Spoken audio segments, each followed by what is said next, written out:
everyone. This is Kev. This is Black Men Being Brutally Honest. And I swear to all of you, this broadcast will not be done in mean spirit, even though the title is probably going for a little comedy here. So this is this. I'm going to go ahead and throw a disclaimer out there, even though I should not have to explain a friggin' thing. Uh, this broadcast is not made to drag Halle Berry in particular. I don't know. I just think that it's funny that Lisa Ray said she had a bad box. So since it's Valentine's Day, I thought it'd be appropriate. Now, it's don't be ashamed to be a person watching this because it's Valentine's Day and people feel like you're supposed to be with a loved one. I mean, my wife is in the other room. I mean, come on now. I'm not in high school anymore. It's like the only thing that Valentine's Day really serves at this point in time is I don't know. It's kind of an economy thing. It's kind of like to keep the economy refreshed and keep people buying shit. So it's just more symbolism. But you know how we love symbolism. But I ain't hating on you. If you're with a loved one, by all means today, then that means that everything is going on the right day. Uh, so you're pretty much probably in the clear. But if your date was last night, they might have played it off as, hey, you know what? It's Saturday. So, Sunday, tomorrow is work, Valentine's Day on a Sunday. But if you meeting up with your loved one tomorrow, you might need to be a little bit concerned. So anyway, I hope everybody had a good weekend. Anyway, and as you're coming in, please hit that like button. And if you just happen to be one of those people that isn't subscribed to this channel, hit the subscribe button as well. So, I mean, this is probably going to be somewhat like, I don't know, I'll just reminisce of Halle Berry a little bit. It's like, it amazes me, like, how I mean, when she first hit the scene, like I didn't first see her in Jungle Fever. I actually watched Jungle Fever long before it came out. But first time I saw her was in Strictly Business. Now, Strictly Business was a movie I watched several times, but as I thought about it, I really started to really hate that film. And I mean, we're not here to talk about Strictly Business. Like Halle Berry was like that's the movie that introduced Halle Berry as the it girl because shortly after that she was in the movie Boomerang. Halle Berry pretty much solidified light skin for a long time for women out there and probably sparked a lot of colorist colorist narratives because it ain't like she it's just because she's cute, or something like that. She's the it girl. It has to be because she's light skinned. But you know what? Light skin capitalized on that one anyway.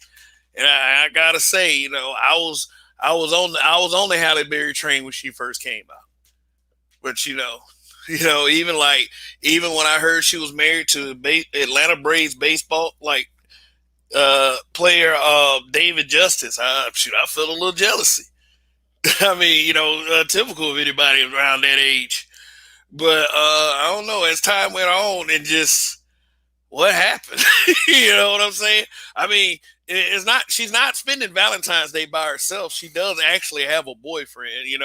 She knows how to keep a dude around. But it's like the one thing that I found about Miss Halle Berry is that she is often roasted because she quote unquote can't keep a man. I mean, she was married three times. She was married to David. Yeah, like I mentioned, David Justice. Then she was married to Eric Benet. Singer Eric Benet. I like one song ever of Eric Benet's, and he ended up cheating on her, and he ended up coming out as like a sex addict, something like that. I was like, damn.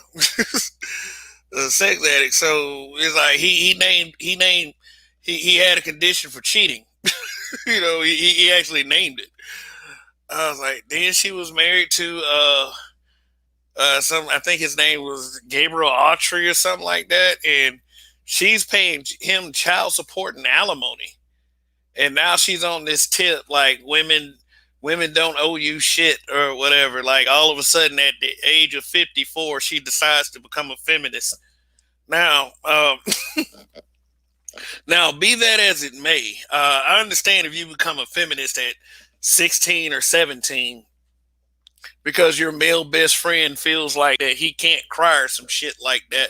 I mean, just pick the most vague ass reason to become a feminist. But at 54 and failed relationship after failed relationship, I would say becoming a feminist is pretty much a moot point. Or she's always been a feminist. So anyway, it's just like that. Uh, so like basically and another thing too, and another thing,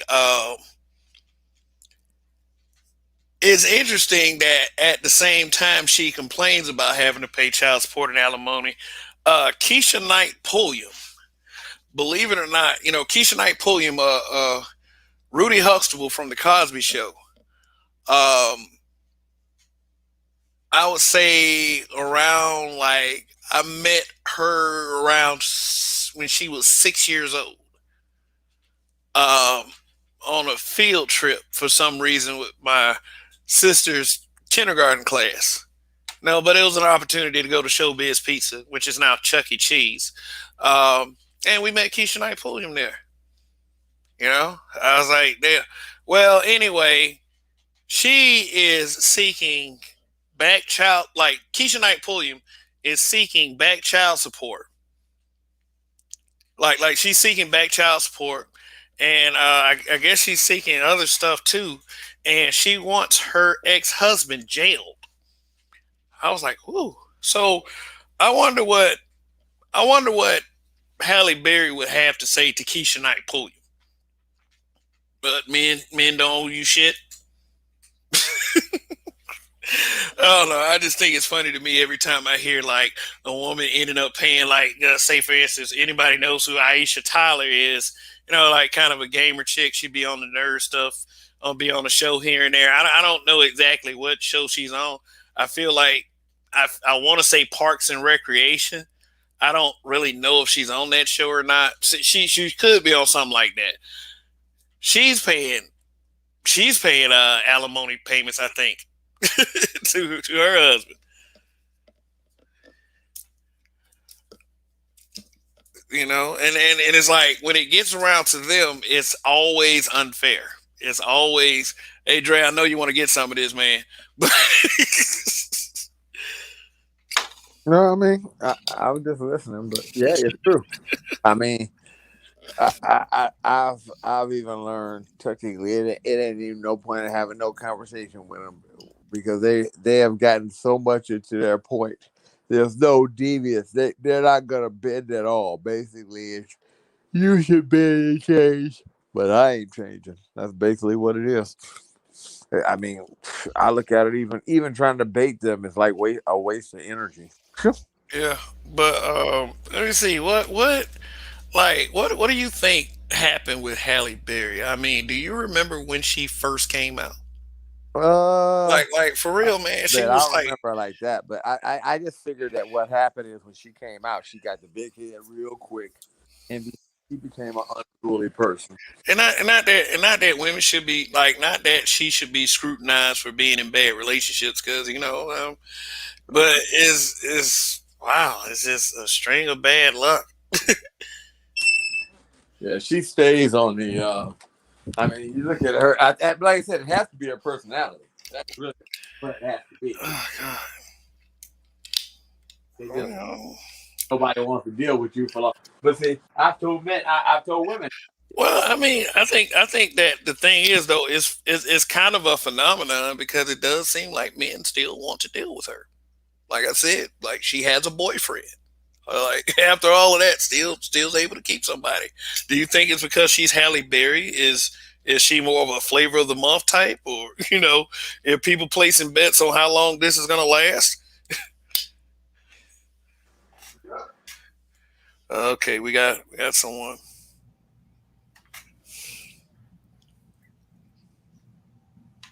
Okay, okay, yeah, that might have been a troll. or I don't know. But what up, Dre? Get some shout outs real quick. Oh shit! Hold on one second. Can't see in red. Raven Knight, Geechee Dan, and Matty Ghost. I got to call this out. What's going on, brother? Thank you very much. He said nothing to do with the box is because she chose dudes who weren't compatible with her for a relationship. Unfortunate, but shit happens. People need to vet who they deal with and hope for the best. 100% agree, bro. 100%. 100. Mm. Yeah, so shout out to Geechee Dan, Raven Knight. Yeah, trading seems to be going pretty well. Matty Ghost. Ooh. Yeah. Yeah, Geechee Dan. Isn't Aisha Tyler that black talk show chick who was married to that white boy? Yeah, she's paying out.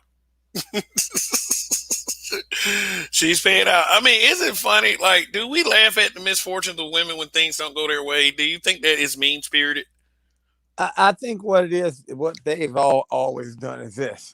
They can laugh at our misfortunes and it's just, oh, it's comic relief, just take it this, that, and the other.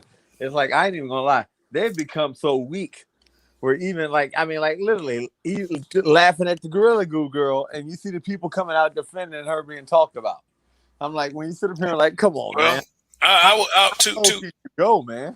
I would say to be fair to our people's credit, she did kind of get she did kind of get admonished quite a bit by some females as well.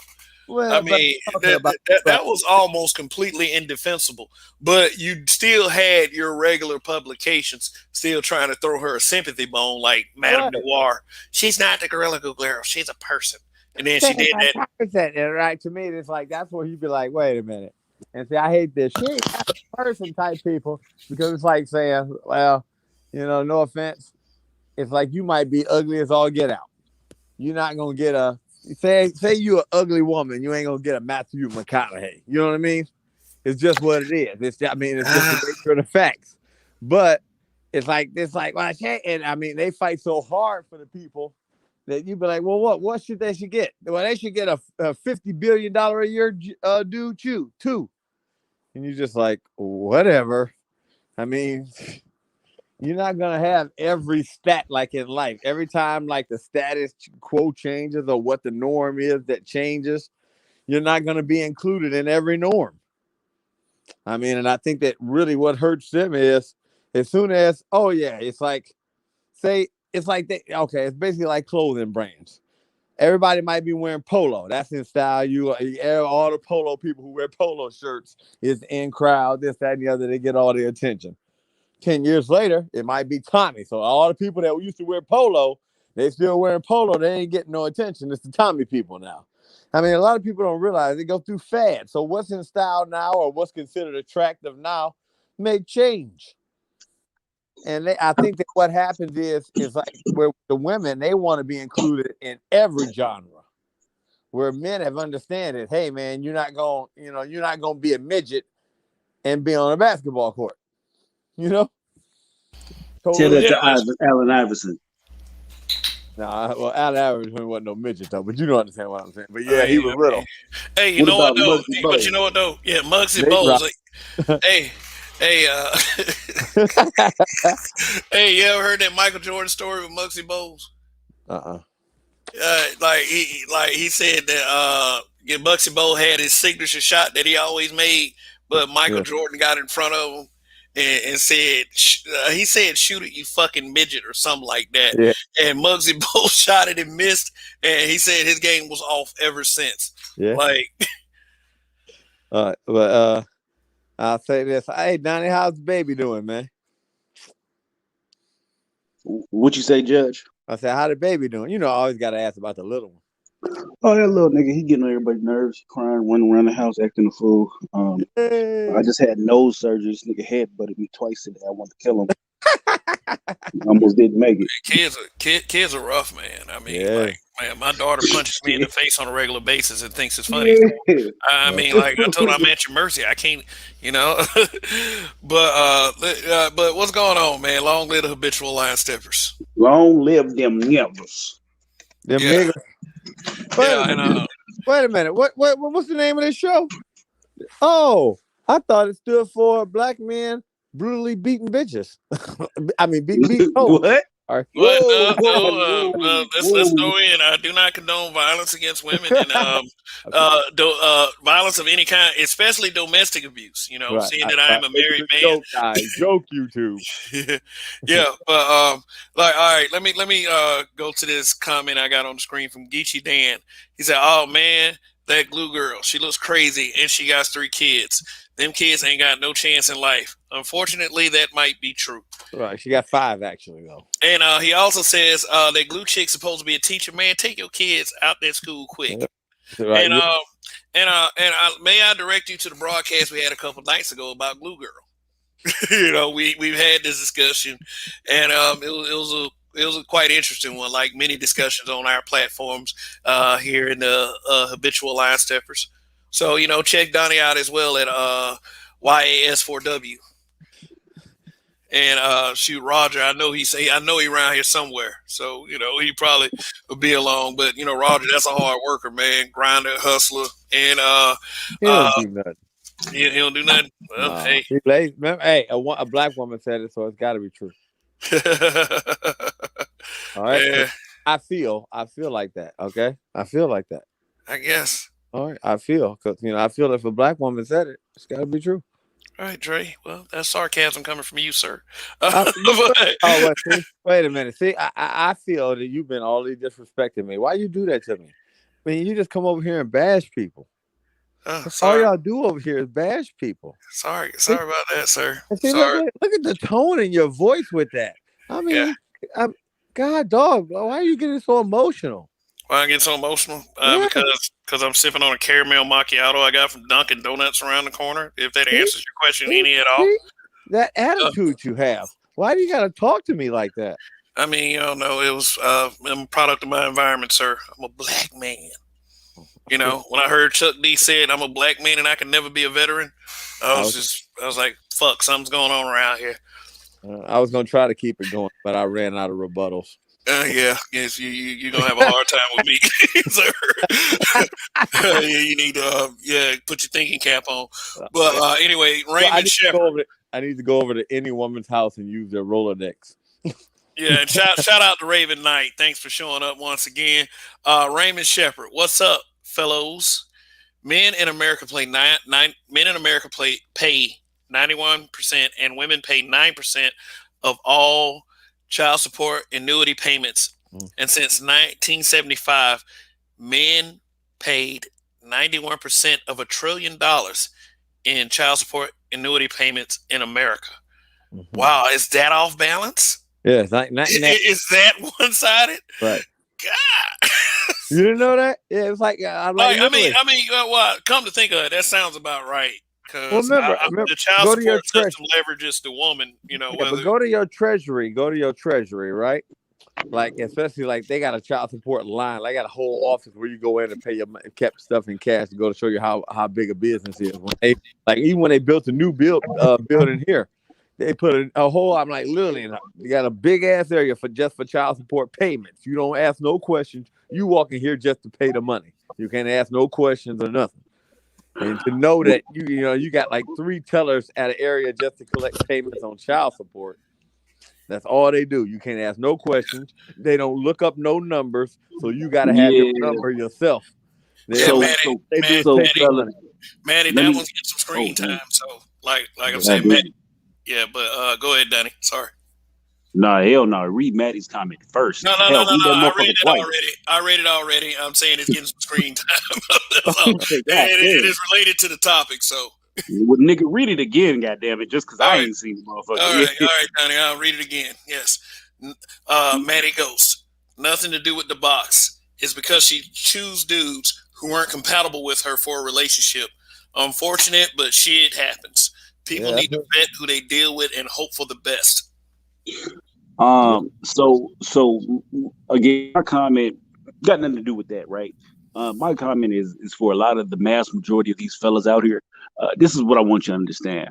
Once you get into a certain amount of debt with child support, you are incapable of doing a lot of things. I'm sure Judge can tell you, right? Um, Certain states will bar you from having a driver's license, which is I think is fucking ridiculous. They will prevent you from getting a passport. So if, yeah, Um, password, some, yeah, definitely can't. Right. So the moment a chick tells you, actually, the moment you hit 18, you should get your adult passport. Even if you had a child passport at that point, because it can last for a couple of years, you should get an adult passport. That passport can go for 10 years. Um, let's just be honest. These laws, these fines, these payments are completely unfucking fair. So, What? I'm going to advocate that fellas, if it gets too hard, if it gets crazy, if that bitch ain't shit and you don't really want to pay the payment or whatever the case is, get the fuck up and go to a third world country. Well, how dare you tell men that? I really don't give a fuck. So, motherfuckers gonna be mad at me, they're gonna be mad at me. Cambodia is a great place to live. Thailand is a great place to live. You can live in these motherfucking countries with little to no stress. They can't come and hit your wages because 9 times out of 10 you're working for cash. And you can live your best life in that motherfucker. Sure, you won't see your kid, but a lot of motherfuckers you ain't seeing that motherfucker no way. Mhm. So another option is the LLC incorporation route, to where they can't garnish your corporation's wages, right? So I don't know if you do that, Judge, right? But if you have your own LLC corporation, they can't hit your corporation for child support wages. Mhm. But I think too. What I know at one time, I think they eased the restrictions on that. But at one time, they could get any bank account that your name was on. I don't think they're doing it as bad now. But like, say you and your wife had a bank account, they could Right. take. Your Yeah, name is on, right? So when you have a corporation, you have an LLC, you can get yeah, your I know bank that now. account in the name of Judge Dre's Right, Total Recall. total Uh, reach. I know what yeah, you. Yeah, I know. yeah. I'm just going. Right, right. They can't get an LLC, but I mean, like literally, they loosen the restrictions a little bit. But back in the day, like say if you and your wife had an account together, oh yeah, they take hers too.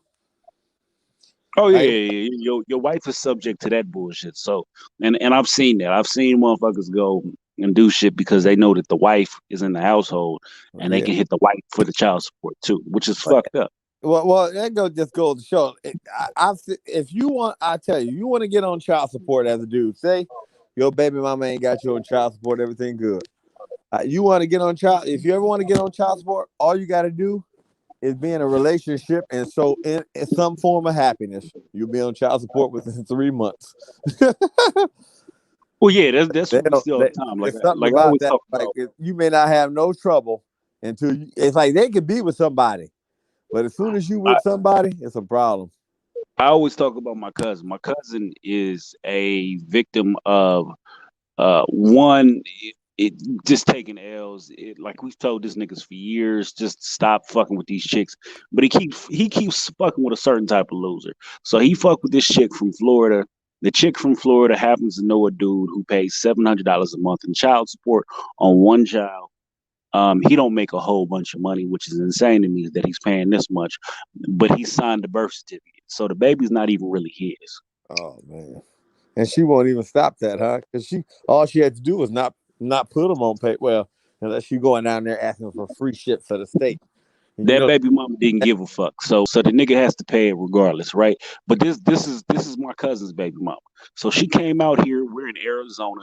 Arizona is a state that if you are a father and you want to go get your custody of your kids, you can go do that.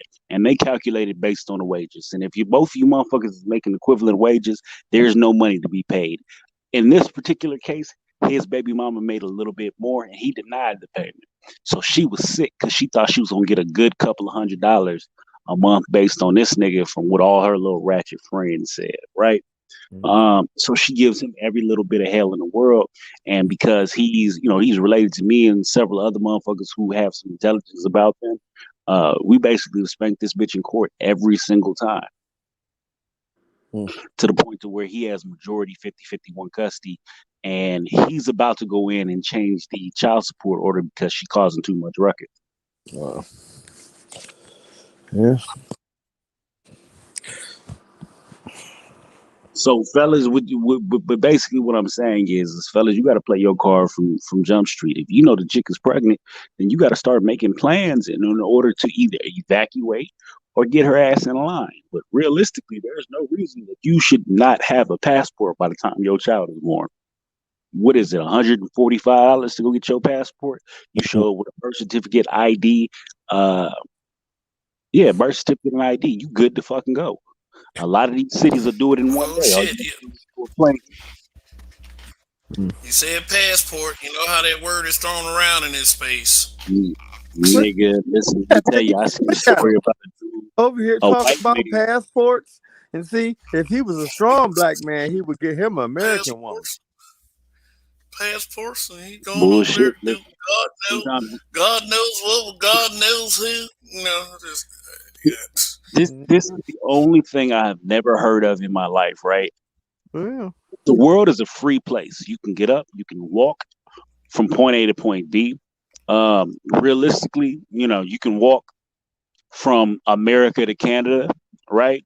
You can walk from America to Mexico. You can walk all the way down to Argentina because you have the feet to do it, and it's all landlocked. It's a landlocked country. There's a way for you to walk through that motherfucker. Immigrants do this shit all the time. The difference between going from here to South America is you need a boat or a plane, or not South America. I'm sorry, Europe, Africa, the other countries, etc., the other continents. You need a boat or a plane, right? But realistically, before all these safeguards came in place, you get up and go to any country you fucking wanted to. Now we live in a country that says if you owe X amount of child support, you're incapable of getting a passport, which stops you from leaving the fucking country. Imagine a fucking man telling you you can't leave your house. Mm-hmm. Could you fathom a nigga saying, "Hey, listen, you can't leave your house." Come here and say what? Yeah, you can't leave your house. You owe child support. Fuck you. I'm leaving anyway. But we live in a time where a motherfucker can't leave his own country because he doesn't have a passport or the capability to get a passport, all because some bitch said he owes some money. All right. Yeah, you know, they was talking about like a couple weeks ago, like, you know, if my next door neighbor babysit my child out of goodness of his heart, can't he be sued for child support? You know, that was kind of put out there by Dennis Sperling, and him being an attorney. You know, he's actually fearing that they're going to actually be able to pull shit like this. You know. So anyway, direct your eyeballs to the screen. I get Halle Berry is complaining about paying child support and alimony. So now it's women don't owe you shit. What do y'all think, fellas? Oh, they ain't playing this up. Like, why? I don't know. Is this? I probably would say, hey, you know what? You know what you were getting yourself into. No, right. I hope that it grabs line. I hope that it gains legs. Should have thrown easily caution to the wind. No, this is the perfect thing for them. I hope it gains legs, and they're like, yeah, man. And I hope they say, oh, but fuck it, we'll stop. Now, since you're doing this shit, they'll stop alimony and shit and child support as a whole. I hope that's what happens. All right. You know, it's like to get them to stop making a bear trap. Sometimes the person making the trap got to fall in it. All right. Donnie, let me ask you a question. Were you like me, like back when Halle Berry first hit the scene back in the day, had this huge crush? Sure. I never had a crush on her. Is Donnie still up here? Because I got the screen share on. I can't see. No, he's not. He might have went to check on the baby. I'm still here. I'm really trying to think.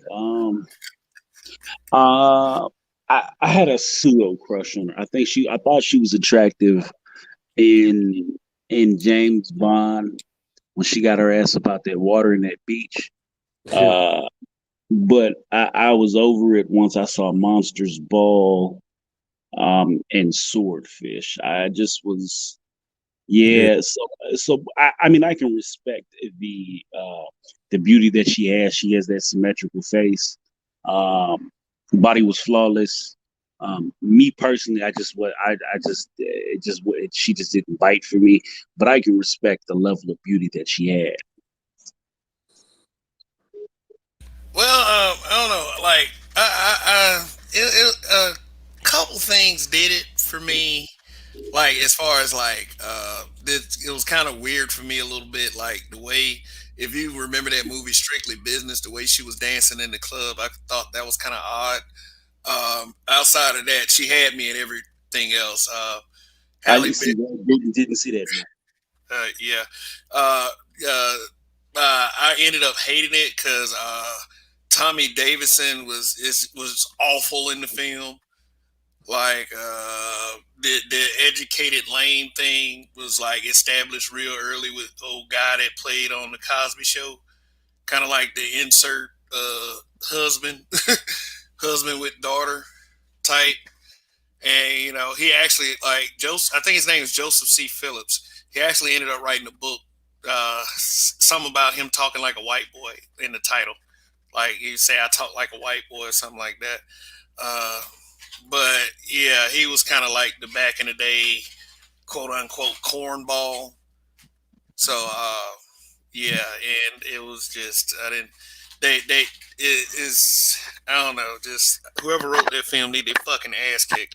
But Samuel L. Jackson was in the film too. Yeah, so I remember that, and he was looking old, and it's just like I think so. You know how they say they think they celebrities are vampires, because like I don't know the way they did his makeup or something. Like he had the little like he had the receding hairline. It was all grayed up and shit. And it's like that was 1991 or 92, something like that. And think about it, this dude was just Nick Fury in the MCU. Looking like he still got plenty of life in him. So yeah, but hated that fucking film. It's, it was a bit much.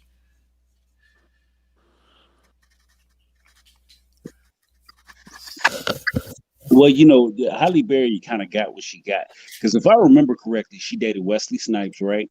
And then the rumor was, or the story anyway, was Wesley Snipes beat her ass. So the bitch claimed that she's deaf in one ear or something to that effect, right? Um, which I've heard multiple Has black that women. has that been confirmed? Like I think that realistically, I've never seen it confirmed, but that's just one of those old wives' tales because I've also seen a whole bunch of black women be like, I got my ass whipped. That's why I'm half deaf in this year. And I don't know what that is, but I've seen a whole bunch of black women say that. Like black women over the age of 40 say that they're half deaf in the ear because some black man whooped their ass, and it don't add up. I think that's just some shit that they've been saying for years. Like, how hard does a nigga have to hit you for you to go deaf? Like, that's quite the ass whooping you took, man. Um, yeah, well, here's how the story went. And yeah, I've known some women that have been through some shit. Um, but but I don't hear the deaf in one ear. But like the story goes that Halle Berry was dating Wesley Snipes, and Wesley Snipes found out that she was fucking Spike Lee. So ooh, he beat her. never heard that bit. Okay. So he beat her ass, and Wesley Snipes is not a weak dude. He's a martial artist. Right. So beat her till she was deaf in one ear. All of the black martial artists, let me just kind of, all of the black martial artists are legitimate martial artists, right? So you have Yeah, Jim Kelly, shit. you have Wesley Snipes, you have Michael J. White. Michael Jai White. These are legitimate martial artists. So they're like in the black community. If these motherfuckers know martial arts, if they're a stunt man, you see them in these films doing. Like these motherfuckers really know what they're doing. Go ahead. No, Yeah, especially him, and that's one of the things they said when he felt Demolition Man. They told him he had to slow down because Wesley Snipes' punches were too fast. Mm, Simon Phoenix, y'all. I love Simon. That's what I mean, but think I about believe it. that movie was major foreshadowing. Mhm. It's not really so much the reflection, like in the real world is like that, but social media is kind of like that world. Definitely, definitely.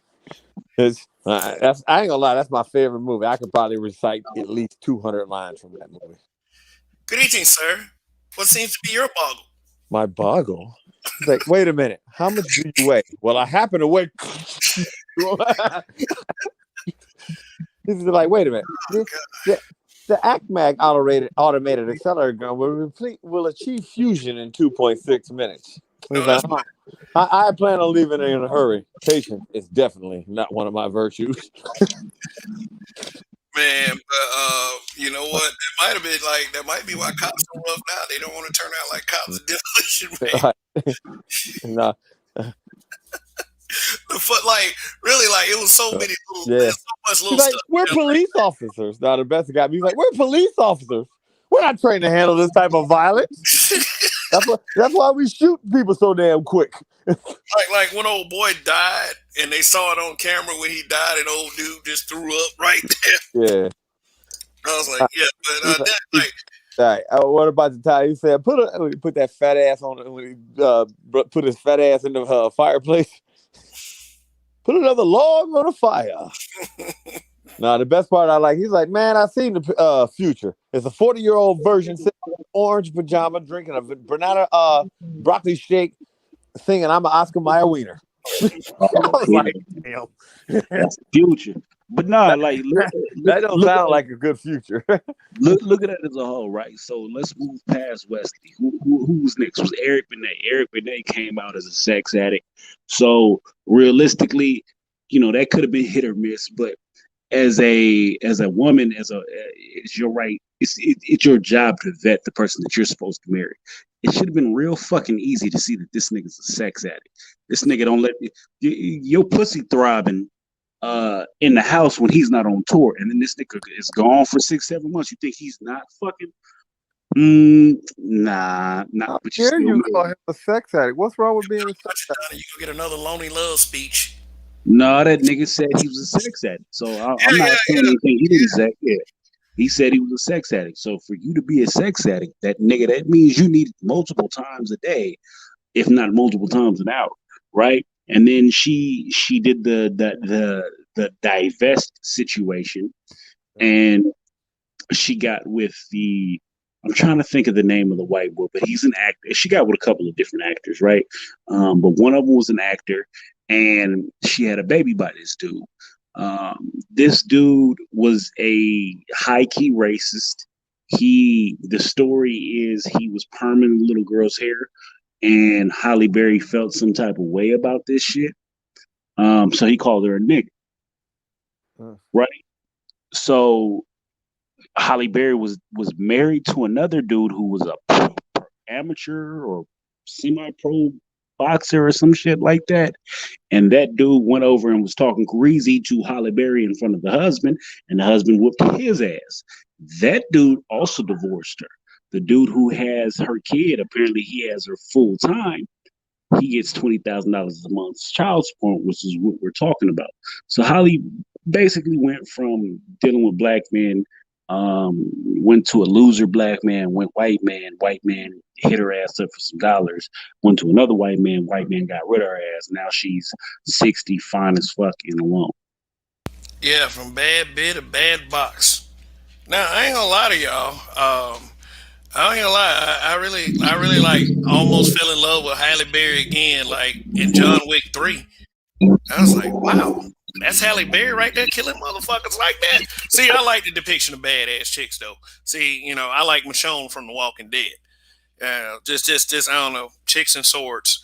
But yeah, it's like she's not, she's not short for acting. I wouldn't say that. I mean, I probably won't watch Monsters Ball again. But John Wick 3, yeah, I like, Halle Berry being portrayed as that. Um, That tough ass bitch. Oh yeah.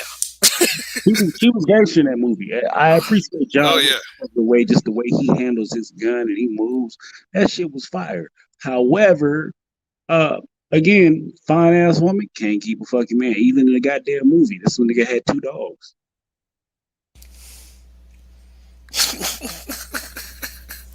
two dogs Oh that man, were too cold. very well trained. And let me tell you, as a dog owner, to have your dog that fucking well trained, it's a lot of time invested. That's a lot of time that you ain't got for a man. Do you know who gonna be the next Halle Berry? Uh, Joan from Girlfriends. You know who Joan from that motherfucker is fine as shit. Let me tell you, nigga. What is her actual name? Something Ross. you talking about Tracy Ellis Ross? Tracy Ellis Ross is Man, fine as fuck. she took a picture in yoga pants or something the other day. I was like, wow. Nigga, that bitch is I'm fine like, as woo, fuck. woo. That bitch is broken. I thought she was broken as an early kid. Let me see if I can find Do this you, picture. do you remember the Lyricist Lounge show? Refresh me.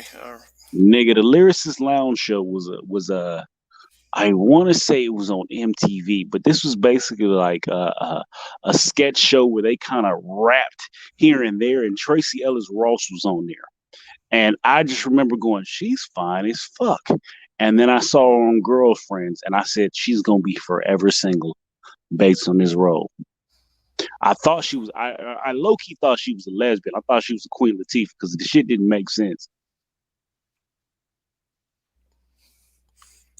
Man, did you see speaking of Queen Latifah? Did you see that? Like, I'm probably not gonna watch that show. I'm not gonna even lie. I'm not But watching this did you shit. The Equalizer. did you see that little pose like she was finna take off running or some shit like that? The Equalizer. Yeah. Yeah, when they announced her as the Equalizer, uh, a series of emotions went through my head. Right. One was, oh, they made a woman the Equalizer. Ah, I feel some type of way about this. Well, who's the woman? Oh, it's Queen Latifah. Oh yeah, y'all just don't give a fuck at this Yeah. point because Queen Latifah is not known for being in shape. She's not known for being um a badass. This is the bitch that put out ooh ladies first, right? You remember in House Party where she had the little crazy ass hats on, like her rap persona, and then you seen her in In Living Color. Nothing about this says she's whooping bad guys' ass. Not one. Have you seen her in a role where she's whooping ass? No. Set it off, but you know she was kind of. Mm, set it off. She was still a chubby lesbian. So even when the bitch died, was she beating police's ass or was she shooting from a car? Uh, no, she wasn't whooping no police ass, nothing like that. Actually, you know, when it got to the gun battle part, like now she pretty much lost that one quickly. Okay, so You know, let with me Rock Wife with Rock Wife being a police officer. so let's rewind, right? Let's rewind. Now, when we saw Denzel in the role of Equalizer, this is completely fucking believable because we had what? Virtuosity, Man Apart, uh, Training Day. We had a series of roles that backed up this decision, right? We got Queen Latifah fresh off of bacon and egg croissant from McDonald's. I'm cool. Man, I'm telling you, man, like she did that 3 point stance like it wasn't shit. I'm like, I'm not watching this motherfucking show, man. But anyway, let me read this super chat from Kareem Henry. Thank you very much. I really appreciate that. Greetings. The child support system is very unfair. She is going through it now. She picked a low level man that is using her for his lifestyle. I mean, okay.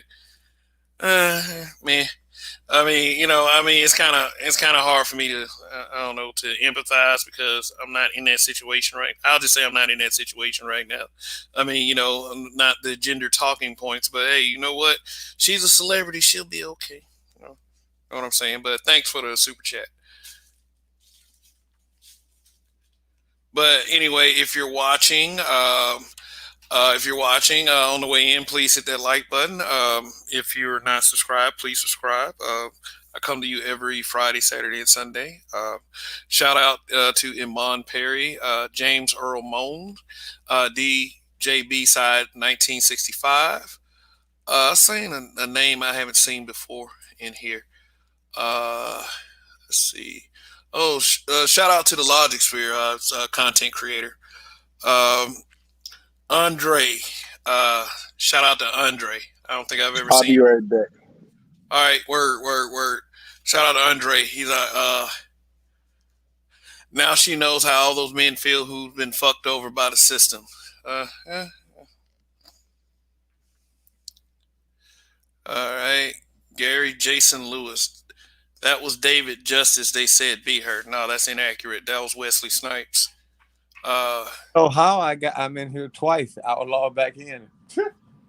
I don't know. I think I was thinking that you were trying to switch out. You know. Well, turn the other one off. Kick the other one out. Okay. Because I think my other phone, when I switched, it's still on there. You want to hear something? Wrong one. Oh no, you did right. You want to hear something funny? Yeah, what's going on? They're listening to Kevin's Instagram, and it looked like his page went down in the middle of the Instagram. It said user not found now. What? Yeah. They took his page down. Well, I mean, now you can see his picture, but you can't see anything on his page. And Oh, user not found. And so they sniped him. yeah, I mean, it happens. I mean, yes. I mean, too bad. I mean, I guess he can go back and create another one. I don't exactly know how Instagram works. He was live. Wow. Because I Oh, was listening to both of y'all. Wow. He was in the middle of a live, Yeah, he was in the middle of a live. and boom. People, haters, man. Let me tell you something. Haters come in all shapes, sizes, all variances, all kinds of things. Shout out to Rogish the Build Monger. Yeah. By the way, see him in the chat. Let's see. Yeah, that page is gone. Damn. Yeah, somebody be making a hate video here in the next 2 or 3 hours. Kevin Samuel's Instagram goes down. Yay, good for him. I mean, like when you look it up, let's see. Let me look it up on my other phone here and see if he comes up. So I looked on my laptop. Yeah. It said user not found. All right, well, I mean, shoot, yeah. Like you can see his page, and then once you go to because I go to it enough. So like when you go into Instagram, you can see the ones you clicked on, and then once you click on the page, it says user not found. User not found. I don't know. I mean, I did hear him saying something like you can go a little harder on Instagram, but he must have went a little bit too hard with somebody. Right. I mean, people like we just said, social media is the world that Demolition Man created. Like if you get a little bit too beside somebody and hurt their feelings, then that's what's going to happen. They're going to try to take you down. All right. What's so bad is, oh man, that's kind of fucked up, man. I mean, it's all. I mean, like that. I'm sure he'll be okay. It goes with the territory, but it's still fucked. Yeah, I understand that. It's still fucked up. I mean, I would hate for anything to happen to this page right here. It's like, damn, I was just getting my feet wet, but shoot. It's like, anyway, you hate to see shit like that happen. You do. But, anyway. Maybe they're just having an outage. Maybe they are. I mean, maybe they are. It won't show. No, it won't show you. It won't show post. It won't show nothing. See, can you go and see? No, it says see message. Can't message anything. Damn. And he was live because I was listening. Somebody in the chat room said, "Oh, so that's what happened." Because they must have been listening too. I was listening to both of y'all. God damn. Well, we'll like I said, we should be getting confirmation of that, but either by him or by a hater, because how that goes. I went on my other phone because I got it logged into the account, and it said he went live. So I clicked the button on the phone to bring up that thread that he was on. Then it says user not found. Wow. See, like, man, people. That's just cold as fuck, man. Yeah, it is. People go as far as they can go to silence a motherfucker. I swear. I mean, it's like the truth, man. When you're telling somebody the truth, man, it has its price. It has its consequence. Like it doesn't feel good once you build something up, and then it's just like taken. Like, I know I referenced the Facebook group a lot, but it was deactivated for like 3 or 4 days. And it was like, it was so obvious like that people were flagging it down because people actually so a couple of people actually got the message that the group was taken down, but, Mm. it won't, it said that, uh, we took it down. We didn't give them your name. Thanks for letting us know about this group, blah, blah, blah. Like I got messaged one time, hey, your group went down, and I mean, like I was able to get the group reactivated, and some girl posted it on her personal Facebook page and in other Facebook groups. Oh yeah. Yeah, it's like, oh yeah, fuck that nigga. He shouldn't have kicked me out the group. Yeah, yeah, yeah. I was like, well, you shouldn't be posting pictures of dudes and alphabet sex acts. I mean, they used to do all of that shit. Like, I Mhm. mean, for real, man. I mean, people will go to any level to Oh, get you I know. They down. go to great lengths on Any it. Great. level. And it's like and they need the main people to be crying about like I mean like I ain't saying that racism isn't a legitimate gripe, but these be the Right. first one to try to pump their fists in the air talking about black power or Right. black people should try to work together and all this other crap. I mean, like they're the ones that be the first one to flag and try to take you down. Mm-hmm. So I mean, it's like, but see, of all people who have a tendency to win quite often, it's not how many times you fall down; it's how many times you get back up. Harambe, all right, Harambe, it's a party. It's only a matter. It's only a matter of time when you hold BW accountable. Yes, it is. Yes, it is. And I mean, like, and the thing is, they can be as nasty as they want, and they can like say all of the COO Mm-hmm. shit that they want, and people will take it with a grain of salt. Oh, whatever. Yeah, yeah. But like oh, I got an issue. Since we're talking about Valentine's Day, let's talk about a certain couple that has been making social media quite often and has been causing kind of a ruckus. And I feel like this couple right here is basically used as a catalyst to shit on black men. A lot of people act like they don't realize that. But Dre, you know who I'm about to mention? Mm-hmm. Go ahead. Russell Wilson and Ciara. Mm-hmm. Russell Wilson and Ciara is nothing more than a social media tool to shit on black men. Definitely. Not T.I. and Tiny, Geechee Dan. Not Mhm. T.I. and Tiny. Talking about Russell Wilson and Ciara. Because all I'm seeing is social media posts. I will always see 99% more posts always questioning black men or why do black men think this? Well, or why do men, like shit like, why do men hate Ciara and Russell Wilson so much? Like, I have a video actually defending Russell Wilson from Slim Thug because Slim Thug is one of these guys that's like, well, Ciara chose Russell Wilson because he a cornball and blah, like kind of like calling Russell Wilson a cleanup man. So recently, Russell Wilson, I guess he made the statement in this article or something. He did his interview. He said his biggest fear is losing Ciara. His biggest fear. His biggest fear is losing Ciara. Oh my gosh. And I guess some men started calling him a simp. Right. Like, I was like, man, this guy's a simp. Like, and I don't really like. I don't know. Okay. His page is back now. Huh? Say what? His page is back up now. Okay, don't panic, everybody. Kevin Samuel's page is back up. Is this experience kind of a hiccup? Yeah, he's probably about to cue up the theme music and handle business. So yeah, way to go. Way to go. At least not that. But yeah. So damn, I forgot where I was in the story. Oh yeah, he said his biggest fear was losing Ciara, and Right. I mean, people start calling him a simp, and then people start making that's weak as fuck. social media posts. One dude made a post. One dude made a post. This dude is pretty cool, if he's out there somewhere listening, or he might not even be studying this shit. But one dude was like, let me see how he put it. He was like, dude's really mad at Russell Wilson for loving a woman correctly. I mean, like that for loving his wife or something. You dudes, I believe some of you dudes grew up without seeing your mother love correctly or something like that. And I mean, the Oh, women just ate it up. Ah, uh, these f boys, blah blah blah. It's so sad. It's so uh, sad. And I'm always gonna be the one that's like devil's advocate. I was like, well, you know what? Maybe they're just trolling. uh, maybe they're just trolling. Why is it that is men can't ever troll?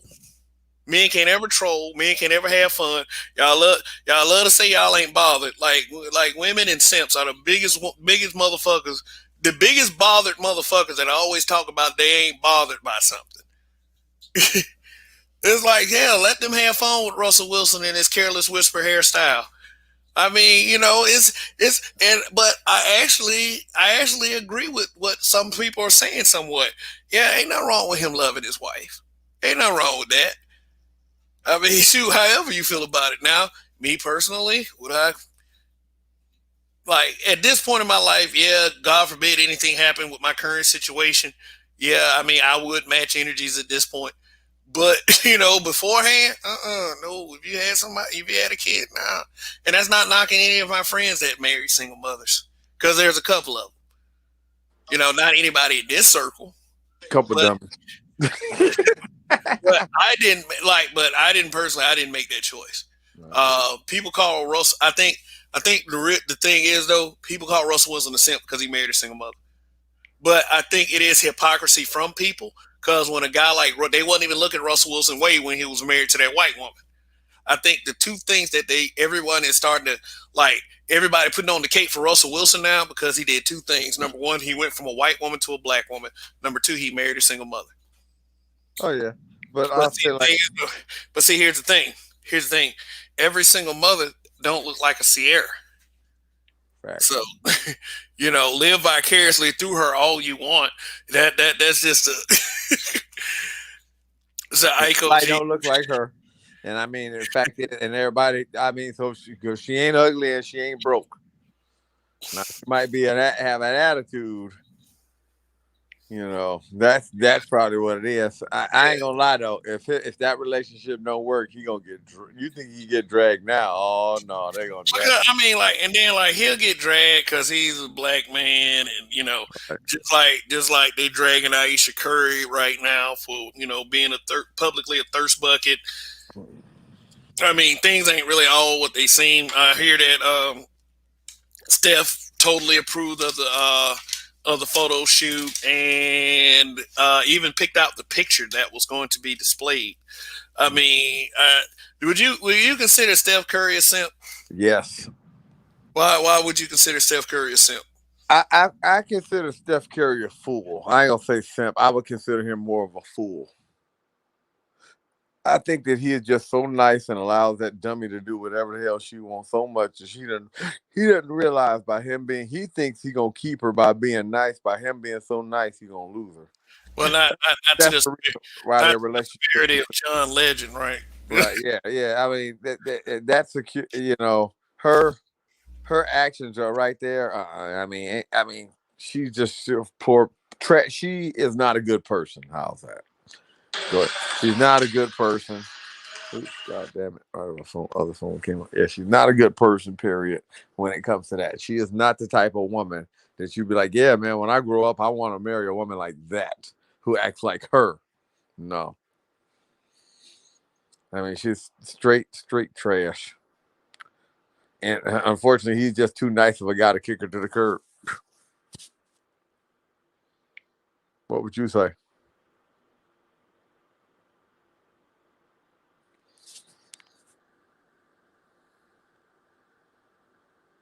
Hello? Did we lose you, Kev? Oh yeah. I'm sorry, I had the Oh, button. got it. Yeah, Do, yeah. do, do you think that it's because we as black men have to really once we're in public positions, and I'm not once we're public figures, and I'm not using the Terry Crews excuse because I don't care what you say, I wouldn't let a grown man sit there and fondle me. That black men have to, I would say, be careful of how we carry ourselves publicly. Of That's course. why you got guys like John Legend and Steph Curry acting and carrying on the way they do with their wives. Hmm. I believe that because that's the reason why I think that too. And two, nowadays with the cancel culture, they're so tough on this shit that it's like a lot of people are doing it just to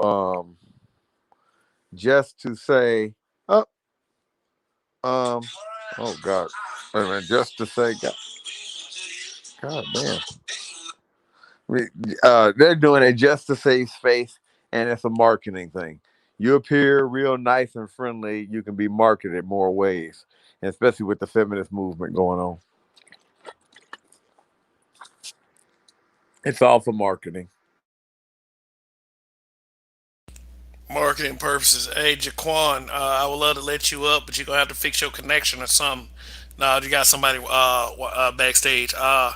What's up, Babe Blotter News? Shout out to Iko Giamine, Geechee Dan, Terry Crews is a simp.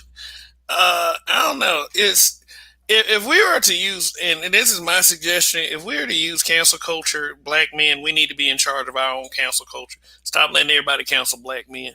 Like like black men like Isaiah Washington. Remember when he got canceled? Like, and we let shit like that go down. But definitely, if I were to cancel any black man, it would probably be Terry Crews. Yeah. Yeah. If I was gonna cancel any black man, who would it be? Let me see if I could cancel. Oh, I ain't even gonna lie. I probably would have been back in the day, Roland Martin. Back in the day, Roland not right now, Roland Martin. Like Uh, he just went off on voters. He just went off on black voters that told voters not to vote for Joe Biden. Talking about what has Trump done for you. I was like, what is up with like liberal Democrats and the way they debate? It's mm, like you don't think these people can't come up with anything to say because here's the thing. Like I was talking to somebody earlier today. That the dude said he gets called a coon because he really like he believes that Trump did do more for black people than in a lot of the recent presidents. And he even went as far to say Obama. Okay, yeah, yeah, that's true. Maybe inadvertently, but I think he did. I mean, the fact that he caused a rift in the the perceived, assumed unified understanding of whiteness itself. You know what I'm saying? That's a that's a plus.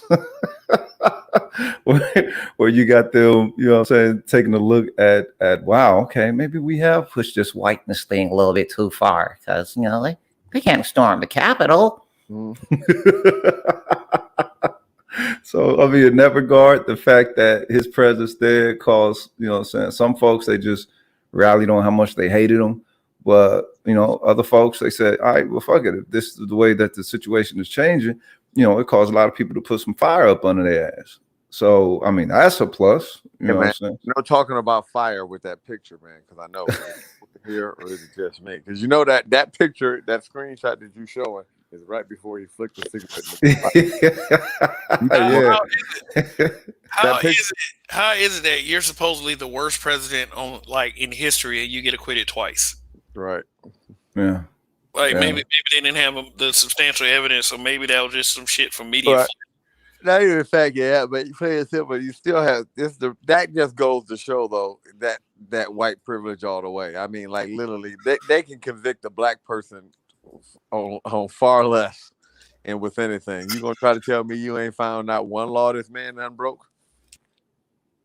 I mean, I'm sure laws were broken. Like to me, uh, it's like not like to me like an innocent politician is probably an oxymoron at this point. So And I'm sure they're guilty of all kinds of shit. Like I'm talking about even slavery in some cases. oh, I definitely. the thing is, people look at the politician, they don't look at the chair. You know what I'm saying? he didn't do nothing that, you know what I'm saying, Congress saying want the person in the chair to do. Yeah, ain't nobody. Everybody else done it too. Yeah, so it's like and get the fuck out of here. He's down with motherfucking Trump. Right. What the hell? People expect him to be a stellar example of a commander in chief. Him? Okay. This motherfucker is a reality television show star.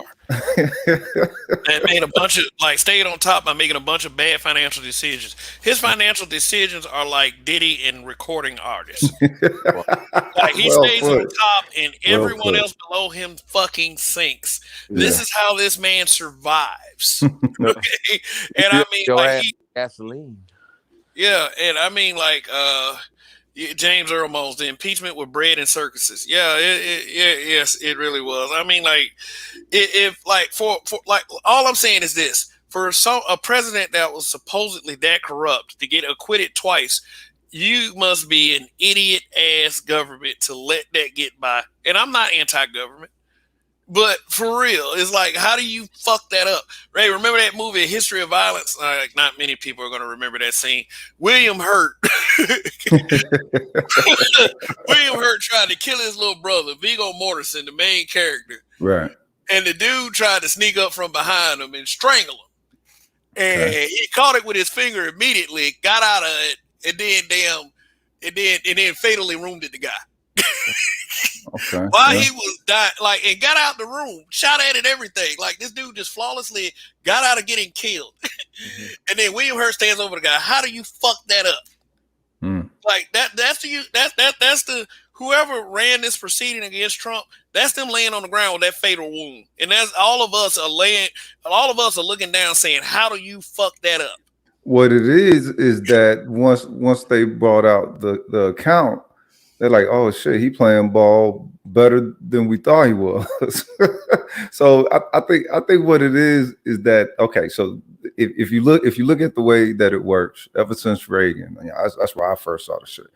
Ever since Reagan, whenever the next president is coming up, the previous president starts really doing shit that turns the public against them.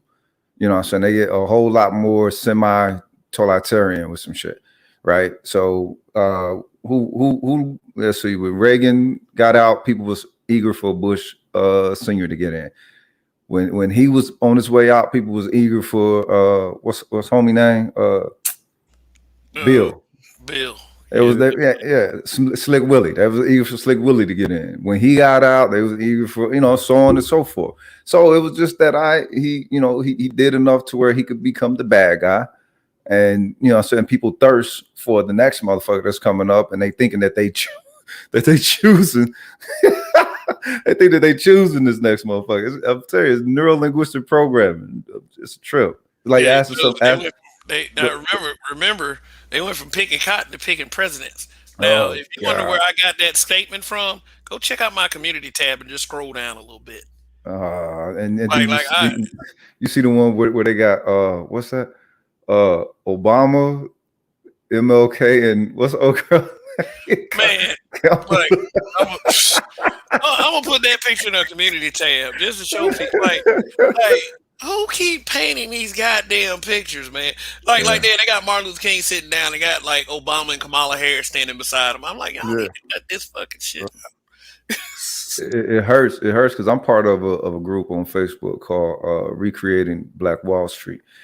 And people are sharing things. I mean, it's a large group. People are sharing things that folks were sharing about pro-blackness like 15 years ago, like it's brand new.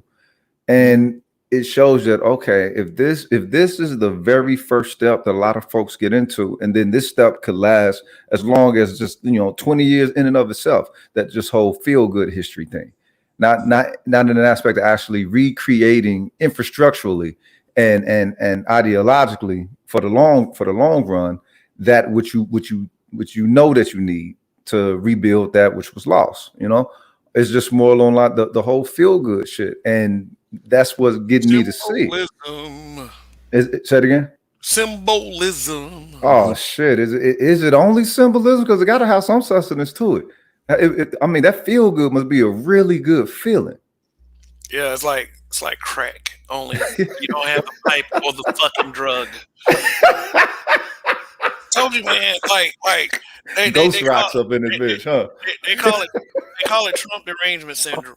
The thing that I hear mostly from people who don't they know they don't have a dog in the fight when they debate about this. They will Right. say, well, Biden's better than Trump. So, the next toughest question is going to be, well, how is Biden better than Trump?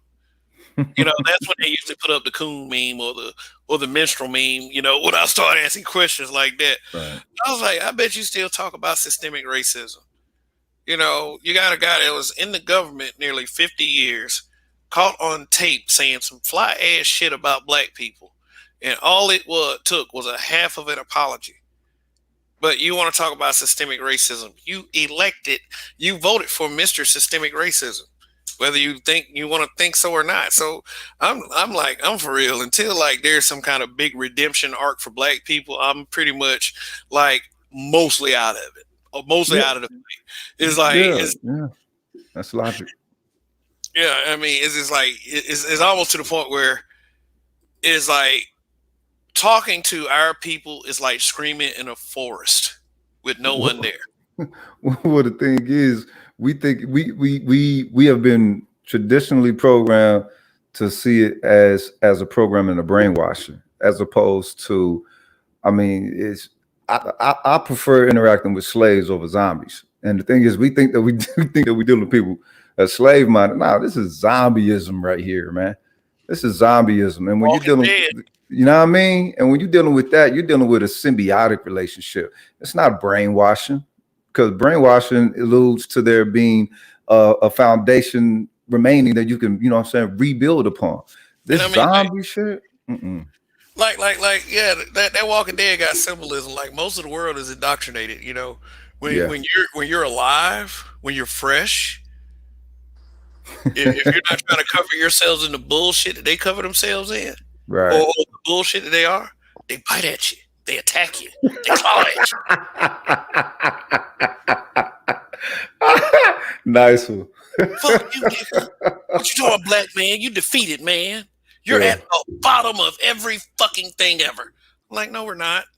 It's like, what are you talking about? It's like, why are you on social media talking if you're at the bottom of everything? I was like, we're not at the bottom because the people saying that are looking up at the soles of our feet. Like, I don't listen to that shit. It's like, damn, if you accept a defeated position, get the fuck out my way. Yeah. Sorry, guy. I don't have to go to my grave in a defeated position. I don't, and you don't either. So I mean, what the thing is, shit. We're not a monolith, but that's the thing. We you know what I'm saying, we approach things like we're a monolith, and we really ain't. You know what I'm saying? We're supposed to be, but obviously, I think that tribalism, that African tribalism that was, progenitive to our character overall I think that plays a larger part than us taking a look at this unified American citizenism that we're supposed to be, supposed to be linked to due to a history. I mean, you would think such a turmoil history would link folks, like that, no issue. But that's not the case. And you can't force that to be the case. So, yeah, this where I think we get into the whole aspect of an elitism, right? Like I used to be against W.E.B. Du Bois, whatever, because I just thought, okay, elitists and his allegiances is kind of, twisted, whatever. Yeah, the talented tenth, and Yeah, it's proven to actually be a logical perspective, a rational perspective. Yeah, because at the end of the day, you're seeing the final results of ignoring something like that. I mean, I'm not saying that you can't ever improve or anything like that if you don't give it a try. Right. But some people just aren't mentally equipped to handle certain things. Yep.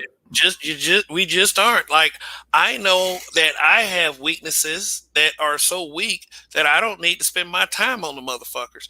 I mean, and they're very insignificant. But I have strengths that I can exploit to cover that shit up. You know what I'm saying? Right. But I can admit that. I'm not saying that, I know my place. Because ultimately, I'm not going to take a lower position. I'm going to always take the position that gets me to a higher position. Period. You Right. know, if it's worth it, by the way. But you know, to take a lower defeated position, no. But what I'm saying is, some people just are great at certain things that other people just aren't great at, and I understand that. But when people try to be great and are completely fucking stupid, that's when it becomes a big ass problem. Yeah. Yeah. Yeah. And with this last cycle of politics, oh God, I'm gracefully bowing out. I can't engage none of the shit no more because it feels too much like an idiocracy, and for me to participate in it, I just kind of feel a little bit tainted. You know what I'm saying? It's like, all right, I'm gonna, do like E40 say and stay out the way. You know what I mean? I mean, well, Focus on building. that's why certain things exist to balance us out. For instance, I would say cannabis, Facts. because it's like cannabis relaxes you enough to make you sit back and take a look at this world and just like, what the fuck? Yeah. Like, that's not only is this weed good, there's a Speaking of lot of which, fucked up shit. There's a lot of fucked up shit around here, man. I'm like, what's this shit? speaking of But which, hold on, let me get my bone. Jerome D. I quit talking to folks about politics. This election gave me a headache because I mean, like because the biggest thing about it is nobody wanted to debate facts. Nobody wanted to, especially when we're dealing with our people who were staunch Democrats. Nobody wanted to debate facts. If Right. you brought up facts that were indisputable, they started going into ad hominem attacks immediately. And the thing is, you will never get through to people like that because they're usually surrounded by an idiot support system.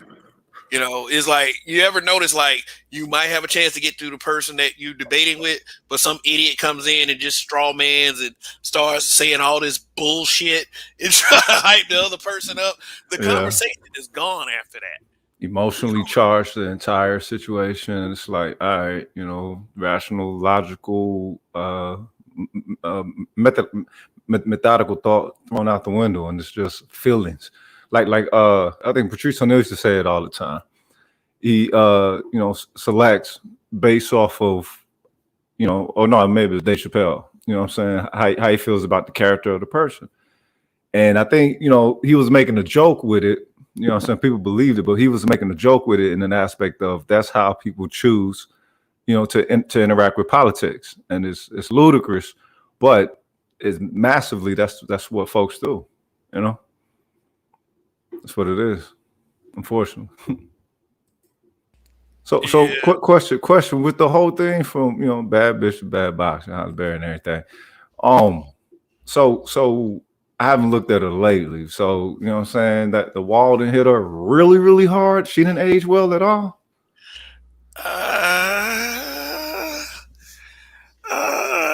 I mean, the wall can mean so many things. I mean, the that your beauty is gonna do nothing but go down. But the But thing was, she wasn't there's all that to begin with. She was, I mean, Halle Berry at the most was like, 8.5. You know what I'm saying?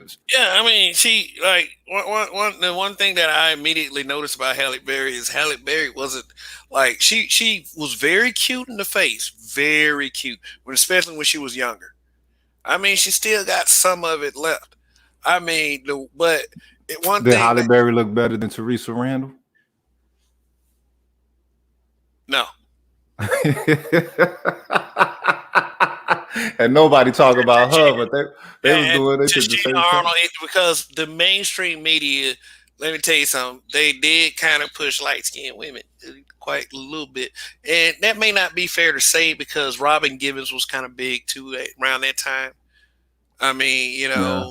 uh, Well, no, I I mean, didn't. No, not to China Arnold. Teresa Randall, girl 6. no, I'm saying Tashina Arnold neither. Oh, Like, Tashina Arnold. Okay, I got Tashina you. Arnold Yeah. was banging. Tashina Arnold was banging for a long time. They put her Yes, yes, beside yes. Tisha Campbell, and really, honestly, like I don't know. Halle Berry might have been that trump card that they needed to keep light skin on top. Because Keisha Campbell wasn't gonna do that shit, and neither was Jasmine Guy. Yeah. Oh yeah. Nah. It was. Unfortunately, it was all the whole the colorism that sister say.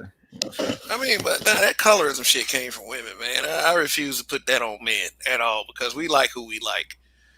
Period. And it is like I've seen black men of all shades with black women of all shades. I think that colorism is just a made up social media.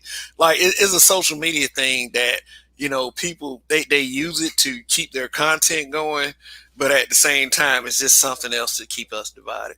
Well, no, I'm talking about the whole aspect of Hollywood, though. You know what I'm saying? Like they I mean, yeah, definitely utilize that. You know what I'm saying? well, I mean, yeah, but then again, that still was not a call that black men made. Right. Still wasn't. It still Oh no, that was completely small hat. all hat. That was all small hat, man. Shout out Irritated Genie on that. Oh, But yeah, that was all Darkwing West. That was it. I mean, the wall hit Jasmine Guy like the Rock hit damn Mankind over the head with a steel chair. Boy, you can tell she got that pilgrim in her. I quit. Yeah. You remember that movie, Death Becomes Her? I'm brought back to that one because it's like, whoa, like damn, where them jeans just pop up there? but I mean, and also I think that living that Hollywood lifestyle, you know what I'm saying, they probably party, drugs, drinking, there partying, you go, all that liver gone, you know what I'm saying? All that stuff. Yeah. Because they're obligated to go to them parties, so cigarettes, tobacco, all that stuff. Yeah. It takes its toll. Okay, so y'all had Tracy Ellis Ross over here, right? And okay, what's her appeal? Y'all let me know what her appeal is. Her appeal is the fact that she is a very shapely woman and her ass is amazing. That's the appeal. There is a deep story behind why she is chronically single. You think she strikes you as shapely? Really? Man, she got that dude. That ass is I've seen her ass. I understand brothers say she gotta have more than ass. She gotta have no. I'm just saying though, even with her ass though, okay, yeah, she do her squats, but you know what I'm saying, the bitches ain't doing her lunges and you know what I'm saying, back benches. She got that bottom hang on that motherfucker. All right, yeah, but I mean, she a butterface. Geechee dance. She a butterface. I'm okay. Well, I mean, the thing is, with okay, so she got them Diana eyes. You know what I'm saying? So that kind of jacks her up with I think her skin hue, that Mac Tonight face, and you know what I'm saying. So she, you know what I'm saying. Man said Mac Tonight face. What? She had a Mac Tonight face with that jaw. You know what I'm saying, with that chin out there a little bit. You know what I'm saying. She kind of tall. So I mean, on the you know what I'm saying, sexy alien side of the game, yeah, you know, but I don't know about y'all said she fine and all that. I mean, the perfect position is doggy style. That's all I'm gonna say. I mean, I say missionary. You ain't gotta do missionary or nothing like that. I bet that doggy style is phenomenal. I mean. Oh, she an actress. So, I'm just trying to like talk from a glass half full perspective. Well, it would definitely. She's obviously not built for relationships. She's a. What's her deal with relationships then? I mean, hell, name her last boyfriend or husband. I don't know. I don't follow. Yeah, I mean, Beyonce is with Jay-Z, but Tracy Ellis Ross. She's with 50 or something. I mean, Jerome she got Robin Harris. Look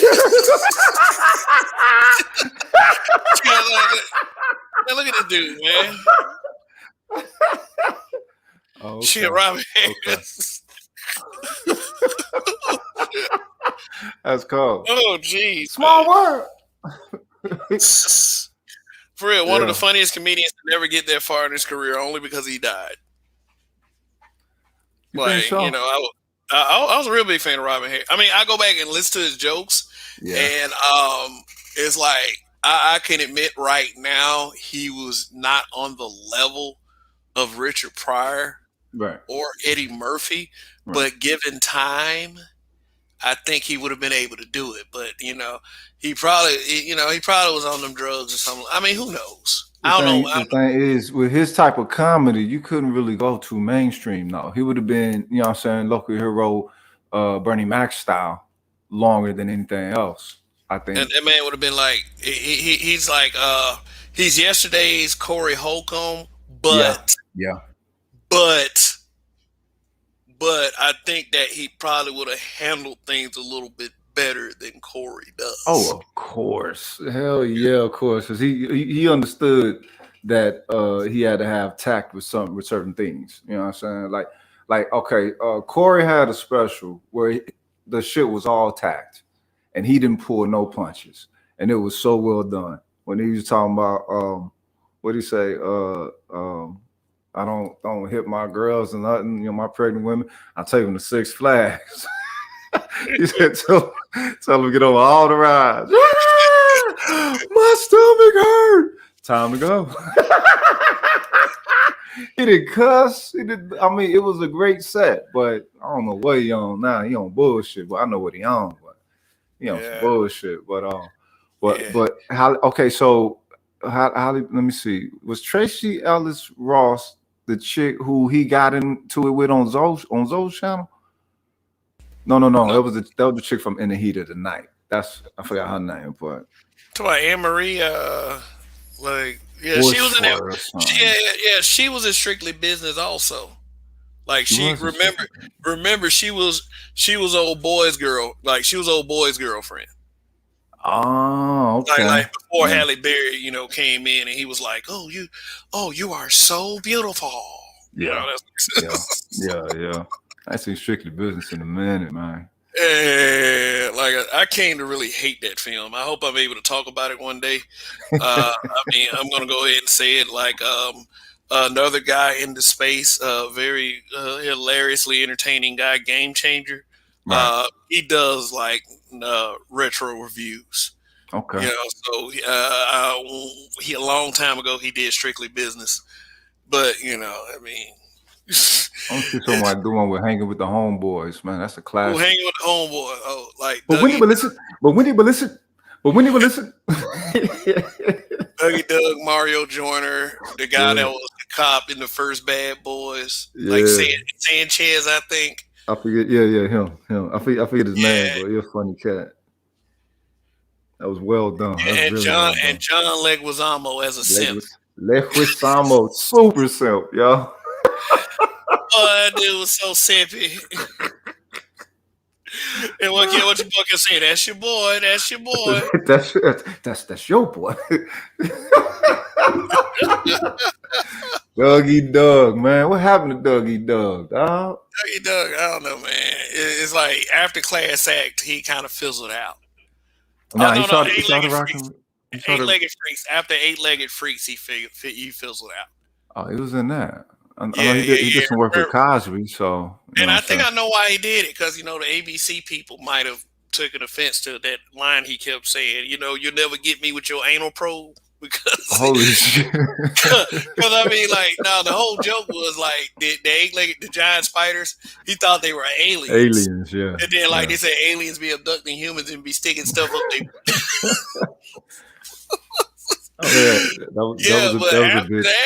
After that, Dougie Doug was not seen from he might have tried it as a stand-up comedian, but he's probably like not that funny. So I couldn't see him doing stand-up. Yeah, Geechee Dan said that girl from Class Act was hot. Yeah, she was dope, chocolate, beautiful motherfucker. Ooh, just like old girl from Belly. What happened to old girl from Belly, dog? Talking about Ricky Baby Mama from Boys in the Hood, or are you talking about Yeah. You talking about the squirrel from A Bronx Tale? Yeah.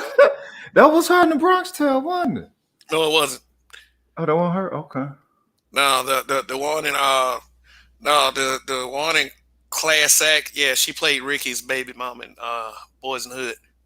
Damn, she was fine as hell in Class Act. Yeah, I forgot what else she was in too. That's the only two things I remember her being in.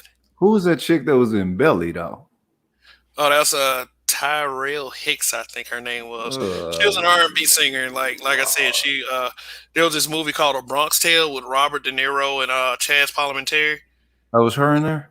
Yeah. She was a chick that she liked the Italian dude in the racist '60s. Yeah. Yeah, but she was in Belly, like she was DMX's girlfriend, something like that. Yeah. She was good. Lord have mercy. Yeah. She's a very, very beautiful woman. She was Venom Black in that mall. Like, oof. Yeah. I would like one thing I would like to forget about in that film was the horrible acting of T-Boz. Yeah, baby, let's not even think about it. Let's just pick it up and go to Africa. Let's just go to Africa.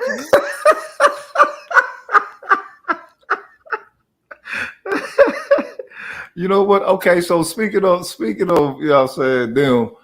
Chili still Asian good, ain't she? She Asian well, right? And that shit running out though. Oh wow. Yeah. He said, "No, you know, I can have any man I want to." Bullshit. He said it's running out. Damn, so they can only hold on to so much. I mean, okay, so all right, so why don't you think they take the example of, you know, them black women who be like vegans, you know what I'm saying, damn near forever, and they in their 80s and look like they barely in the, you know what I'm saying, out of 50s or something like that. You know, so why don't you think that they take that route and trust in the process that if you're looking to maintain beauty to a certain level of degree, that's what you do. You know, they bank on time lasting for them.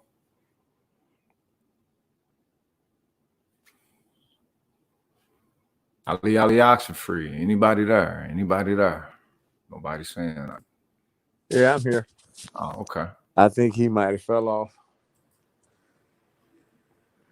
I'm sorry. I'm sorry because the last comment I was talking and like I have two mute buttons, the one that's on StreamYard and the one that's on my headset. So what I did say was, in response to Rogesh's comment about the beauty maintaining and stuff, I was like, well, you know, being a bitch shortens that and runs them smack right into the wall.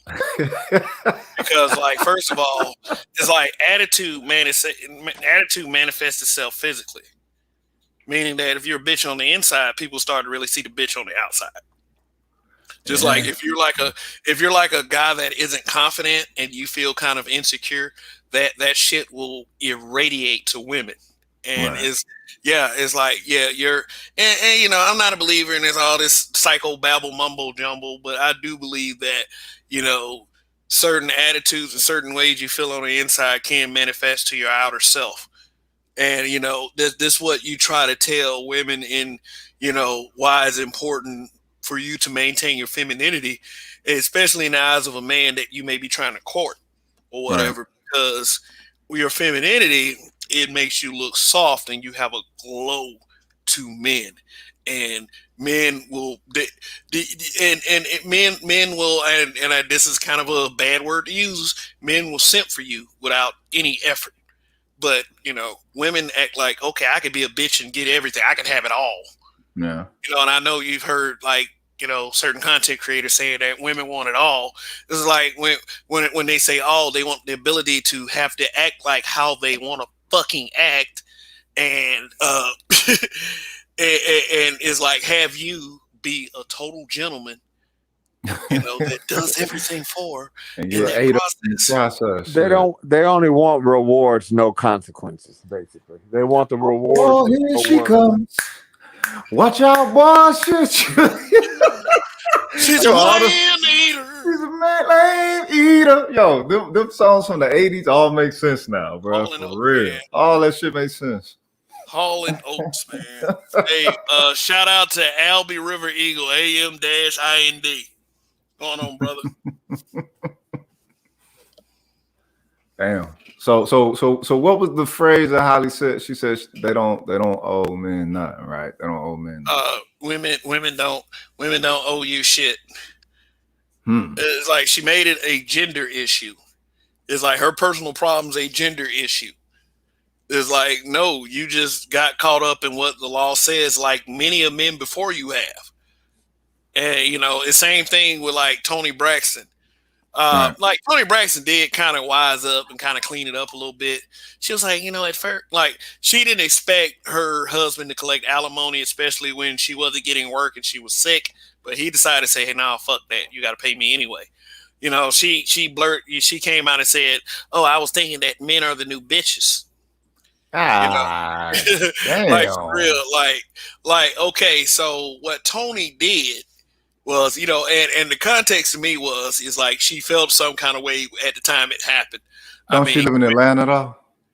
I think she does, yeah. Okay, but well, I mean, it's a regional perspective that she having with shit. I mean, she pretty much got to be saturated with a whole bunch of. But you know what she did though? But you know what she did though? She admitted that women who feel that entitled and such, because she saw old boy as feeling like he was entitled, she admitted that women are bitches for doing that. So, you know what I'm saying? You know, she admitted that. So it's like sometimes these females will say it for you. You know, they feel like that they're speaking in terms of, you know, power to the womans, but really it's like they end up like with a lot of this thing is shooting themselves in the foot. There's no need to get mad at what these bitches say too much, because like it's like I said, that's what they do. They do it to themselves. That's what they do. Like Patrice O'Neal say all the time. He said, look, you can't get mad at nothing that they say, because most of the time they don't even know that they saying it. They so well programmed. Just tell yourself that it's all your fault in an aspect of the response that you give. Understand the type of response you're supposed to give, and if you give the wrong response, it's your fault. You can't, as Rael says, you can't internalize none of it. You can't internalize none of it. And you want to, because you think that, all right, this is where, you know what I'm saying, the love connection is with it. But nah, and not operating off of love like that. And not operating off of no weakness or no, you know what I'm saying, no unity shit. It's always just them for themselves. And I mean, it kind of makes sense that that's organically where it's going to in the toxic realm with them, you know what I'm saying, purporting the whole independent thing. It's it just didn't mean us. It meant independent from us, independent from some sisterhood that they're supposed to be connected to, independent from reality of their self, and you know, independent from, you know what I'm saying, the quality aspect of motherhood. I mean, it's independence from within and without. You know what I'm saying? Just crazy. Yeah. Geechee Dan says, remember how mad Sherry Shepherd was when she had to pay alimony?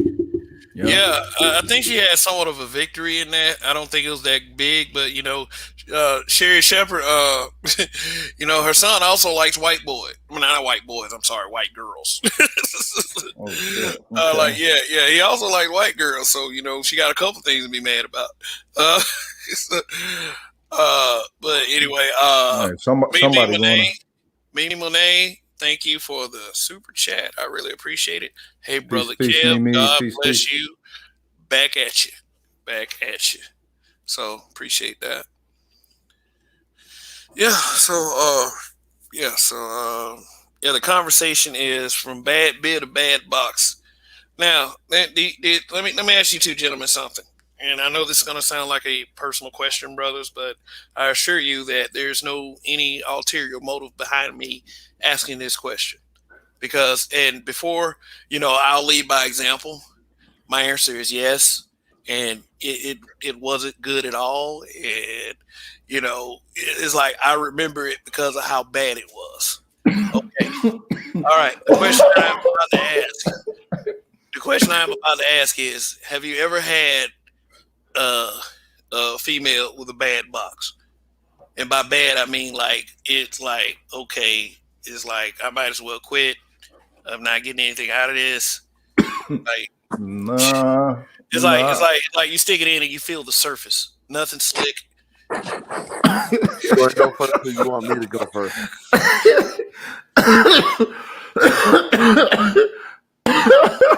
Oh, all right. So no bad box. Bad head, definitely.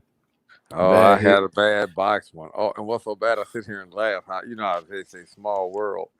So it comes around in my work crew, and someone asked me. She asked me about somebody said they got to need a friend need some work done.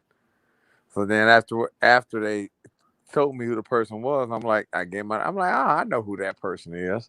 This, that, and the other. So after she called me to look at this house. And then she's like, I don't remember you. She said, what is this guy? I remember when I told you, matter of fact, and we even did a show on it. I said, man, this sex was so bad, I'd rather go to work. It was her. It was her. I was like, as a matter of fact, I was doing, it had to be, about 4 years ago? No, it had to be longer than that because, yeah, my grandmother was still alive. Maybe about 7, 7, because my 7, 8 years ago. And I was told, I said, mm-mm. And she's like, well, it must have not been nothing if I don't remember it. That's why I was sitting there thinking to myself, yep, because it was that bad. I mean, like, literally, I tried to mess with her for about a week and a half. And I told her, I said, you're saying something. That's the one I told her. I said, if we get together, I'm going to cheat on you. So ain't no point of us. Because it was just that bad. Hey, I mean. I told her, that's the one I came up with, the saying, the sex was so bad, I'd rather go to work. At least I get paid for the job. Man, Lord, was she lazy? Was she lazy? I mean, like, literally, she just act like, I ain't gonna lie. You ever had a woman who act like the sex so good they can't stand still and all that bullshit? They can't take nothing. Like one of them types. Where it's like so much that it's almost every time you have sex, it's like instead of having pleasure, it was all pain. And I'm like, I ain't that big, motherfucker. Yeah, the run. Hey, I'm gonna tell y'all about one. Like, girl, like had a big booty and everything. It's like, I mean, she was cool, but finally got her. Took her in the back of the place that I was at, and she pulled her pants down and ready to go. And all of a sudden, it's like when she bent over and spread eagle, it was like the smell made a sound. Oh, yeah. That shit was like. I had a couple like that. That shit was like. And then like all of a sudden, like, yeah, my dick did the woo, like like that sound Pac-Man make when he died. Hold on 1 second. No, Kevin. And what about the ones where you go ahead, especially like if it wasn't able to get a sniff test, but you go ahead and fuck, and then like as soon as you get 2-3 pumps in and that air start coming up, it's like, man, what the hell y'all bitches be eating, man? Listen, I'm pretty sure when these women be talking about 2-minute nigga, oh no, this nigga couldn't keep it up, this, that, and the other. No, bitch. It wasn't that he couldn't keep it up, it's that your couldn't keep it in. And that's what made it go down.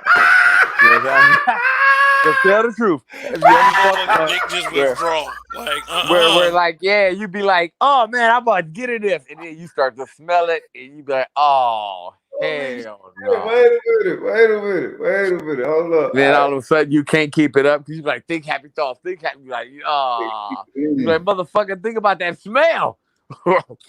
Damn. See, that's why you gotta pull your chicks from, the conscious community. No, I'm talking about like you ever got one of them quick where, I mean, like I said, where you couldn't give it the smell test before. I know you girl done come home or whatever after y'all done going out, and then you just ripping her clothes off, and you get to that point and it's like, I gotta go.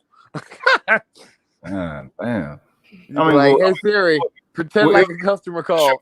Instance of arousal, you know what I'm saying?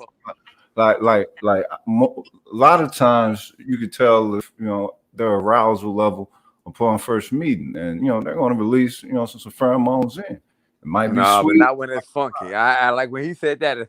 Oh man, that is. I ain't gonna lie, man. You want to do that? Get a woman with some stank caddy. Oh, ugh. Oh. Wow. I mean, you want to turn. I ain't even gonna lie. That should be that could be a deterrent right there. Say after you have your first experience with a woman with a stinky cat, and say you ever want to control yourself, the first thing you do is like you said, nah, man, I'm not gonna fuck this broad because she just, she ain't worth it, or she one of them ones. Just be like, think about a stinky pussy. You be like, all right, cool. I don't even want to fuck no more. Standard for some funky cat. Yeah. All you gotta do is think about some funky cat. You won't be able to get it up. Ah, damn, Judge. Where the fuck you at, Judge? Where you at? What part? I'm in Ohio. Oh shit! All right. Cleveland. All right. Yeah, I'm in Cleveland, Ohio. Hey man, let me tell you what's up. Let me tell you who it's got to be bad for. The stripper who has a foul smelling box, because like I always have the luck of going, like I go in with a group of homeboys and she always go to my homeboy first. And then he warned us about her. But the last time that happened, that was like some years and years ago. Like she kept coming to him. Like, man, he's like, and then he kept telling him, man, don't do it. And then when you see her walking around, you notice that she tried to approach other groups, and then brother be like, nah. Was she banging? Well, banging is subjective in this case. You probably could see her as cute. She was kind of a narrow, light skinned chick.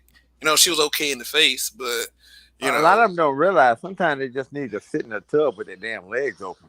Hey man, look, I will not comment on like the cleaning procedures of women or whatever, but whatever y'all do, just get it done.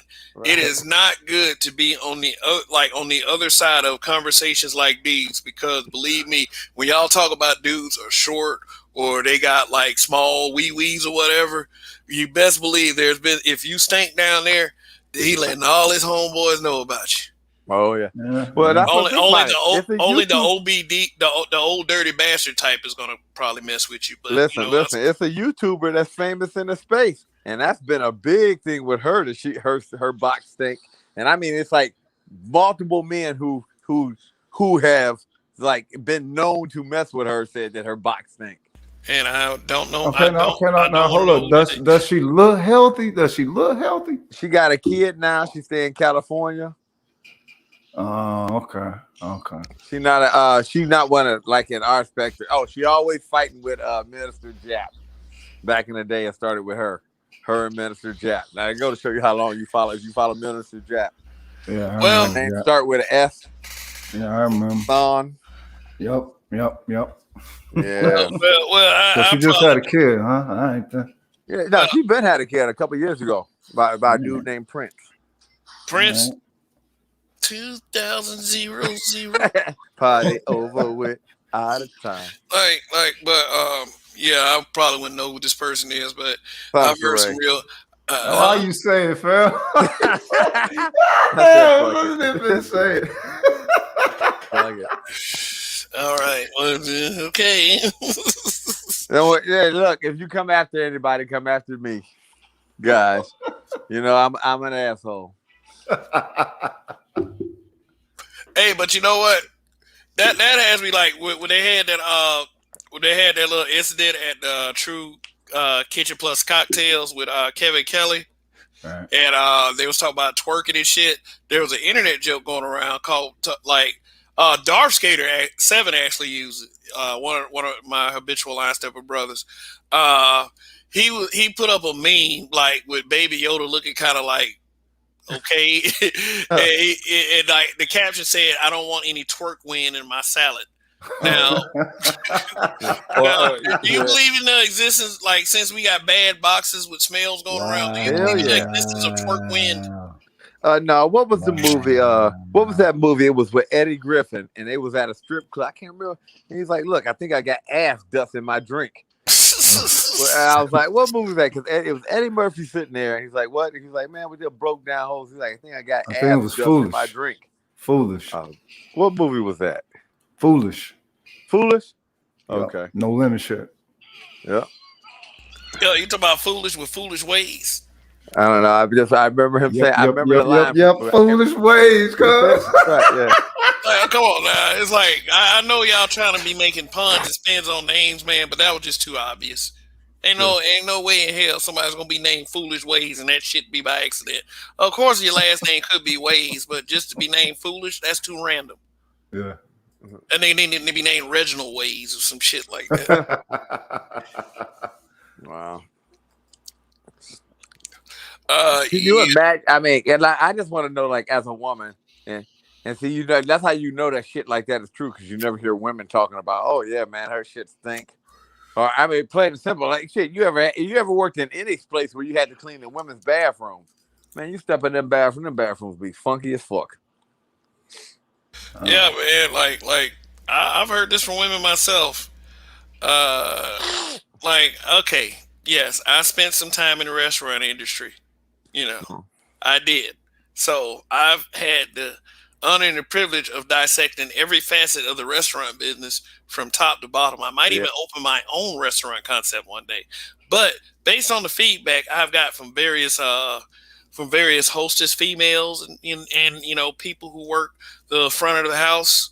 You know, if you don't know what front of the house is, front of the house is like the server position, the manager that comes talk to you at the table when you're bitching about food that you should have cooked at the goddamn house. And I can say that now because I no longer work for a restaurant. So yes, y'all are some of the worst motherfuckers to try to cook for. But at the same time, you know, it's what I signed up for at the time. The feedback that I got from women who had to go in the women's restrooms or had to clean up or touch up the restroom is that women are fucking nasty. Yeah. Wow. Wow. Yeah, I remember when I had to clean them restrooms at McDonald's. Man. Yeah, I actually started out at McDonald's, so people gonna be like, "Oh man, he worked at McDonald's. Oh my god, let's get that on tape, y'all." Yep. When I was 15. My first job when I was 15 years old. Yeah, McDonald's was my first job too. I mean, it taught me a lot of basic things about work. I got the fuck out of there before it became the whole, you know, like the entitled generation. We were before the entitled generation. Right now, you go to a fast food restaurant. If you catch an attitude, if somebody catch an attitude with you at a fast food restaurant right now, you might well not even say anything. Mm-hmm. Because there's no ethic there. You'll be wasting your time spinning your tires there. That's why I don't understand people who write letters to restaurants, like be writing email. I'm going to write an email. I had this experience and I loved the sushi, but your waiter, oh my god, I just wanted to kill myself after I left there. It's like, damn. I'm glad I don't do that shit anymore. I swear. That's crazy. That's so. I mean, shit. If they just change their diet, it'd be all right. Most of them eat bullshit, man. No, they on a seafood diet. Seafood and eat it. Oh shit. All right, so I mean, but there is washing, though. That's the thing. Look, ain't nobody going around not washing their ass, though. You know what I'm saying? What the fuck? You think these bitches really going out not washing their ass, and this, yes, and it's do. not. If you want to peek into human nature, going just if you ever wanted a peek into human nature, I wouldn't suggest you do this now. But work for a restaurant and just keep your eye on the restrooms. Got you beat. Another good place to say, get you a girl who stay on campus, and especially like in a dorm where it's all, like I said, it might be 5-6 women there, and be the boyfriend that's always coming over smashing your girl. Oh, you will see a lot of shit. You will see a lot of shit. Like, so their mamas not teaching them hygiene or something. What the fuck? Know what it is. I remember back when I first, after I graduated from high school, my girl, she went to University of Akron. So on the weekend, to go to show you how small world. On the weekend, I drive down and go down there, spend the night, and come back in the morning. All right. Come to find out, the dude, a friend of mine's brother who stayed one across the street and one house up, was fucking the other girl who happened to be my girl's dorm mate. That's so it was so funny because sometimes I'd walk in the door and then like 45 minutes later, this nigga walk. I'm like, well, shit, nigga. If I knew you was coming, we could have carpooled. Because like literally, we lived up here. He lived across the street from me. We go down there and do that. Oh man, when you see some of the shit that these women would do, or you hear some of their stories, especially when the motherfuckers think your ass is asleep. Oh, and like I've heard him talk about, well, I didn't even know my shit was that clean, but he ate it. I was just like, oh. Whoa! I was just like, Holy shit! There's some nasty, Holy desperate shit! steps out there, dude. I was just like, oh man, look at that. My stomach turned just from thinking about it.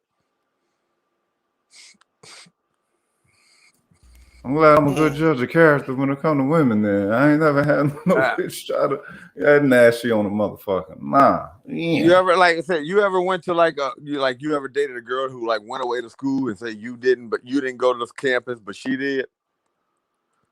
Or no? Nah. Oh man, yeah, man, you get a lot. My You get a ex-wife lot of in City College. Yeah, nah. you get a lot of stuff that way. I mean, like you want to know about women, especially go like an all-woman dorm where you always there because your girl got to do. Oh, you'll see a lot of shit. You'll be like, oh hell no. After the fact, you'll see a lot of shit. Now, it's like I've learned from experience. You a dummy if you ever put anything past a female. Don't put nothing past them. Period. Damn shame. I ain't think people mamas wasn't out here teaching how to wash their ass though. That's just don't put nothing. negligent. Well, I'm just saying, like trust in general is a hard thing to come by, though. Right. I mean, really, it's just like just the sheer nature of people. I've learned like in many ways, easy and a couple difficult, not to trust people like that. Mm-hmm. Because people are fucking nasty. Yeah. Especially, oh man, I ain't. All right, Mimi, I'm finna let you up. I'm about to post this link.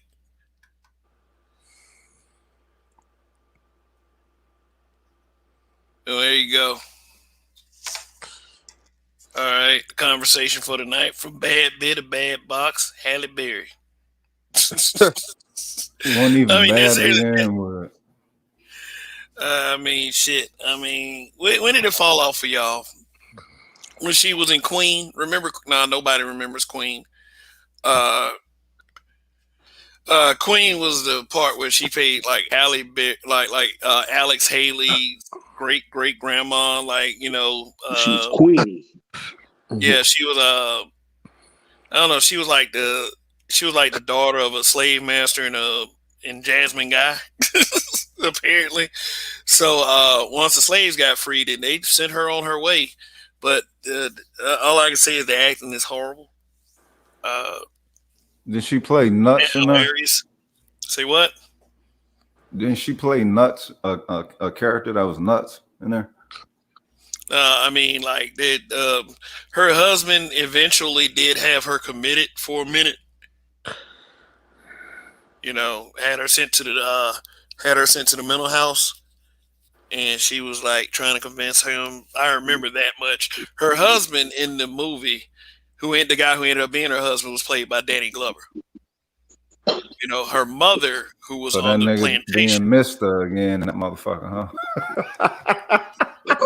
They brought back Mister. Ain't that a bitch?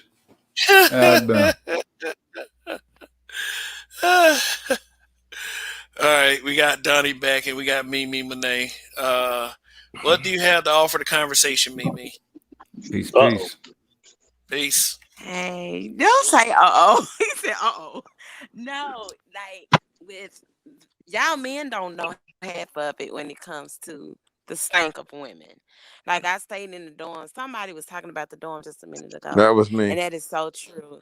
Yeah, and it was some of the most prettiest women. I had a roommate.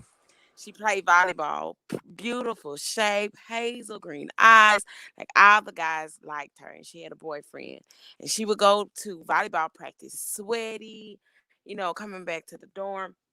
And she would go get Victoria's Secret and put lotion on and go right back out there to go be with her boyfriend. She ain't take no bath. God nothing. Like damn. it was bad. And I remember it was another because I was a pre-med. I was pre-med. And so we had did a project. And so we had the petri dishes and we put them in different locations. We put one in the men's bathroom, the women's bathroom, one in the lobby, and we put That one, I women's forgot the bathroom other was set place. off what? It was like Ghostbusters in that Man, shit. oh my gosh. We after like Mm-hmm. within 48 hours, we took the petri dish. It was green fungus and black fungus on Mm-hmm. top of the petri dish of the that Yep. was in the girl's bathroom. Mm-hmm. It's bad. And I used to Whoa. be I used to be an officer and I used to work through the dorms, to make sure I had to check the rooms and everything, do room check. You would smell Victoria's Secret, spoiled catfish, and laundry detergent all in the same hall. Yep. It was What bad. the It was fuck? bad. Mm-hmm. Women are nasty. Like when Mm-hmm. I was a football trainer, because I was a sports trainer. With guys, all you gonna smell, you could tell when it's like the football training room, because you smell like sweat. You'll smell sweat. You might smell, somebody being musty. That's it. But women, oh my Right. gosh, y'all have no idea. It was a girl. She was sitting So in the they mama desk, didn't teach and them she how to got wash up. their ass then? A lot of women I can't wash don't their ass know. well. Right, That's because quite I common. remember That's actually quite common. yeah. But it is though, because I remember this girl was sitting in a desk and she said, "Well, Mimi, you can sit in this desk." And I went to go sit in that desk. I couldn't sit in that desk. It smelled like somebody died and was sitting in that chair for a whole week, just breaking down. It was bad. Like she smelled dead inside, like for real. So And y'all this is have in no college. This is in idea. That dead. college. See This that is dead women I inside. who was around who was 19 or 21, right? Oh yeah. yes, yes. But So they didn't but the thing of it is, so they didn't went through little girlhood, not understand how to wash their ass, perfectly with a mother. I smell little girls. I smell little girls that smell like fish. And I'm like, why are you a Oh little girl and you're not shit! smelling like fish? That's because they mamas are not cleaning them. Right. Yep. I'm She telling you. stanky. It's pretty bad. All them It's pretty funky bad. draws, y'all. But no. I ain't gonna lie. Look. Especially like I said, you go to the dorm room, especially the bras throw their underwear in the That hamper, sweet and you funky see how stuff. how the God color damn. been taken out the crotch of the drawers. Yeah. I see what I'm talking Yeah. about. It's bad. It's bad. And this is a thing. A lot of the stuff that y'all talking about, that's just the minor stuff. All right. That's minor stuff. You It's done really took the bad. color out the crotch of your drawers. That's how I be like, man, But you know that I shit think gotta stay. what goes Holy shit. But you know what I'm thinking Busted. they're doing, bruh? What I think they're doing, bruh, is they're trying to bleach the crotch of their drawers. That's what I'm thinking they doing. Because I'm like, Nah, now what you can you? tell when it's a fade color out like that. It wasn't no, it was Oh that was a funk color, man. That color just ran away. oh my The color just ran away. Like, look, motherfucker, I'm out of here. oh Oh, my that's toxic as god! fuck. Holy shit. That That's that terrible. Look, this is fucking terrible. This is fucking terrible. What the I'm going, fuck? I'm going to hell, ain't I? Nah, it's just No, you not. No, you how the not. fuck You ain't these going. mamas You ain't ain't going to teaching hell these for little telling the truth. girls? I say it all the time. Black And women is they're not. sacrificing the sanctity of their daughters. They ain't even Nah. teaching their But no, daughters it's not. to No, no, no, no, no, wash no, no, right. no. It's not even black women because like Kev, I told you before I'm an educator. And so I teach Hispanic kids, I teach white kids. Yeah, This white is kids all do it across too. the board. That's how across the Yeah, board. That this is ain't all just across the yeah. board. Cause Yeah, I ain't gonna it's lie. not little What's So so black what the bad is fuck the is girls. motherhood? What the fuck is motherhood then? What the fuck no. that is? I've heard plenty of white women, like, I live in it's enough still white people around. I've heard plenty of white women. I've been out and they've been talking about a chick whose pussy stank. So they, Yeah, trust me, I I done heard smell it. more of them. I smell more white women. I smell black women. I'm just being honest. I'm not saying all No, white women. I promise when you. you was in college, was you in But college with a lot of sisters or pilgrims? Who, me?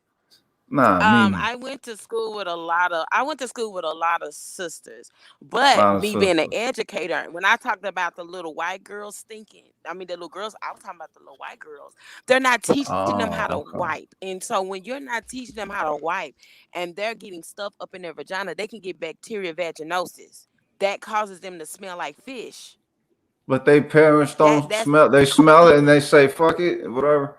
Oh yeah. Nick, motherfuckers evidently don't the know what parents that are not. They're not training them, and they're motherfuckers not don't know what that washing them. smell is.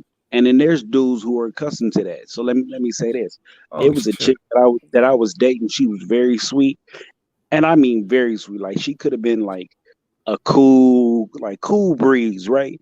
And it just so happened that the situation happened. Panties came down, and I was like, Yeah. Make that sound again, man. like she was cool, like real cool, but I was like, Like Scooby Doo. and it got to the point to where I was like really trying to wear it out. Like the coochie smell is, Right. but she's a real sweet person. Like, how do I deal with this? And it got to the point to where like I Right. was like nigga didn't want to have sex with the bitch. The bitch was trying to fuck, and I'm like, well, let's go get in the shower first. Hey, Do she screw up? Wash her. But even Good. if you would have got in the shower with her, though, Now you gotta it's let it sit something in the going on tub. down there. Even if you got in the So yeah, shower, for her to smell that bad, it's yeah, you something gotta. internal. So you can wash it all day long, but you stick your thing in there, you're gonna get some contact of Right. whatever's going on in there. Look at it. You So gonna you have a gotta be little white careful of bump that. white bump on your shit from an ingrown hair from a hair follicle being infected from going up in that shit. but Oh my there goodness. there are niggas who will settle for that, right? Who maybe they don't know any Yeah. better or they're just accustomed to it. Like I have so I have Go on, you done fucked the funky. no, it wasn't. No, it wasn't. I already We told you gonna about call it mine. F Nigga. the That was F the F. Fuck the that funky. was about 4 times. That was as much as I could push it to. But my cousin, he got his baby mama was pregnant, and I remember my grandfather passing away, so I'm on one, right? I'm drinking, and I remember him telling me the day of my grandfather's funeral, and I had a bottle of Hennessy in my hand, and I'm drinking, and this nigga was like, "Yeah, such and such is pregnant." Oh, for real? Oh man. Yeah, we didn't think she could get pregnant. Why didn't you think she could get pregnant? And mind you, I'm drunk. He goes, well, because she has a issue. I said, well, what's the issue? This nigga gonna tell me BV. Oh wow. Going what? Wait. She got what? BV. So when he said it, I had to take me a little quick swig. Mimi, would you like to break down to the rest of the people what BV is? Oh, BV. So basically, she had a virus. She had a virus that can cause you to be sterile. Holy shit. So, but what are the traits of this virus, right? Or like the symptoms, should I say? I wish the women I knew had Well, well, a lot of time those kind of women more than like they've had like gonorrhea or bacteria vaginal. They've had multiple never mind. STDs. Never mind. I was about to say I wish the women I dated back in the day had that, but Nah. So understand Yeah, that. Out in Vegas, you know. it's a lot cheaper. It's a lot cheaper than the child support. Understand. This nigga, when he said this shit to me, I'm drinking Hennessy. I let this nigga slide for that night. It was like, now he got roasted later, but that he got to pass that night. But I was like, nigga, huh? Oh, So you telling me the pussy was a little tart and you got the bitch pregnant? tart. Like it don't taste right. It has a little bit too much tart. Oh my god.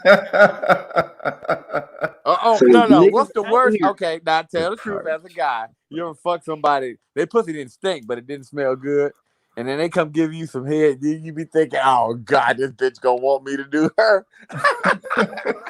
It's two broads I can think of in my life that I've been like, oh hell no. And one was the one I told you about. She was a real sweet girl. It just had a little bit of a it was a little spice. It was a little spicy. Little twang to it. Yeah, it was It had a just little bite spicy. to it, huh? She was a Colombian chick. She was real sweet. I'm telling like when I say sweet, like this overrided everything. And when I got to the pussy, I'm That's like some different. That's some with a different person, ecology your that pussy make smell like up this, those taste right? buds. You know what I'm saying?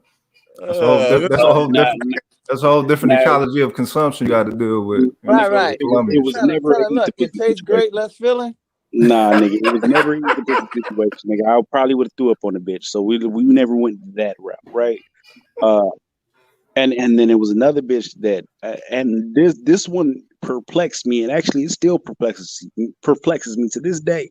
Maybe Mimi can shed a light on this. This bitch pussy smell like pneumonia, and this was a me get up. I gotta go. Hey, listen, it's later than I thought it was. I'm gonna holler at you. I'm gonna holler at you tomorrow. How did it look? How It did it looked look? fine. Do you It remember how looked it looked? it It looked looks fine. What do you remember perfectly what fine. the You discharge or said whatever looked like? you It said wasn't it no licked discharge. fine. Ugh, Donnie. Nah, it wasn't no discharge. It wasn't no like I couldn't see anything visibly wrong. It was This shit shaved. just I was Oh, turned like, you yeah, said nasty. it smelled like ammonia.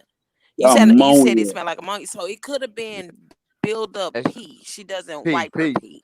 Yeah, Oh that's the shit. ammonia Oh, smell is pee. nigga, because You I was ever go like, into a house hell and no. somebody pee in the toilet and then say like it go 3-4 days and nobody flushed it? What the It's a real fuck? Yeah. ammonia So it smell. could have been. No. So what Before it they. could have been though, Danny. What What it the? could have been, Boy, Danny, it's was hard not living only out there was in she Cleveland, not huh, peeing Judge? and What the fuck, wiping. Well, cuz? remember I work on houses, so Not sometimes only the was she not contractors will piss in peeing the and toilet and not wiping, flush Yeah, it. but what I, was going I can on dig it. was she probably was peeing and not wiping and then sitting in those same Yeah. drawers. How old That's was what it this was. She bitch? didn't Donnie, change how her old was this drawers. bitch? Well, But she that's was why about women ain't really never supposed to wear the same drawers for 2 days. it was 24, but you Right. know, we was leaving the club, so she might have been pissy drunk Right. because I was pissy drunk. So Yeah, maybe women this is ain't what that supposed to do was. that. I mean, a guy you can get by 2 or 3 days with the same drawers on. Women can't. And, What the and then fuck? Right.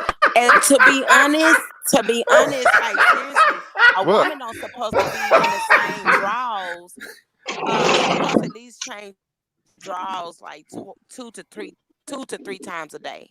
Yep. She's supposed to mm, change her drawers. Now A what you woman is laughing now, not at? You supposed didn't? to stay in the same drawers Wait, for a who the whole fuck week. gonna wear the same job for 3 days, nigga? What the fuck? I Oh, said 2 hustling or ass 3 man. days. I don't want the same drawers twice in a row. Think about it. I now, go out. Look. I go out. Go to Broad's house. I sleep there. Wake up in the morning. Wash up. Go to work. Look, straight to work. I've done it before.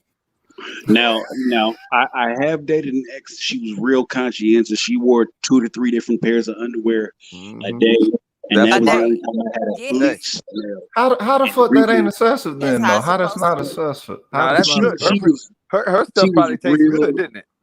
I Oh, don't eat pussy like that. So, but she was real conscious. oh boy, you pass up a good opportunity, man. What the fuck? Because I remember being in the bathroom with her, and she used to wipe and smell. I was like, "Bitch, what are you doing?" She's like, "I want to make sure that the pH is right." Yeah. Nigga, that's who your mom, boy. What the fuck? How Right. you pass up?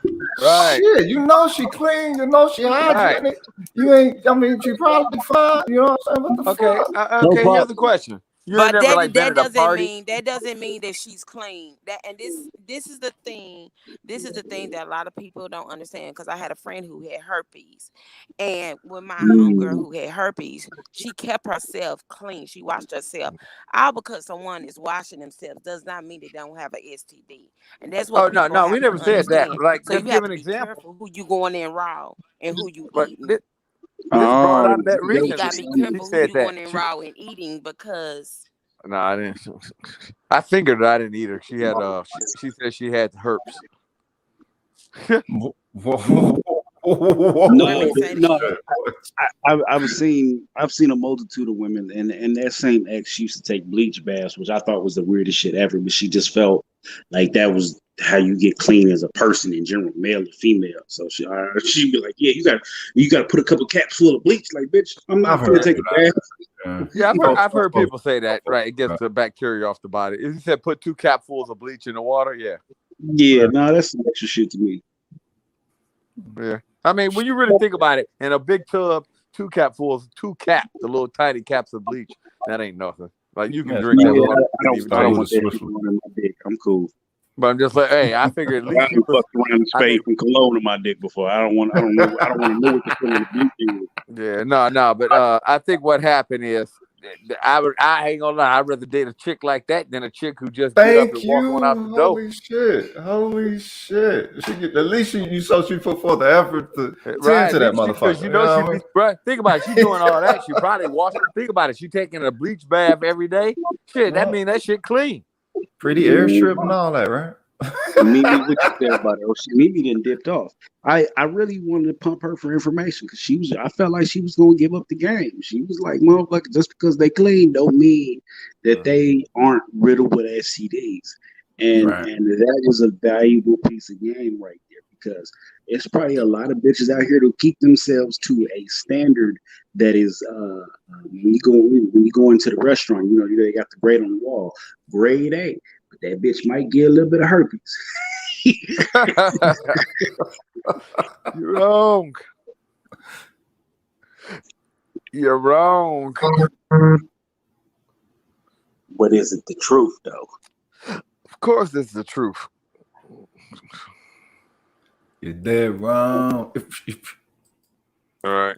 Well, Mimi's back, so Yeah, Mimi. Go ahead and break down how these women be having STDs and be keeping it real clean. Grade A. Right. And tell me, does it have a taste to it? This nigga.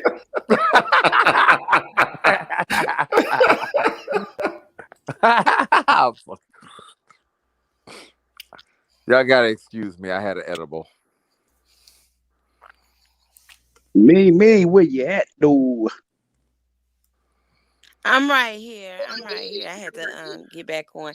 Y'all just gotta be careful who you put in your mouth on. You can't put your mouth on every female because it's not stinking don't mean it could still be dirty. She just know how to clean it up. So you just gotta be careful. I mean, tell us I the used to tell my game. homeboys this all the time. Like You know this why. seriously, because a lot of times people think, oh, she don't smell bad. She could still have something. Mimi, you know this why. Do you have some just gotta be homegirls careful. that was doing this shit? What is the reason that you have this information? You have to have homegirls, somebody who told you the game. Give us some detail. Like I said, I had a homegirl. Okay, I'm gonna hip y'all to some game. I said, I had a homegirl who had herpes. Did she tell the man she had it? I never smelled her. No, I'm saying, did she ever tell the man she had it, that she was fucking? Somebody got an echo going on, so if you got a computer in the background, please mute it up. Did she tell the man she was messing with she had it, or no? Maybe it's me. Maybe it's my ceiling fan. The man she was messing with. Did she tell him that she had it? Nope. Oh, I don't think she told everybody. I ain't gonna lie, that's why I need her stop being friends. It's a delay with Mimi, right? You're not listening to this on YouTube, are you? Yeah.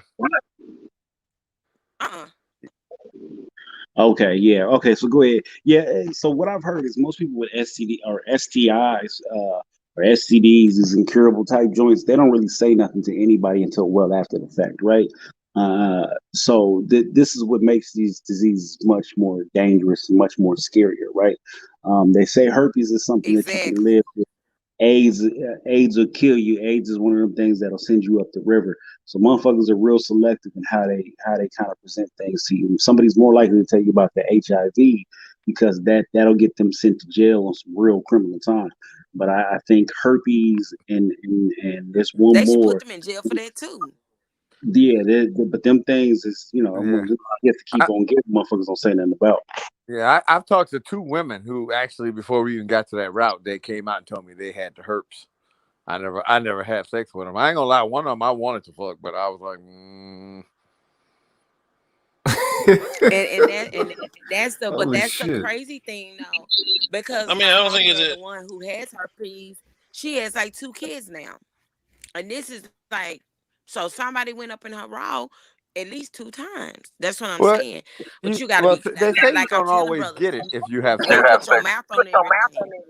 Yeah. Do the kids get it if the mother has it? Certain they got stuff they can give. If she's infected. certain If she sexually if she's transmitted disease infected, you are not guaranteed to get. HIV is one of them, right? HIV is one of those things where you can have sex with an HIV right? positive person and potentially not get it, right? You can even share needles with an HIV positive person and potentially not get it. This is Herpes too, one of though. yeah, but this is one of But you know what? Sometimes a person can have Holy HIV. shit. Sometimes a person can because sometimes a person can have HIV and their white blood cell counts is so low they don't even know they can't Mhm. even detect it. Yeah, yeah, Right. That's the because they thing. got that new, A they person can got have that new, HIV and not even know it. yeah, but And, no, and they got a new thing out there where if you got HIV, you can take this, and it'll it, stop you from it'll make your it's called count so low the people won't know you have it, and it'll yeah. stop you from transmitting it to Exactly. others.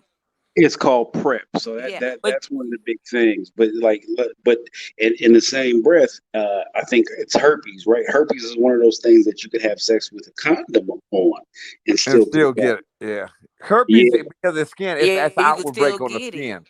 Yeah, it's an outbreak on the skin. Like Yeah, and supposedly, if syphilis. they're having an outbreak, you're not supposed to have sex because that's when you're more likely to pass it. Right.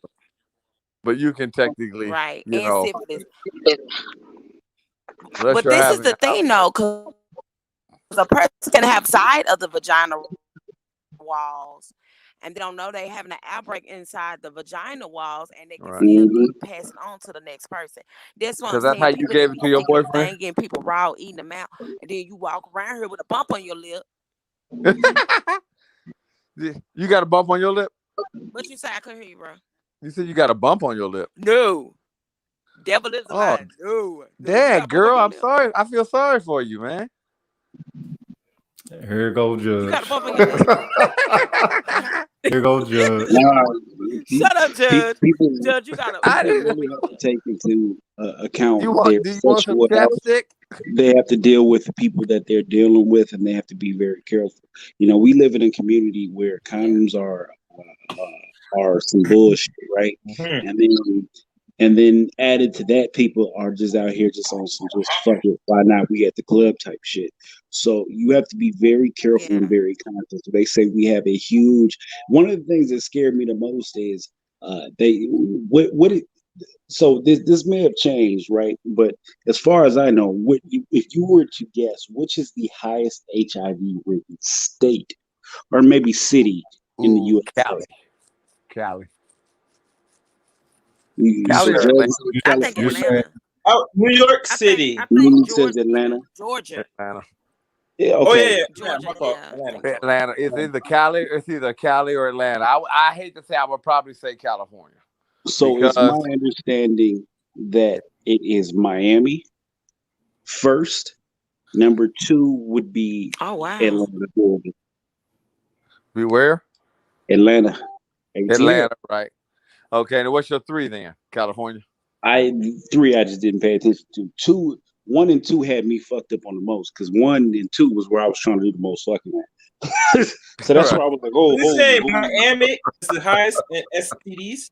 Yeah. Yeah, they said Miami was the highest in the HIV. You know, it is world capital in Miami, so you got them like. Right. You said it's the world capital? God damn. Yeah. Not, I wish they I, could play that song. Matter of fact, let me find that beat. Hold on, so I got you. Play. I hold said, up, yeah. hold up. Miami got more HIV than Africa, nigga. Oh, I think he was talking to the United States only. Oh, all right, what the fuck? Yeah, That's but a not. world. Yeah, the Africa So so bad. so the deal with Miami is the women in Miami are very gorgeous, very attractive. The high majority of them have low self-esteem.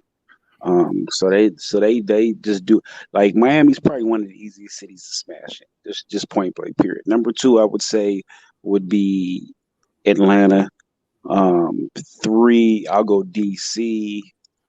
And it's just personal experience. DC, four, New York, uh, five. I've Cali. one place. Well, yeah, it's a state. So I'll say L.A., San Diego, the San, Bay Area. What San about Fran. San Francisco? Yeah, the That's Bay Area. right. Uh, San uh, Fran, definitely. Yeah. San Fran's a little. San Fran is different, So I don't want to say San Fran because San Fran is a particular area, but if you run around so you got like Oakland, Vallejo, Richmond, all like Sacramento, all of them areas, yeah, it's real easy to run up in. San Fran's it's kind of like the downtown type area. Like I haven't done too much in San Fran, but LA is like, uh, like I found a piece of change in my pocket. Like that's how easy it is to smash a chick in LA.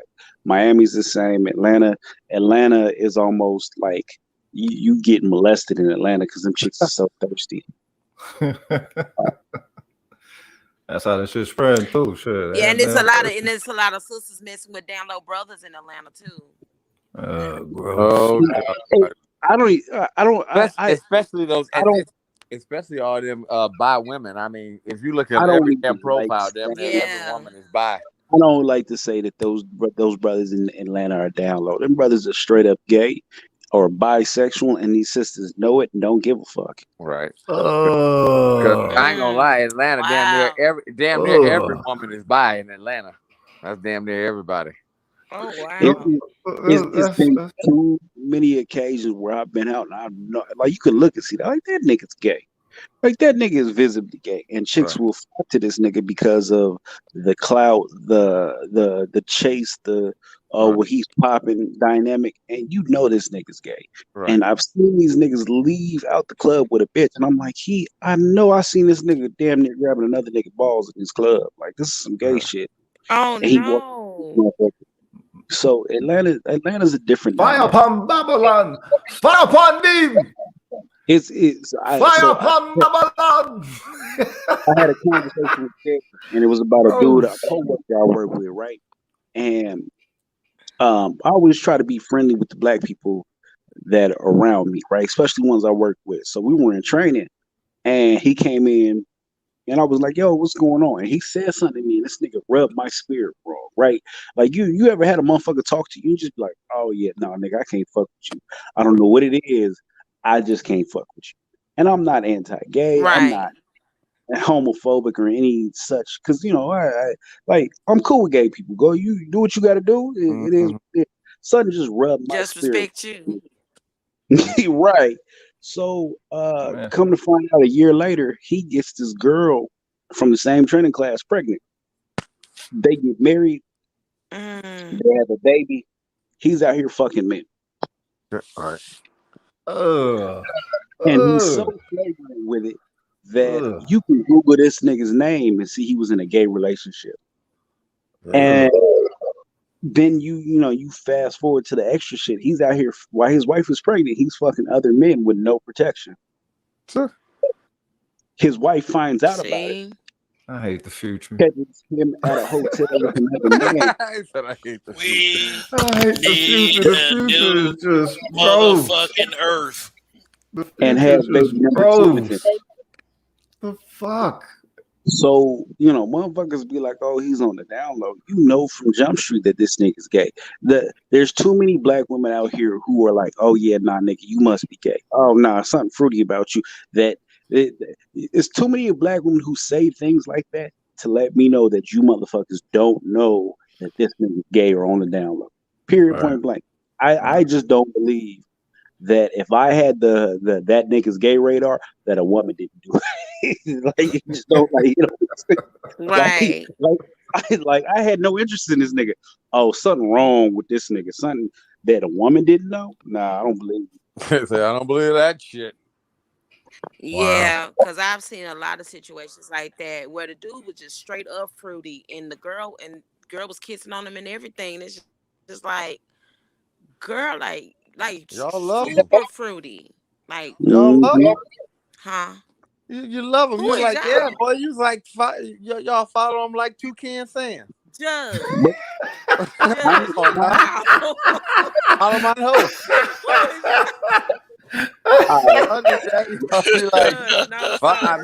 Y'all be coming in there. They come in there with that. You be like, oh shit, he cool. Follow his nose. Follow the nose. Oh, let that's me let me funny. ask you this, right? Now judge. Now judge. You I've No. know talked you be to fine. You be many like, of them. girlfriend, you my dog. Don't even worry about it.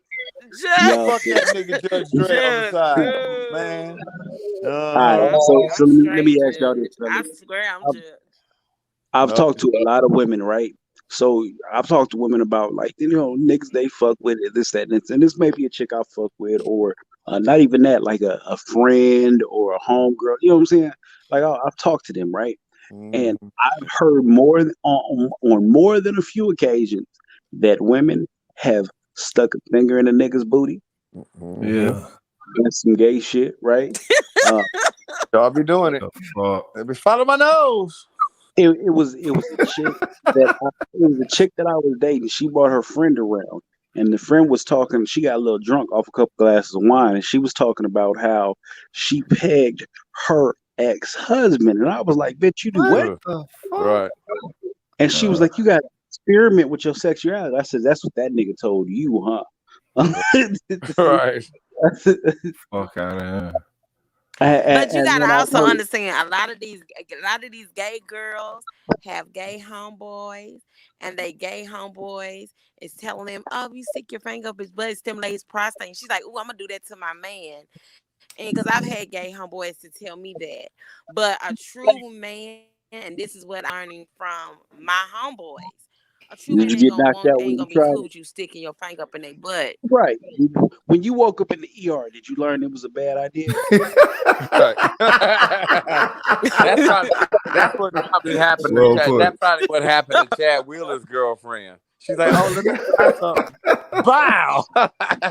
I'm sorry. I'm going to hell. Oh my god. There She's go like, "I was Judge. just trying anal. I was just trying anal with them. Oh shit. Judge. I All was right. just trying anal with them. All right, I guys. mean, It Yeah. was what? good He didn't talking have to to do that. y'all. I only put 3 fingers in." All right. Oh no. That is such a Well, I vivid will talk to y'all imagination. later. Yeah. I know. Like, Bye. Nosy come on, on. guy. See Like, y'all later. seriously. That's nosy on.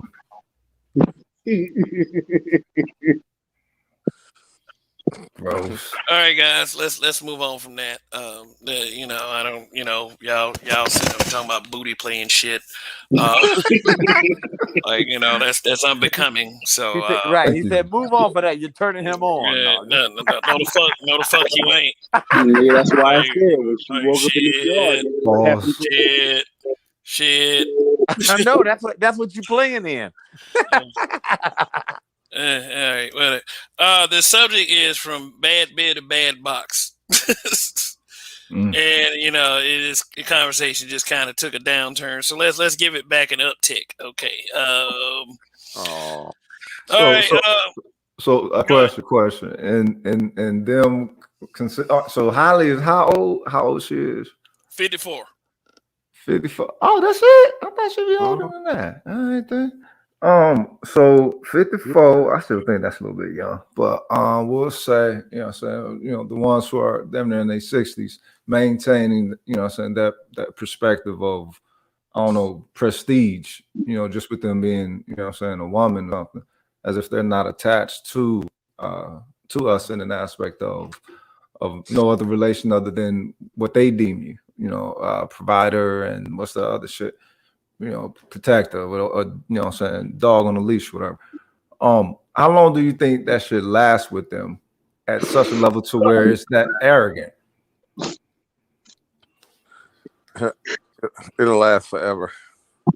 20 minutes after the last Disney movie. Right. It'll last forever. And ever. Mm. What was the last movie Halle Berry put out? Was it John Wick shit? I think it was John Wick 3. Yeah. Yeah. Like I said, I really liked her in John Wick 3, but So not many prospects. So basically, Halle Berry is relegated to fucking the pool boy, buying a nigga a BMW, and then him driving off to the sunset with a white bitch. well, she actually has a boyfriend right now, as a matter of fact. Yeah, he's a nobody too, huh? Trying to get his acting career going, huh? Yeah, some guy named Van Hunt. If you ever heard of that guy. Wait, Nope, never. so she made such a statement while connected to somebody? Yeah, which people. I like I said, I'm willing to place bets that people. I'm willing to bet that people are placing bets on how long it's going to last.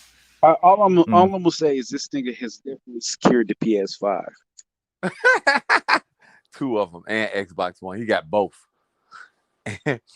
She. I mean, let's be honest. She is a very achieving in her old age. She's probably better than a lot of these 28-year-olds, right? But yet and still, she is still a climbing point for a lot of niggas. Like if they could just fuck Halle Berry. Halle Berry's gonna get them on a career path to success. And Halle Berry is what, 56? 54, but might as well, same difference. Yeah, 54. So Halle Berry is not going to be relevant for too much longer. So these niggas is gonna fuck themselves into stardom, and then keep it moving. Halle Berry is gonna be old. She's gonna be Eartha Kitt. Do you remember Eartha Kitt's husband? Exactly. No. Well, wouldn't it have been convenient if only Halle Berry had those storm powers? Right. Can I say something, Kevin? So yeah, go ahead. The theme at the street is she's paying child support to a white man that she gave birth to, and now she's talking about why she want to keep a man. It seems she's all over the fucking place. That bitch has been used and abused. I give that body a couple more years. After that, it's gonna look totally different when she hits 60. You get me?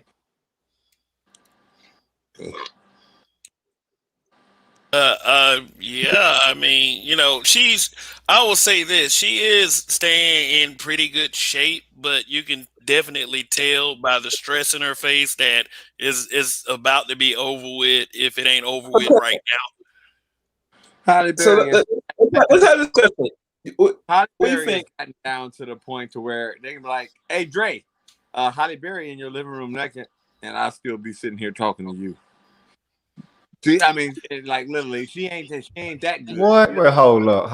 Nah, I ain't finna tell that motherfucker lie. That she over this motherfucker naked. Between Halle Berry and Angela Bassett. And Angela Bassett's like 60 now. Yeah. Which if you decide you want to bang either one of them? Shit, Halle Berry bad enough. She's straight for the stroke. You know what I'm saying? So she that bad.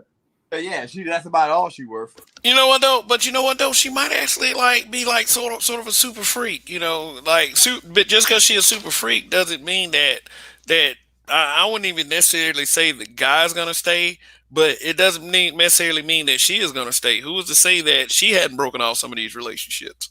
My nigga, she is 54. Yeah, I don't care if she sucked dick and the Holy Spirit came out her fucking mouth. She's 54 with no man.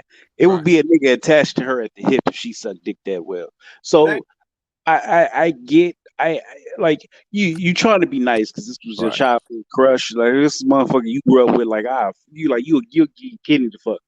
But Halle Berry is a pillow princess. And how many niggas have we been past that just been like, yeah, bitch, yeah, you for the streets? What nigga we got? She got popped by Billy Bob Thornton. Her acting career wasn't that great, nigga. So at this point, the pussy wasn't that great. The acting career fell off. Nigga, it's not much we can really do. Right? It's not. Where would Halle be?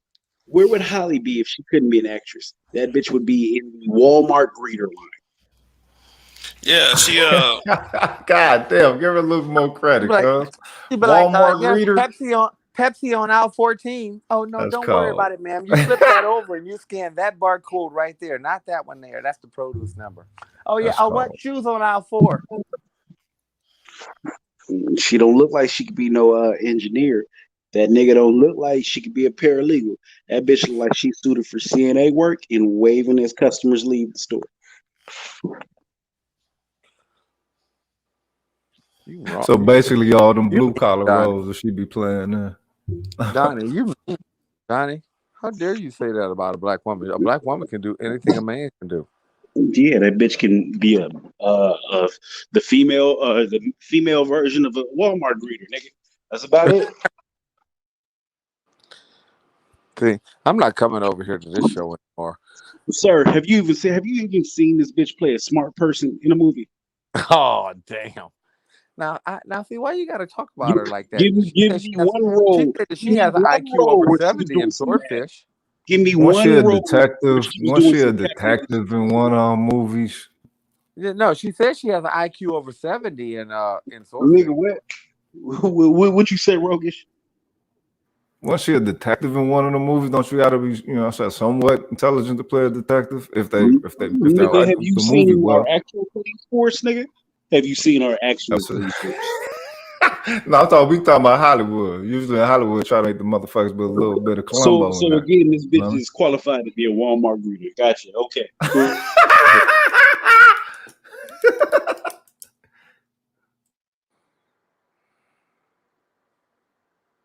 I mean, I remember that scene in Monsters Ball. Like, she can drag some balls. Yeah. Mm-hmm. Yeah, I mean, it is kind of like I said, like before, it kind of surprises me how sought after she was. It surprises me how sought after she was as an attractive person to see her come to this. In Monsters Ball, I'll give you a reference. The Chappelle Show, when he was doing the Antoine Fisher spoof. Like the woman that was in the shower was supposedly Halle Berry. So, I just brought that point out. It was, just trying to make the point of she was sought after. She was always seen as an attractive person. Like even Hurricane Chris. Halle Berry. You know where Hurricane Chris right now? You know where Hurricane Chris is now? Incarcerated, probably. Don't. Yeah, he's facing a murder charge. What? Oh, no shit. No, he's from Baton Rouge. But yeah. So you understand she got pretty girl privilege. But in the last couple of years, aside from the John Wick movie, all I remember seeing that bitch is I think the last movie I saw her in before John Wick was a WWE movie. So that lets you know how the mighty have fallen, nigga. Yeah. Bitch, wasn't she in Is it a WWE movie? She was a 911 operator, and it was like, where are you? Hey, my gosh. I was like, oh damn, Holly, you done fucked up, huh? Hey, but her first role was actually a crackhead in the movie Jungle Fever. I think she was Gator's woman. Gator played by Samuel L. Jackson. So she moved on from Gator's woman to losing Isaiah. I mean, she went from Gator's woman to Strictly Business to Queen. I mean, if anybody ever if you have any way of watching that film, I suggest y'all watch it. I just want y'all to see the acting put on display, but don't make it I mean, they might have it on YouTube for rent or something, but don't make it a priority. I just want y'all to see how funny this shit is. What movie are you talking about? Queen. Like, it was supposedly a story about Alex Haley's great grandmother, played by Halle Berry. It was a CBS miniseries. Jasmine Guy played her. Wait a minute. This is Alex Haley's great grandmother. Wasn't his story supposed to have been stolen? I guess. Yeah. I mean, but look, if it still make for a good story, you know what I'm saying? It's like, all right, let's see I mean, they how the got character Halle Berry to do development is, They got Halle Berry to do it, and Halle Berry was hired for that role based solely on her popularity at the time. Because it's better than being at Walmart. So she had to be a slave then. They said better. They said better than being at Walmart. Them niggas was like, hey, you want to be Storm in this movie? Yeah, sure. You want to be in the next movie? I'm above y'all. Okay, bitch, you in High City. What happened to a toad? Remember four movies later, right? This is when the shit was falling apart. Hey, bitch, you ain't got nothing else to do. Bring your ass back and be Storm. Okay, well, it's better than Walmart. Right. Yeah, her filmography online. You're right. She's got 2 movies coming out though. What happens to a toad that gets struck by lightning? the same thing that happens to everyone else. Right. Why the hell did That was they? the weakest. That was the Why? weakest punchline ever. I was like, when they made that, I'm like, for real, that was supposed to be a good like a plot twist line. Who else The was only supposed line, to be up for that role besides her? Who else? who knows? Can you name? Okay, so think of it like this: she was the only black bitch in Hollywood at that time that was really doing something. You could have went and got Queen Latifah. Wasn't gonna work, too big a bitch, right? Right. You had Play Storm? Nia Long. You had Nia Long. She had a little too much attitude and a little bit too much ass. All right. So that wasn't Play gonna work. You had Sanaa Lathan, I think. I got one. Kim Wayans. Two of them. but all in all, they wanted a white friendly actress, Yep. and Halle Berry was sucking white penis at the time, and then eventually, that white penis was bleaching her, or not bleaching, perming her daughter's hair. Now she pays $20,000 a year for it. So this is where it's at. I thought you said it was $20,000 a month. Oh, I'm sorry, $20,000 a month. There you go. All right. And the audacity that bitch, you paying child support for this white dude. You paying him to raise your daughter. That's some backwards ass shit. I don't see nothing wrong with it. Guy getting guap paid. So, he's a French dude, right? He's an actor. He's a homosexual. I mean, he could be, but he's an actor. This motherfucker getting 20 He's a racks a month. homosexual. A film actor, a film model. But he's getting that instant shit every month. Smart man. Hey, that's a smart man. I look, like that. Hollywood does not get down balanced, man. Hey, man, Hollywood don't do shit balanced. Them motherfuckers is off kilter. Mm-hmm. I like dude. What are you talking about? You driving good, you eating good, you doing your thing for $20,000 a month, nigga. What's the nigga? We going to the Walmart, nigga. This nigga will have everything taken care of, nigga. You want PlayStation 5? Take that, nigga. Take that, nigga. But my house gonna be decked the fuck out. Slap his daughter when she gets big. He's gonna have his way with her even more. And you know how they get down for real, man. So it is what it is. But that's how black women choose them. Well, she's like a mixed black woman, so I can't blame her. Fucking that Caucasoid. So, but it is what it is.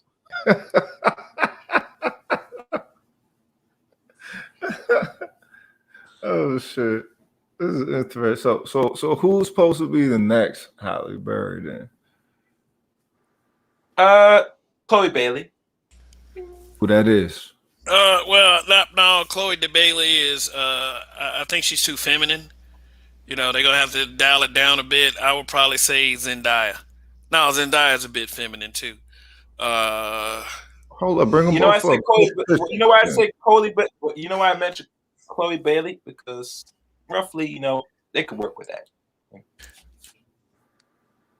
She ain't too fat. She's slim enough, And how tall? I think she was like 5'5". Halle Berry.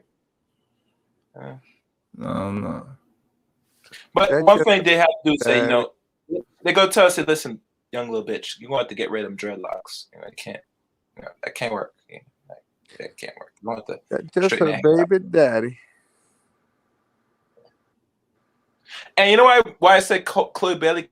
Check on internet. She says something in relation sibling to Halle Berry, so that'd be the best replacement. That's just your baby daddy. Who that is? T-Bird, that James Earl Moans. I agree. I would say there's hope. There's actually hope for Chloe.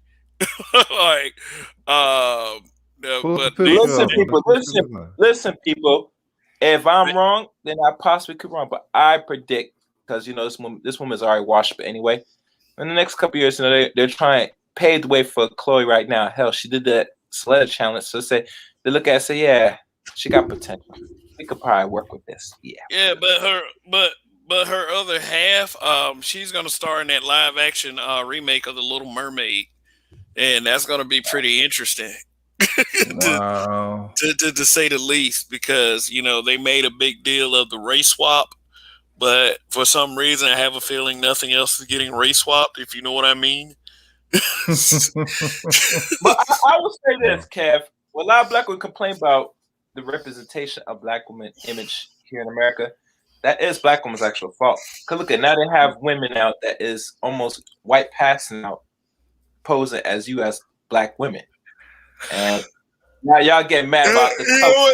You know what though? They getting mad about color, saying, "Oh, you black men, you so colorist." All this stuff, but look who is representing you. Well, as a speaking of that, you say that they're getting foreign women to play American roles. This woman isn't too light, but Cynthia Erivo, she's already got Harriet Tubman, and I hear she's supposed to be playing Aretha Franklin as well. And she doesn't have a high opinion of Ados blacks. What about G? Is she gonna be playing G? Who? What's her name? We talking about Cynthia Erivo? Oh, okay. Every time I hear that name, I think of a G after you say that first word. Cynthia Erivo, she played in that awful Harriet film. She blew her wigs down on her head too. That nigga crazy. She blew her wigs down on her head too. She got that big ass headband on to cover the photo. Oh shit. All right, so I'm looking at this Chloe Bell shit, and she look like a pilgrim, cuz she look like she mixed with nothing. I know, but you gotta understand that the image. They don't want no brownish, darkest women. They go find the lightest or white passing as possible. That replacement. So when black women that are jet black, they can complain about the colorism even more. But they sit there, have and accept every woman that either is black or so-called mixed as black, and black women have an issue with that. And now they say, why are you men picking these light-skinned women, these ones that are mixed and white? Well, y'all push them as black. We don't control that shit, unfortunately. I'm sorry. Yeah. If you look at the smallest, like I look at the smallest things, and this may not be a very big deal, but I look at like the psychology of things. Right. And one thing I do notice when black women on Facebook use black women emojis, they pick the lighter skinned emojis. They never pick the dark skinned black woman. Oh, really? They never do it. Like me personally, I mean, it's just me. It doesn't bother me. I pick the dark skinned black guy emoji all the time. Right, and I mean, it just does. Because see, that to me, that's the closest thing to black. And it's not even that dark skin. The women always pick the light skin emoji. Yeah. And I mean, you're saying that as much time they complain about colorism, they don't want colorism was never a black man's problem. Colorism was never black. You might have a couple of internet trolls out there. I mean, and then when a black man prefers a light skinned chick to date, that's just preference. It's not really colorism. Right. Colorism is basically making somebody feel less than because of the skin complexion, and colorism is guilty by both dark skinned and light skinned females. Right. And I mean, it's like dark skinned females mistreat light skinned females because they believe that, you know, light skinned females feel that if they're better and they're more beautiful than them just because of their lighter skin. Light skinned females, I haven't seen as much light skinned targeted dark skinned women as dark skinned women target light skinned women. It may not be fair for me to say. I don't know what your experiences are, but every time I see it, it's always dark skinned women taking digs at light skinned females. Yeah, it may be a sense of grandeur when it comes to a light skinned female thinking that she's all that, or she's privileged, or she's cute. That may actually happen, but I've mostly heard that out of the mouths of dark skinned black females. Okay. But T-Bird, that's just my baby's dad. Hey, look, Ike's in the house. Ike said, your mama's black ass AF. Yeah, but yeah, the colorism argument is thrown on black men constantly. It's thrown on black men constantly because when you talk about projection and what is supposedly leadership, we're supposed to take responsibility and accountability for everything bad, meaning that we're gonna have to take the blame for colorism too. I'm just so happy to believe that I'm a black man that is attracted to all shades. Like I think men, if you're a real man, at the end of the day, you just date who you're attracted to. Exactly. If she a quality woman, she a quality woman. It don't Cause matter I've And seen some what chocolate sisters. I've seen some fine ass chocolate sisters. Like think seriously. about it. I Bullshit think is about it. Kevin's fault. Period. Nobody else's fault. Period. Kevin, it's You your fault. have to think about it. At the end of the day, as women, you have to compete regardless for the man you want. You can't sit there and say complain about your skin color, why you don't get a man, attract him, or keep a man. You have to compete to see what the man wants. If they're focused on that and put more time, energy, they might get a decent man and maybe hold on and keep a man. But if you're not even doing that, then all this shaming tactics is not gonna work. It's not gonna shame men to sit there and pick you because you don't want to, get dirty and try to get the man you want. It's blood sport out here, ladies. Women do it all the time. Other race women do it constantly. They'll fight for the man they want, and you side fit because you think you're better, that you don't have to do nothing. I say, okay, you get nothing. It's that simple. Yeah. Well, all they have to do is go the self-development route, and then they'll attract motherfuckers. They ain't got to worry about motherfuckers. You know what I'm saying? No. You know what I'm saying? Not noticing it. Look. If it no matter if they get themselves on a healthy diet, a steady, consistent, movement type of thing, the right shit kind of mind as far as character development, whatever, that's all that they need. They're gonna attract motherfuckers because they're gonna be raising their quality. The thing is, they don't have to worry about being dismissed or anything like that. well, do you think that might be contributing to the 80-20 rule narrative? With this competition for the most premium of guys, that's how they end up fucking all the same guys because they have a preferred stock. You would say? Yeah.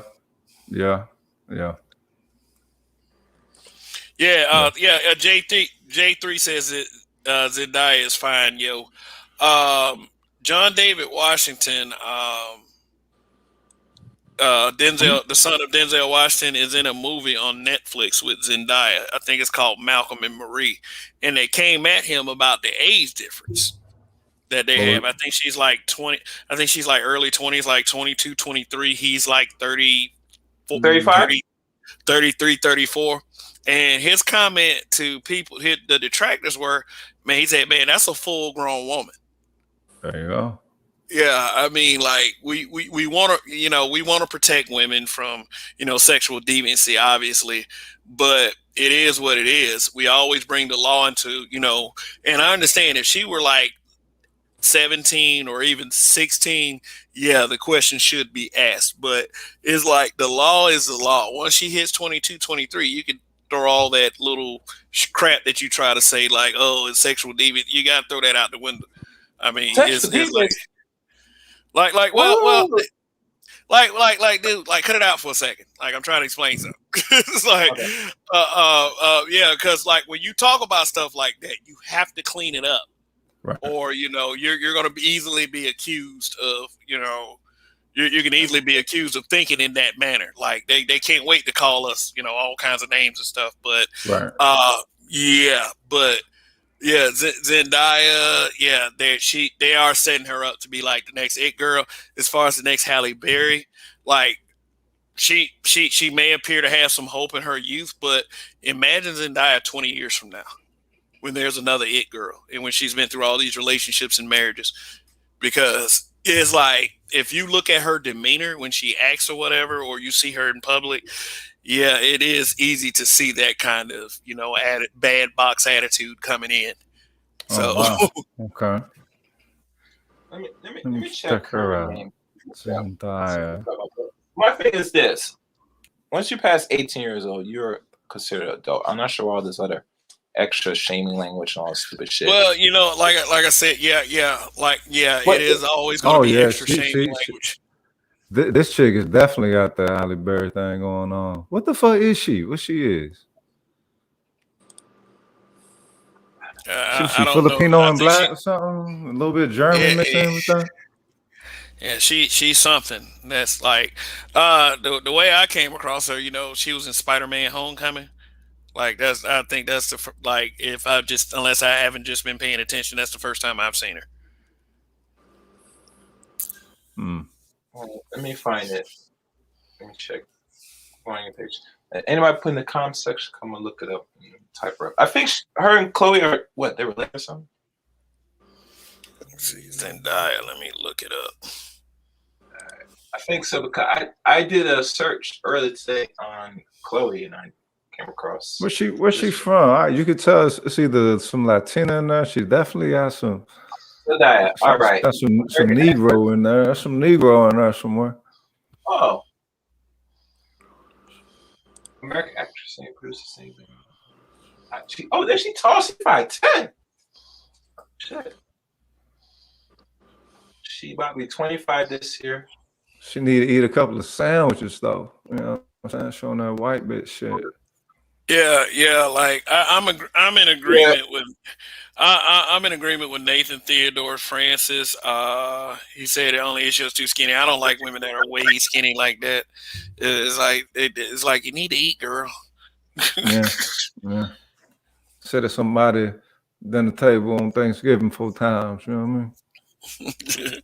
Well, I mean, it ain't got to be quite that excessive, but at least like have some kind of curvature in your thighs, and maybe some hip indention or something like that. You ain't got to be too big. Just. I mean, IG. I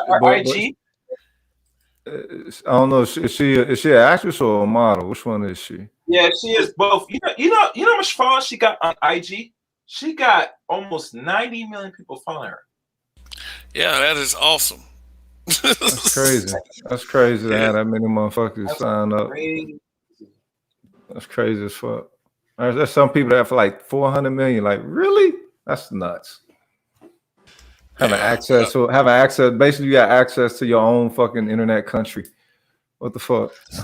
Yeah, pretty much. Like that's called having a true platform. It's big. It's bigger than a social media profile. Okay.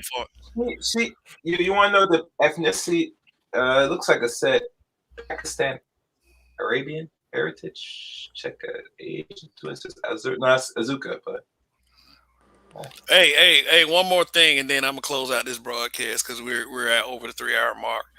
And I know this is gonna take this in a different direction. Like, what do y'all think of the rise in Asian hate crimes? What? Where? I have no comment over that. Okay, all right. But I'm just letting y'all know that's a new narrative that's coming up. That they're using that for an excuse so that way they don't do nothing for black people about the hate crimes against us. Yeah. What it is. Yeah, because I've always, let me put it like this. I've always liked watching the Young Turks. But they're starting, like, since Kamala Harris is kind of like one of them, they're starting to push that narrative.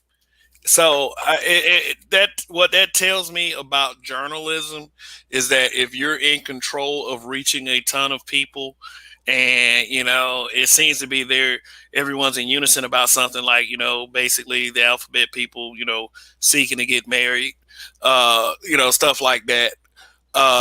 People are going to go in on that opportunity. Like all of a sudden, like Asian Americans are suffering at the hands of racism. That's what got me in that executive order. It said that the government treated Asian people badly, and I'm up here like, well, where's the executive order saying that the government treated black people badly?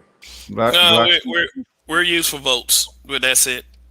Votes, and then what they put in front of us is a bunch of dry ass symbolism to keep us distracted from what this country actually owes us. Like Obama got a new family picture out there. The citizenship of black people does not include personhood to this nation. It is all citizenship. Yeah, because I quite frankly, like everybody who comes up to me and talking about give Joe Biden some time. He just got in office. Give him some time.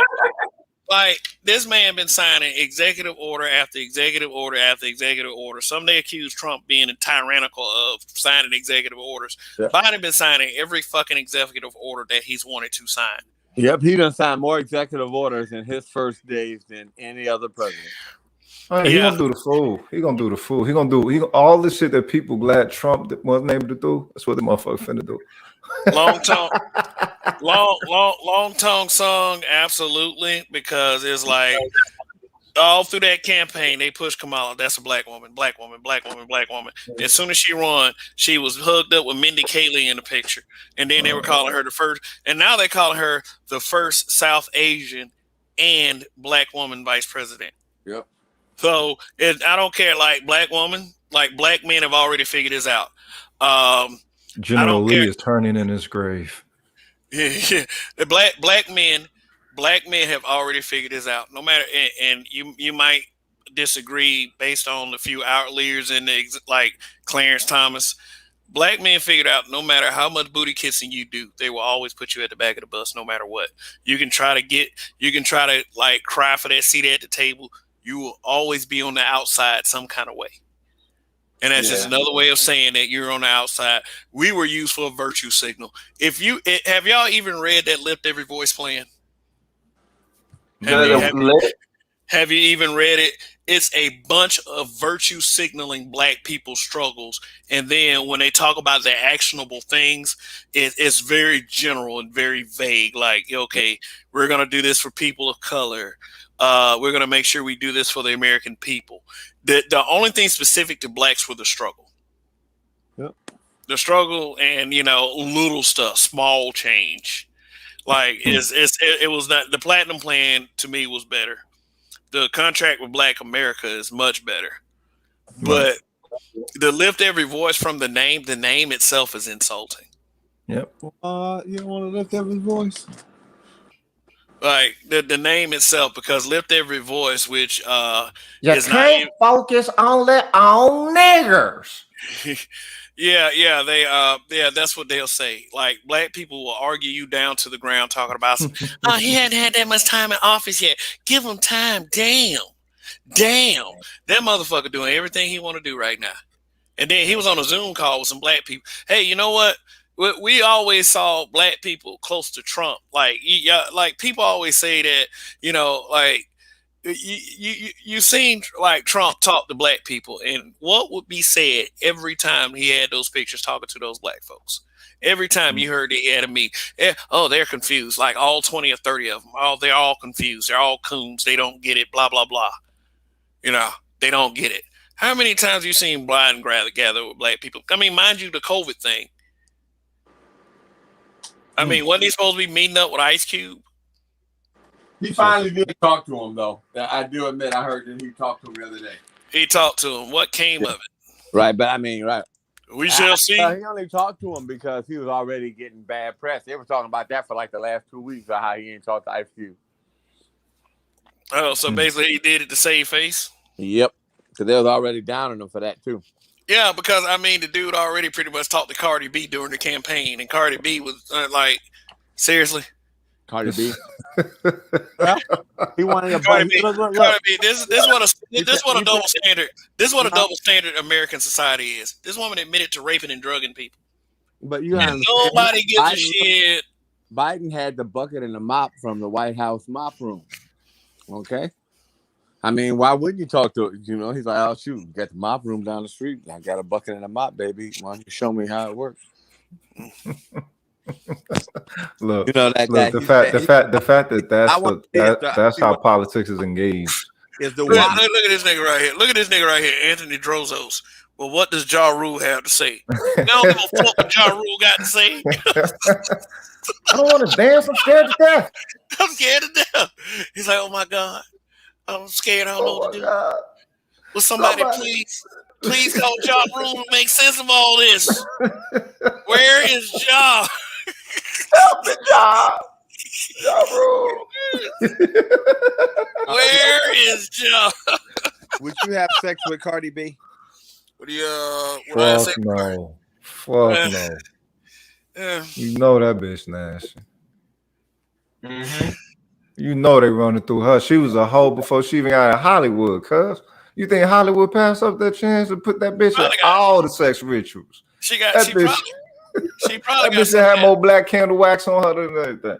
She probably had some of that quack quack quack quack, like there's some of that stink too. Like so a lot of them starlets, like they think they're above God, so they don't like just but they go off the strength of their names and don't do the little things. Like one rumor that was out there about Beyonce. Remember Beyonce had that rumor that her breath stank. Anybody remember that? Please say you remember that. You know, I remember that. Damn, Jigga. You got it hard. Just say this, and he had a wide ass nostril, so he couldn't avoid it.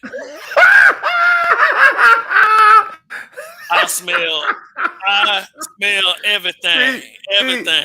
B, where the scope, babe? B. Yeah, you gotta get the scope. B, get the scope. Hey, Kanye, I got enough money, man. Do you think I should tell you need to do something about this shit? You don't have all the answers. You don't have all the. Yeah. Hey, your breath Ask smell her like been mouthwashing with lemonade.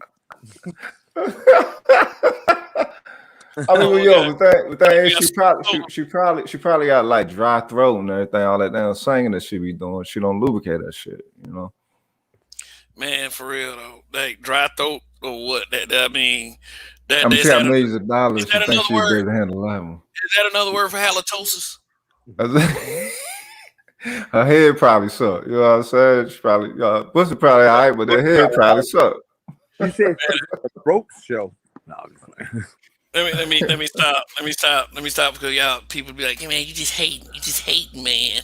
You just hate like Dre, look, Judge Dre over there a second ago.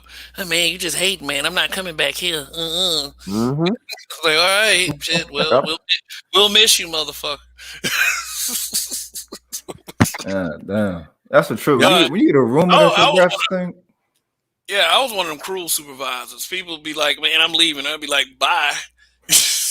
Kevin, that's not good for man. Fuck them. That's not kissing their asses. Like I was one of them kind of supervisors. It's like either you wanted to, you didn't. I wasn't gonna beg at all. That's what's up. Because I had your skill plus a lot of other skills. That's the kind of person I was. And you know what? For some reason, with black people, that always went south in a much quicker amount of time. Yeah. Which is a sad thing, but niggas don't like working for niggas. They don't for some reason. They think they're getting over all the time, or think they being getting over on. And it's like, look, man, the trust factor, and this is what I usually ask everybody: the whole community thing. How are you going to reestablish that lost trust factor? You know what I'm saying? Generations deep, because the trust factor is not where it needs to be in order for any aspect of building. You know what I mean? It's toxic. It's toxically there like a ghost smoke. You know what I mean? Well, people got to get their heads out their asses. That is the most simple thing I could say as far as a solution, and I know that's easier said than done because you had to give up an incredible effort to stick your head up your ass in the first place. So it might be difficult to remove, but better to remove it now instead of being too old to remove it, like Halle Berry. Yeah. So I mean that's it, and I mean that goes for males and females. Get your head out your ass. Yeah. So we can start on our road to healing and progress, because honestly, it's like our kids depend on it. Like now we already got Generation Z flipping out. Now the generation after that, them motherfuckers gonna be off the chain. Smooth off the chain. Yeah. So I mean, y'all make that decision. I mean, you can continue to sit there and point fingers and such, but that shit ain't solving nothing. It's gonna continue to fuel conversations like these. You know what I'm saying? Like shit, I can easily anyone can easily capitalize by being like what they like to call a misery merchant on this community. That's not really supposed to be the intention of coming to these platforms. We're supposed to come to these platforms to talk about solutions, as they say. I don't like being charged with any kind of responsibility, because like I could sit up there and talk about things like cryptocurrency, but I don't know very much about it. But I am open for anyone to offer me any advice on, like if you watch Matty Ghost's comments, sometimes he's throwing out advice, all the time. yeah, that can help. So what we need to really start doing is, just start trying to peel back all the layers of, whatever, and try to gain something from this. Ain't no, If ain't no advice over here, Kevin. Yeah, I guess, Dre. No I advice guess, over Dre. here. All the advice is on your YouTube channel. No, I understand that. it's on Derek So, channel. Okay, that's what. all It right, really all right. But if you are a content creator, I'm not like that. I'm not too big for anyone, at least not yet. So if you are a content creator, feel free to drop your links in the chat, as long as YouTube will allow you to do it. I've been in other people's chats and I've tried to drop the link to my channel, and unless they got a stream, if they got a wrench, they can't do it. If they got a wrench, they cannot drop on your chat room. okay, yeah, I figured something was going on. So I mean, it's But like if you want people that do content, you want them to drop one right now. That's what you want. I mean, like for anyone with a wrench that knows any of these guys that are content creators that are on this channel, please drop their links. Okay. Yeah, drop their links. Sub them, see what their content is about. Give me a tool. I'll give you one. Give me a tool. I'll find one. Give you a tool, okay. A wrench. Okay, just make a comment in the chat. I got you. Nathan Theodore Francis, I am aspiring. Well, my suggestion is you get started, because, in order to gain some traction, you have to be consistent. It's like it took me a while to gain some traction on here, and I'll tell you something funny. I had already had like 28, 29K in the Facebook group, and you really find out how people feel about you when you ask them to go, sell to a YouTube channel, because they will blatantly say no, and they know you got 28K on Facebook. In the Facebook group, Black Men Being Brutally Honest with Everyone, the number topped out at 28K. Now, let me tell you something. There's a lot of lurking profiles, and the group were so beaten by then. People just like I'm saying on Facebook, I'm one of the biggest heels. People are so upset. People are so upset with me because I created a platform that gave black men as much speaking power as black women, and that is literally what it is. Oh yeah, they hate your group. Oh, they hate it. And it's like it's to the point. It's to the point. If you really listen closely to a lot of broadcasts of people who have been on Facebook, when a Facebook group gets a negative mention, it is my Facebook group. Yeah. And it's not just because of my Facebook group alone. There have been offshoots and knockoffs. The knockoffs where I would get rid of weirdos, and they'll like, in the order for them to be petty, they'll create a group, name it the same group name as my group, and they'll do all kinds of shit. So people who have been in those groups will come and say, "Oh, that group, Black Men Being Brutally Honest with Everyone, ain't nothing but full of bitch ass niggas. They nothing but a bunch of incels. All they do is bad. They make groups specifically to bash black women, specifically." Bro, man, they fucking with you, man. For real, man. See, if I had like a big group like that, I would make it a mission to say, "Yo, all y'all." Let me tell you something. No matter what happened, let me tell you something. I tried that. I fought for it. All kinds of things, man. But see, the thing is, you will always have those one or two weirdos. Always one or two weirdos that make the same kind of posts, and it's like, and it's trolling, and it's so blatant. And whenever a black man, quote unquote, troll, he's the one that his mama black. He's hurt. He's been hurt as a child. Oh, he must be gay. He hates black women. Black men are never trolling. Trolling with black men does not exist, according to a lot of people. When black women say blatant stuff like, "I wish you niggas would get shot up by the cops," you're like, wow. Your mama, you must be a pedophile rapist. Like, like the bitch ass niggas that are content creators say about the black manosphere.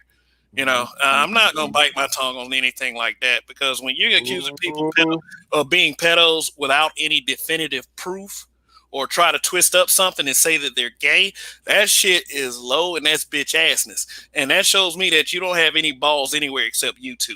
So that's my opinion on that.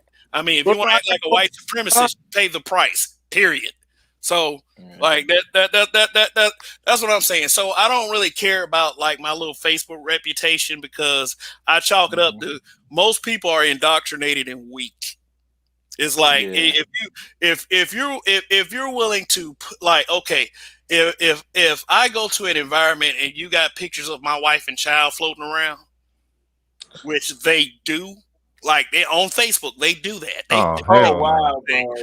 do that kind of thing. They do that kind of thing. All because I gave black men an even playing field in a Facebook group.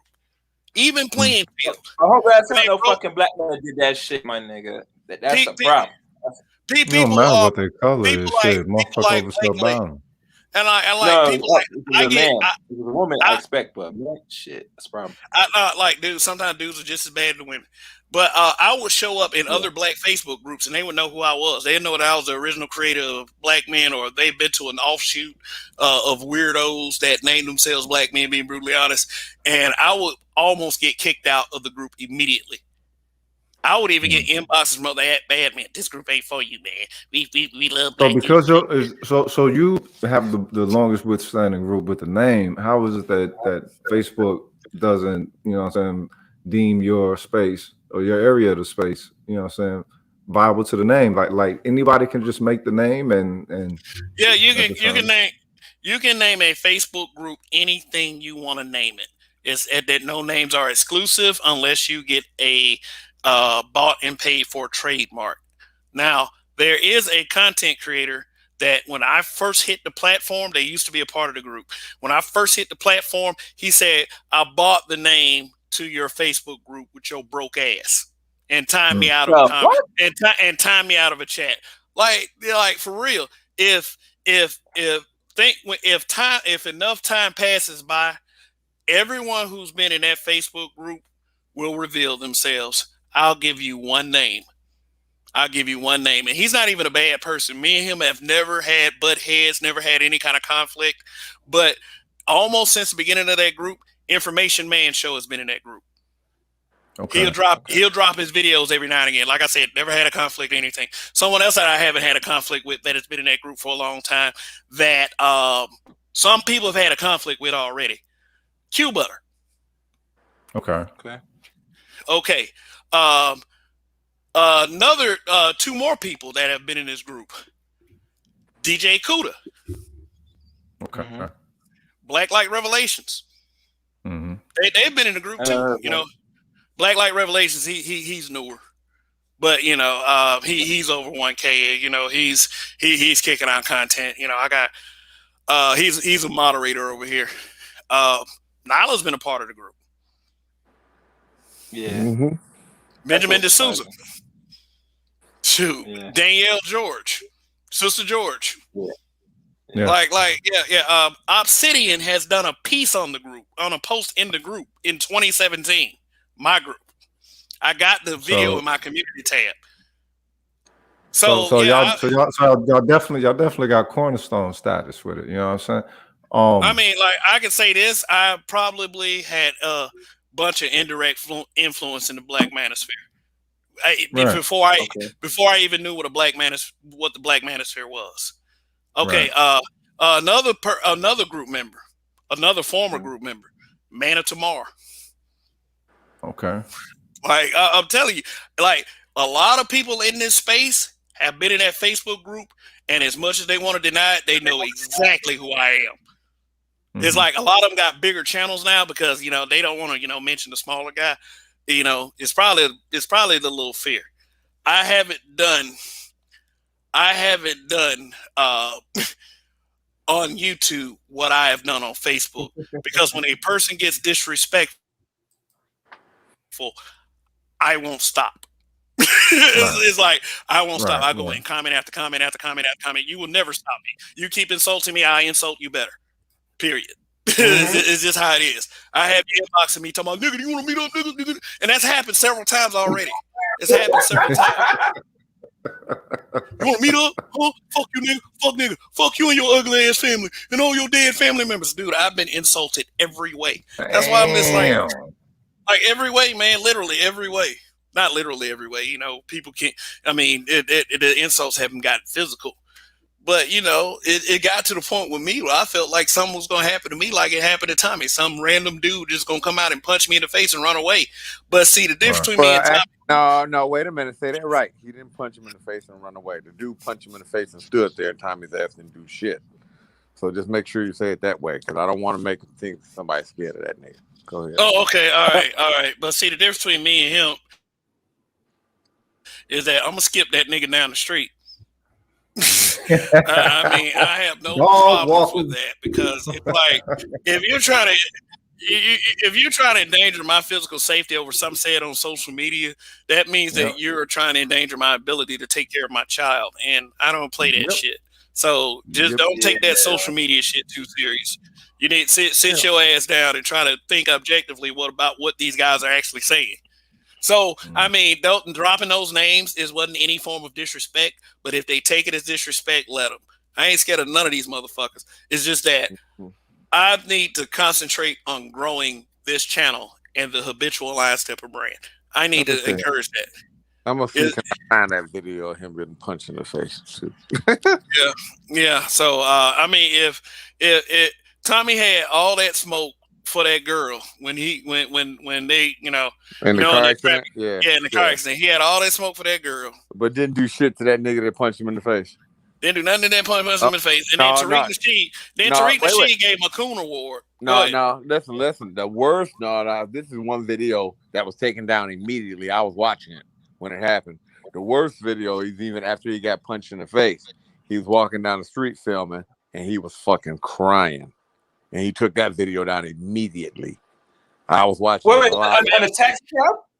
On the taxi cab? He was sitting there crying crying because he was whining, and you could see it. And I was like, "What?" And then he's talking about all the other people, because that's matter of fact too. On that video, he went after Angry Man and Minister Jap too that day, because they were just laughing at what happened, and he was like, "Man, fuck." That's when he started talking about them too. But I was actually watching that show live. All that cash that you've been talking about other men, when a man come check him and he ain't do shit, it tells you, say, you a bitch then, and you're still a bitch now. The thing was, this video, the dude punched him, and then once there was a lot of people around, that's when Tommy started like pushing back at him, trying to get towards. I'm like, "No, nigga, when the dude punched you and you just stood there, that was your time. You should have hit. Like if I punch you in the face, Kevin, you ain't gonna wait 30 seconds and try to hit me. You gonna hit me. The thing is, though, like from what I hear, Tommy's not the biggest person either. You know, the nigga was little too. That don't matter. That doesn't matter. He was a little dude. He was a short. He was a Napoleon type dude. I'm not making excuses for him. No, but I'm saying it was the dude was just as big as him. The dude was his size. He wasn't no big dude.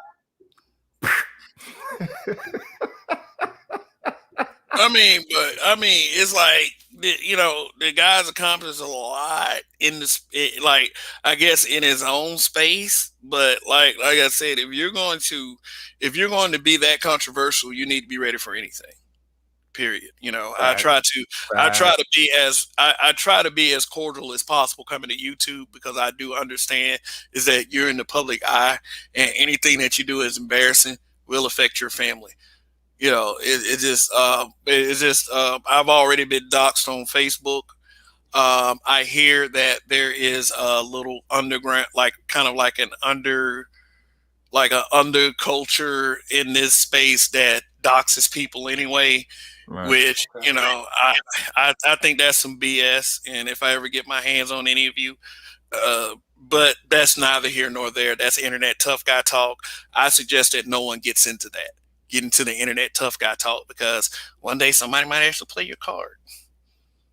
You know, I think I'm not a fan. Like when I heard old boy, like, you know, it's like I'm like when content creator was like telling another guy, "I'm gonna fuck you up on sight."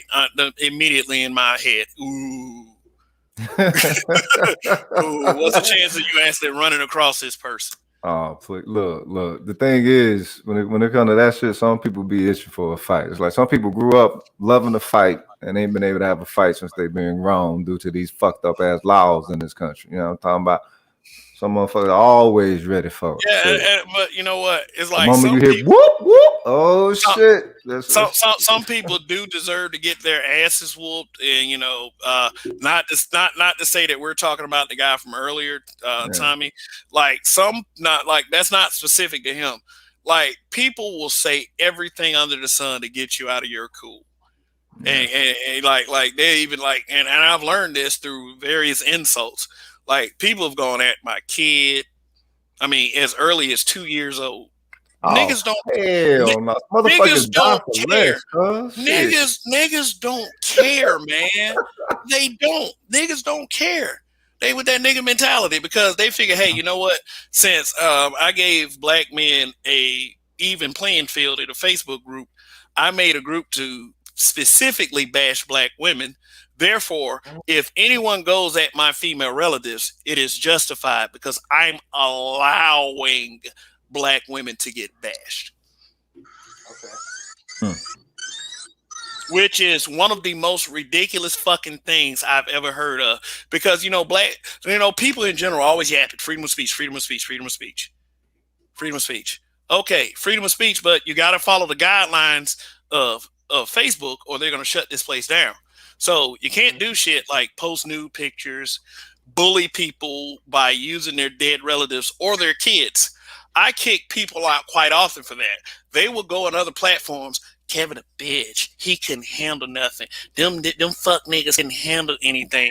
And it's like, look, you blatantly broke rules. You went at somebody's kid because you were too weak to stay on that person.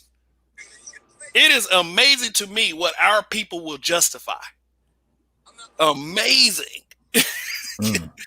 Shit, look. When it comes to children, where I'm from, when it comes to children, I mean, shit. You don't want to do that. You don't want to do that because then you don't have to take nothing else into consideration except the aspect of protecting yours to the utmost. And a lot of motherfuckers ain't trying to be on the other end of what the utmost will be.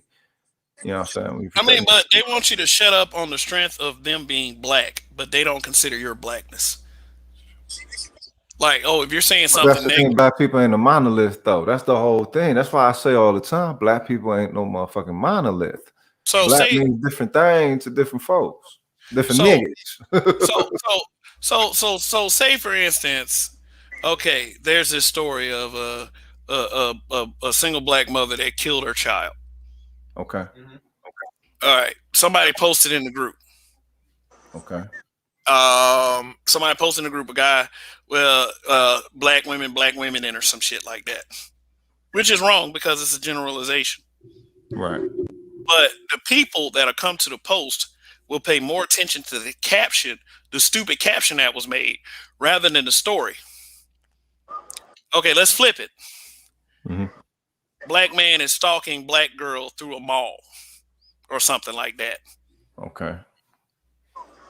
And the caption says, oh, these niggas ain't shit. Fuck black men. What's wrong with black men? Like, we need to get away from these motherfuckers. Right. Everybody that come to the post will focus on the story itself and not the stupid caption. Okay. It was like this all the time. Right. It was like this all the time. I even had a receipt post. Okay, guys, since y'all want to complain about all these black men that's bashing and bullying all these black women, post all the screenshots in the comment section of all these people that's doing this. And like, okay, once you don't use the same person more than once. Okay. So, because, black folks always try to get around your rules that they can't get around anyway. Okay. So I did this. How many of these black men are bashing black women? I did this post. They tried it anyway. Oh, it's this post and that post. I said, that's all the same person. That's all the same person. Don't do that. That guy's a weirdo. Okay. How many different men? Because you're saying all these men. Because that was they think. All these men are always dissing these black women. Right. All right. So I did a post the other way around. Okay. How many posts where you got people that are sitting up in that people now, because it was a joint effort, sitting up here trashing black men all the time.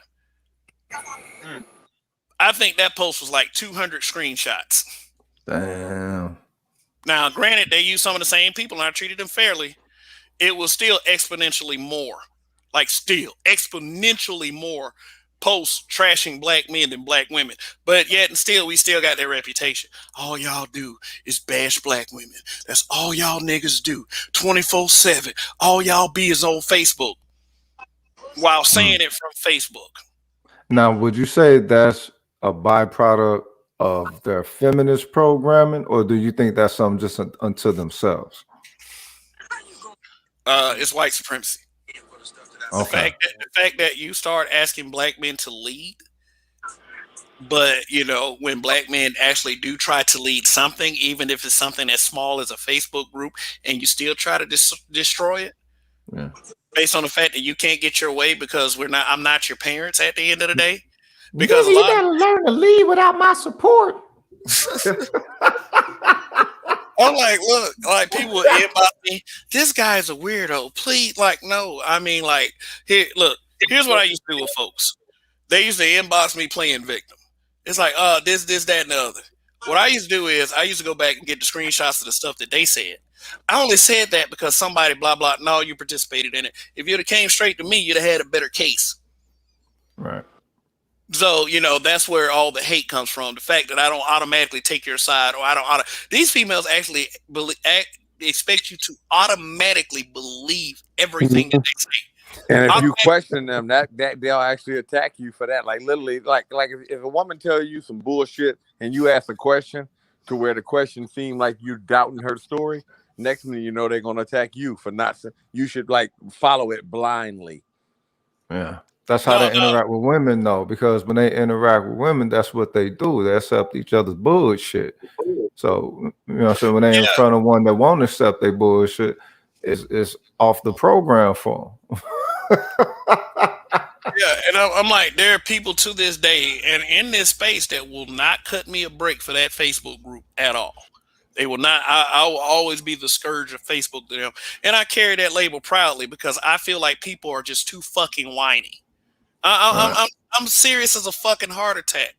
It's like, okay, if you want to troll and you want to say stuff about black men on a regular basis, I can't stop those trolls over there from saying stuff about black women. It's not logical for me to stop them and not stop you. So maybe I just stop everybody. But then, you know, from both sides, and it's both sides, they'll start complaining about not getting freedom of speech. And then they'll go to other Facebook groups and get those Facebook groups deactivated, trying to be smug asses. So I get called all kinds of names: leader of the bitch boys, the head fuck boy, all that stuff by black people. Wow. One person told me while I was in a post getting insulted by 10 people consecutively. This person was like, I've never seen you put in work trolling racist white people. I said, okay, number one, this is going on right now. They're attacking a black person. For what? For what? Tell me for what? Priority. I literally made a group to bash black women and nobody ever asked me why I made that group. Ever? They just decide, hey, you know what? You made that group to bash black women and fuck you. You can't defend yourself. What is up with black people that think other black people can't defend themselves? Mm-hmm. I mean, they call that gaslighting. But well, the thing is, remember, niggas was niggas to niggas. You know what I'm saying? So in the whole aspect, all I have to say is the whole value thing. You know what I'm saying? Black people look at themselves the way that white folks look at black people. And you know, judge on that same value system, unfortunately. Yeah, it got so pathetic to the point where non-black men would come in the group and start insulting black men. All of the black women would flock to the guy. Oh yeah, tell these niggas. There was a Spanish guy literally calling black men niggers. Flat out, Niggers. Just literally. The hard R. Yeah, the hard R.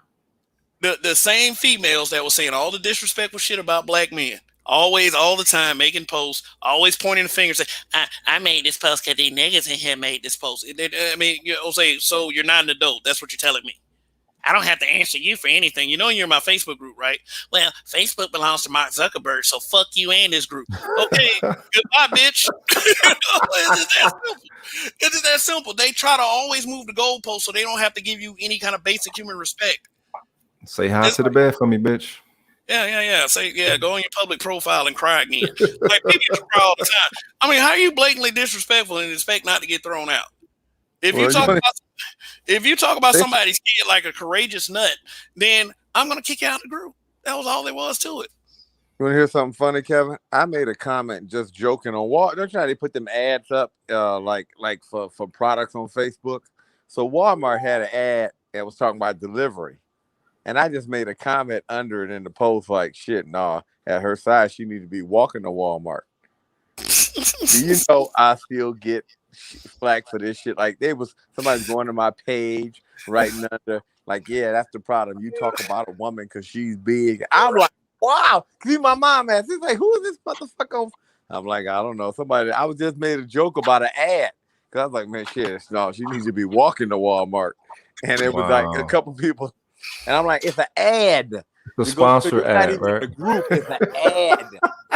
People are motherfuckers these days. They are. But it's like I said, I know that there's probably either one or two things are going to happen. People are not going to mention the group at all when they come around me, or they're going to talk about the group and talk about me like the same way they talk about me on Facebook. But it's going to be different this time. See, I made this YouTube channel with the intention of giving my reflection on what I thought the group should have been, minus contest and prizes. Now, if for as big as that group got, if we could have started some kind of circular organization or some kind of, we could have did all kinds of shit, contest trips, get-togethers from state to state. That was my whole entire vision for it, to make a community of Black people that could get together at any time and just talk and, you know, have a good time and show that we can be a community. But you know what Black people chose? They chose to try to destroy the place and destroy my damn will. Because it's like they even dox me like a girl who is a fucking meth head in Vegas, but she has technological devices for some reason. Doxed, found my information, found my wife's number, called my wife, said me and her had sex. She's pregnant with my child. I was she went sure you could. No, she went that far because I won't let people bully me on social media. Period. I like, this girl did everything. She said, I hope this dude right here rape your little girl. Like, it's that serious with these people. Wishing rape on a top. Like, I don't know. They do this little thing that they like to call savage. I'm a savage. I'm a savage. I'm so savage. I talk about everybody. Fuck your whole family. It's like, they always go to the family.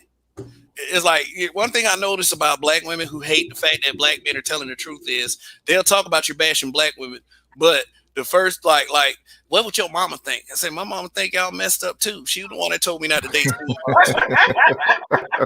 Facts. Well, fuck that bitch to thee.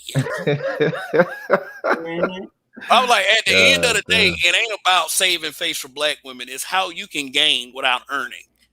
What you feel you're entitled to versus like actually playing the part that society has already laid out for you as the most educated. Like, you're the hardest goddamn workers. Like, you're like, and you know, I don't mean to make this the fuck Black women hour, because if you like, if you really been listening to me, it's been kind of like fuck 95% of Black people. Kind of. Yeah. It's because we always choose this lower road. We always do this shit. We always choose this lower road when somebody's telling the truth. They don't. They don't seem to want, like. I'm not trying to force anything on anyone that people do not want, but they're trying to force me to eat their shit because they can't stand when Black men tell the truth. Now you ask for leadership. You ask for leadership. And leadership comes with suggestions. Before you even get to leadership, the fact that you have those among you who can operate with reality should be a plus. You know what I'm saying? That's the biggest issue. It's like leadership only come when once the shine is already there. You know what I'm saying? Once you already showed yourself to be a leader, you know, they have to see those qualities first and resonate with those qualities of you. And then see if they mesh well with that. More than likely, though, you know, so they're already going to put up the front. Oh, you think you all that? It's like, nah, motherfucker, you think I'm all that. You know what I'm saying? And you're right, I'm a bad motherfucker walking. You know what I'm saying? It is what it is, bitch. Atomic dog in this motherfucker. You know what I'm saying? But the thing, it has nothing to do with an ego thing. They have what they call that. They have self-worth issues. And when you have brothers that's speaking their reality to them, exposing their bullshit, I mean, what's that's going to do to their self-worth? The bullshit is for them to maintain that false sense of self-worth. And you just, you know, you're disrupting all their bullshit. So what they got to hold on to? Like, you know why? You know why they hate Kevin Samuels so much? Because they are trying to find a way to call him a broke, dusty, defeated nigga. And his look, his image, the way he carries himself doesn't say any of that. They can't come at him like that. Right. They can't come at him like that. So it's like they try to find every other way to shame the guy. Oh, the only ultimate shame because. Go ahead. The only ultimate shame tactic a lot of black women have is to call you, you're gay, you're this, you're that. And really, to be honest with you, this black community don't give a crap about homosexuality. So when I hear black women talk, that's it. Most of y'all have homosexual gay friends. So what the fuck you talking about? Shit. Sit your ass down. No. We don't want to get we don't want to get into what the white people get into and say, well, I have a black friend or anything. But I can tell you this: I really don't care what a person does behind closed doors. I really don't. Okay. It's just that. Let me put it like this: I don't want the Mexican family across the street to like me based on me just being black. I'll put it that way. Or they're supposed to like me because my people have been through a struggle. The first thing that I try to get my people to do is to acknowledge that there has been a struggle. And you acknowledge it not just by saying it, but acting like that we have to make some progress because we've had that struggle, even if it's on an individual basis. Because it's like we don't have to be a monolith. We don't have to think as a collective. But what if we are people who have set a standard of, I'd say, a standard of productivity that is second to none? Right. I'm not, and honestly, like I'm not asking to be anyone's leader. I'm not asking for any respect from a group of people that already have their minds made up about us. Because I hate when people say, well, this is why other groups of people don't respect us. I'm like, and that you have to really throw out everything else in order to believe that logic actually applies in a sensible manner. Right. Because if you're talking about like white people, I don't want to hear that shit. I mean, based on history alone, it's like, to me, if black people think, if white people think less of black people, I'm under the impression that they their don't minds matter are made like up anyway. that. Yeah, their minds are made up anyway. They don't think matter they're like superior that. to us anyway. So why should I fucking care about someone who is supposedly inherently my enemy not respecting me? And I hate when people do that. They throw that crap up. Like I'm supposed to step my game up because a white person is present. That's why I ain't like none of that David West shit.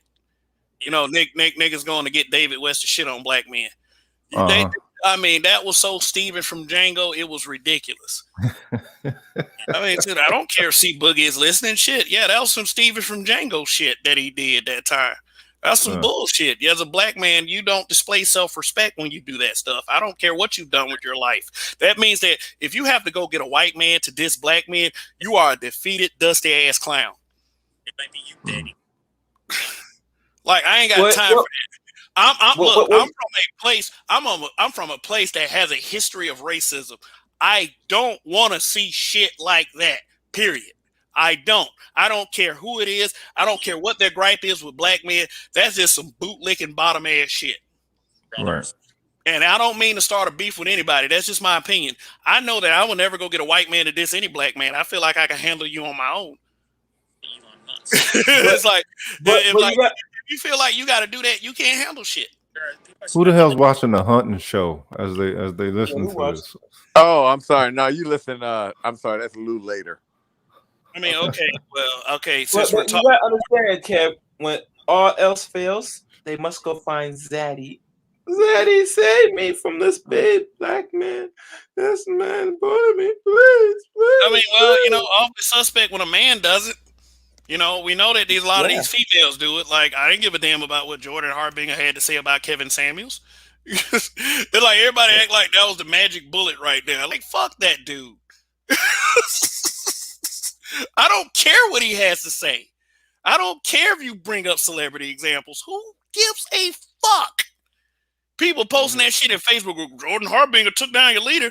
Stop being a bitch. Wait. Who is Jordan Hart? You talking about that big Yeah, that dude that has preaching white bitch? like now, you know, Karasin brought him on. Chris and Karasin brought him on to shame Kevin Samuels for, and you know, to try to debunk his definition of a high value man. Or and shit. Like, I didn't even watch the shit. I watched a short, brief clip. It was pathetic. I don't care about that. Is that man married a fucking Asian woman? He's not even married to a know. Like, I know the name. I know he had that look on his face, like, oh, I'm finna get Kevin Samuel. Ooh. Like, I don't care what you think. I don't care. Especially if you are a person on the outside of this race. I don't care what you think of a black man, unless that black man is blatantly wrong. I mean, and then I don't even care then. It's none of your business then. Look the other way. Let us talk about this shit. I mean, but it is a good sign of the impact that, you know what I'm saying, the space is having. The fact that, you know what I'm saying, you got like outright foreigners trying to come in and wrestle some influence. So they definitely see the potential of the space. Dude, stay in their lane. They got a lot of people watching them in their little podcast. And I mean, like, I'm not trying to insult other people's podcasts. Cause see, yeah, this is considered a podcast. It is. I mean, well, people get podcasts, vlogcasts, panels. They try to put that all in one boat. You know, like, you know, I mean, I tell people that I have a YouTube channel. They'll say podcast off the top of their head, like, you know. But this is a technically, to me, this is a YouTube panel broadcast. It is. I mean, I guess stupid.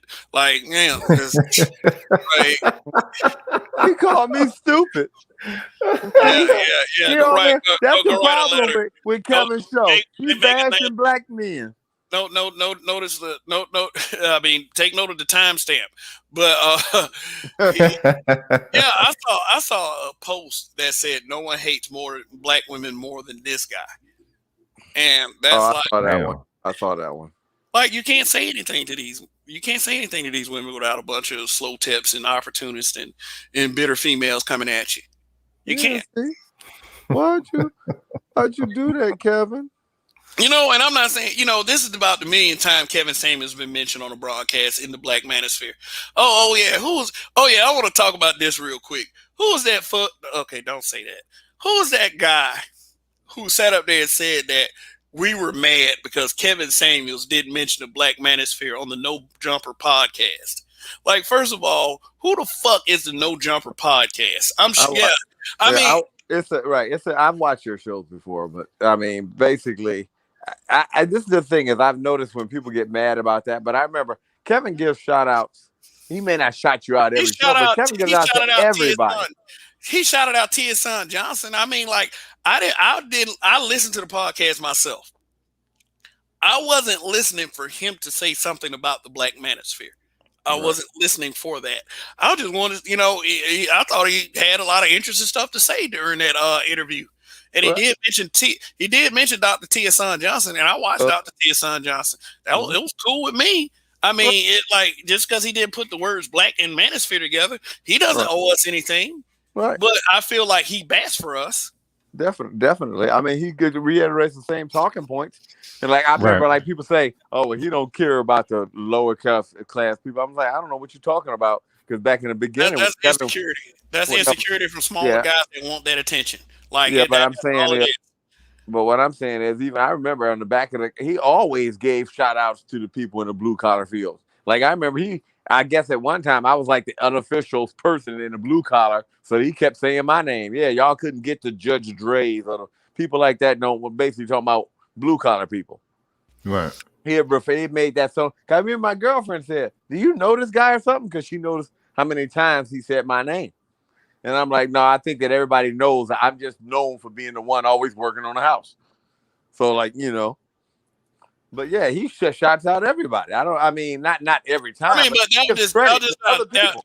and I'm gonna tell you I'm gonna be brutally honest with you. That was just somebody that felt some way about that list. Yeah.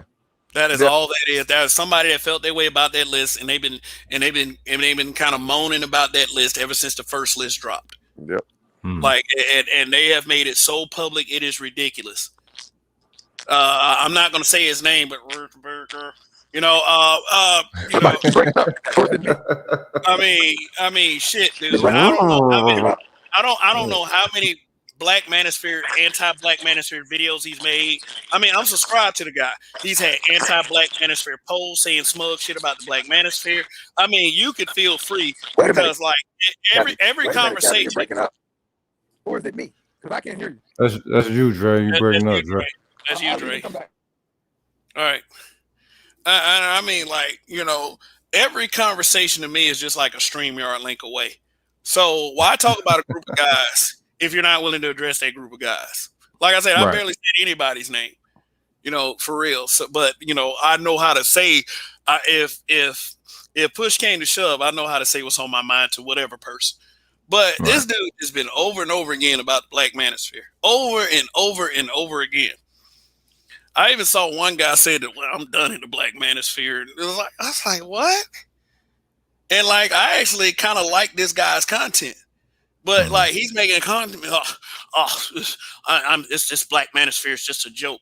Like, people love to criticize shit, but don't like to contribute to try to make things better. I mean, well, the thing is, they don't permit their stance to stand up to scrutiny. Have to stand up to scrutiny. So it's like, yeah, you disagree. The rule of the space is Coliseum. So you come on board, and you make sure your ideas fleshed out or your logic and everything, and let's see if you can build with brothers, if you can find an agreement with things. But the thing is, they don't. The thing is, again, the space is already charged with truth, reality, productivity, all that. So what the hell can they approach with if they ain't approaching with that coming from the jump? And I'm not trying to say that people can't have their opinion. I'm not trying to say that. I'm not trying to say people can't have that opinion. But if you have a problem, that big a problem with the Black Manosphere, why don't you seek out some of these guys that actually don't mind being a part of the Black Manosphere and explain to them what your problem is with them, instead of acting like a B.I. and sitting over there on your channel and always taking shots at a bunch of guys that you refuse to name. I mean, you could feel these bitch boys, these broken guys. Okay, like I said like a week ago, I want to know who the broken guys are, because I put that list up and it's like nobody's saying who these broken guys are. They just want to say a bunch of broken guys. Like, nigga, fuck you. Rael asked you to drop the link. All right, I'm gonna drop the link, but I'm about to actually end this because you're at the 4-hour mark. So come on up. Come on up.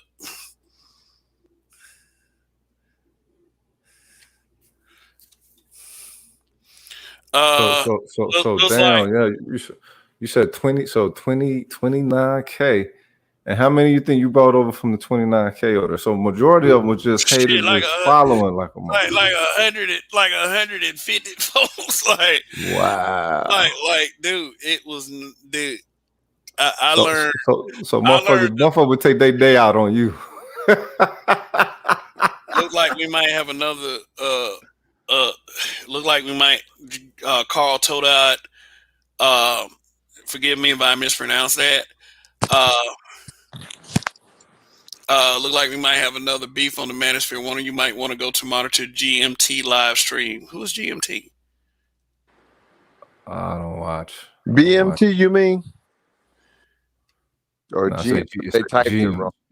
Hey, I mean, that might as well. That might as well be. Hey, drop a link. I'm interested. I mean, not like I'm trying to start some mess or some beef or whatever, but yeah. But him. It's about O'Shea again. No, he talking about that GMT. Oh boy, that's his name. Yeah, shit. Yeah, That's Grand. okay. Yeah, That's a given. he's actually been around a while. Grandmaster Troll. yeah. He got some history in his space. Like, so, I mean, I try not like unless I get like a full, uh, whatever, a full story from all sides. Like, but he, from what I understand, he's a doxer. Yeah, and it's like, go ahead. Hey, I don't know. Maybe it's just me, but like if somebody docks me, I don't even. I know that people say that that's bad, but that don't even bother me. Maybe I'm just one of the people that was wow. Somebody know my name. What they gonna dox about you? Right. It's like, I mean, I would kind of like for people to not know my home address. It's like that's just common goddamn sense. Like these people put your address and everything up. It's like to me, once that happens, I got no choice. But listen. Well, maybe it's just, look. Maybe it's different with me because the last motherfucker that came to my house didn't leave too well. For real. Shit. Like Carl Todd, he said, I understand, tired of seeing false allegations among black YouTubers. Yeah, it almost makes you wonder why there is a space in the first place if people are just going to do that every time they disagree with somebody. Dox them, put their personal business out there. I mean, no, they got that rabbit sandwich eating motherfucker over there, so you know it ain't no good. That's who's over there, Kevin. That rabbit sandwich eating motherfucker. Okay. You know what I'm talking about, right? Oh fuck. Yeah. Oh shit. Yeah.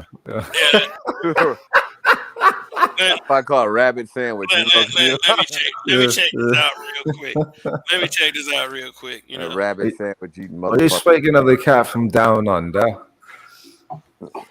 Are you speaking of the bloke from down under? No. That's what I call him. Known to be a little bit terrible in the bush. But I ain't gonna lie, that's a good name for him. Because don't you know how like he always spinning around, going through rocks, through trees and shit. Always, and when he talk, he sound retarded. Rabbit sandwich. like literally, like if you think about growing up, how many times do you remember hearing the Tasmanian devil speak?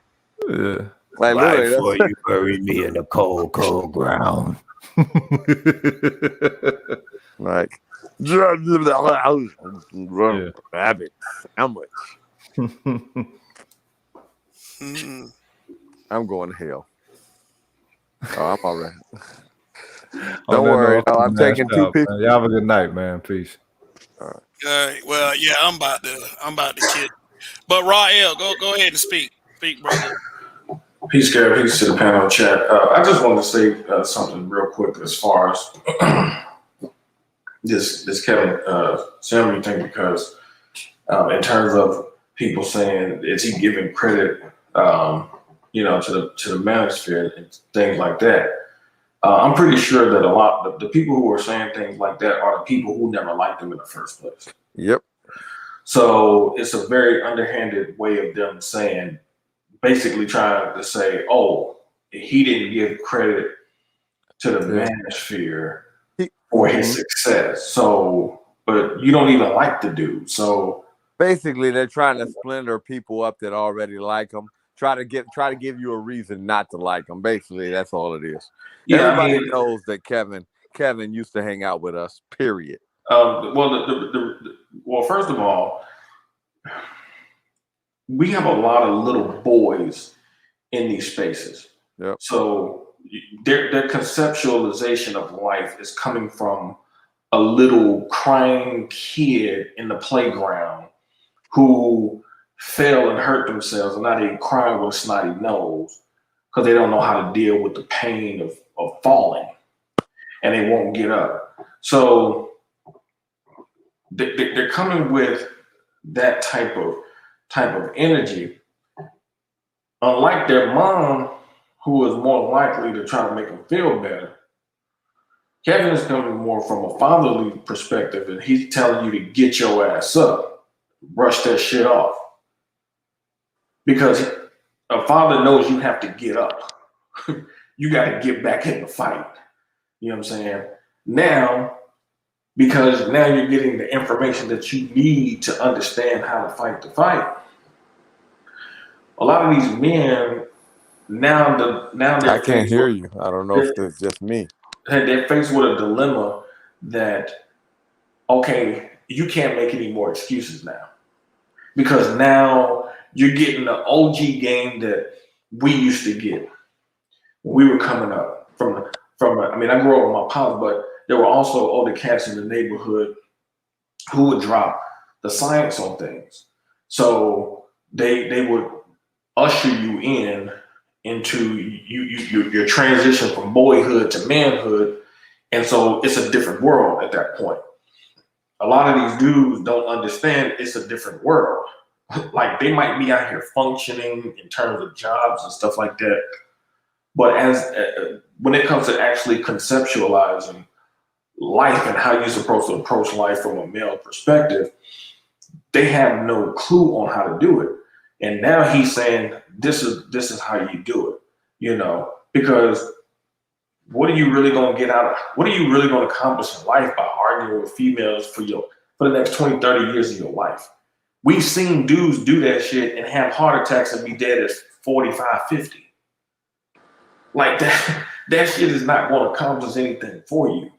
So you need another alternative so you can get the results that you're looking for, that are going to be much more productive for you. And a lot of these dudes, they're just like the women that they're complaining about. They don't want to do the work either, because now the onus is on them. Many of them are actually upset because they've been hit with some information that's forced them to wake the fuck up. So now they got to try to find some way to put the fire out that's burning underneath their ass to do something. Because now is, hey, you got to go out here and be productive. You know what I'm saying? You got to go out here and compete. And so now, of course, it's easy to hit back at the messenger just because he's a black man, not because he's wrong. You could, if a white dude was saying the same thing Kevin was saying, it wouldn't even be a problem out here like that. You know what I'm saying? So he's getting hit from many, many angles. But it's really silly to see grown men having a problem with what he's saying, because he's really giving them the insight through his show of how these women are thinking out here, so they can best navigate this environment out here and actually win. But as I've learned through research and reading stuff like that, there are people who fear failure, but there are actually people out here who actually fear success too, because now the onus is really on you. Like, at the end of the day, when it comes to things like the self-improvement stuff like that, it means you got to be doing something. You got to put that work in, and many of these dudes ain't really prepared to put that work in to become just a well-rounded man. You know what I'm saying? And so many of us seen great, grandfathers or great grandfathers who were like that, well-rounded men who could handle problems. They could be soft with our grandmothers when they needed to be, just knew how to handle life. Many dudes don't understand and can't conceptualize that type of thinking, and this is why a lot of times they're trying to just throw shade because they ain't really ready for it.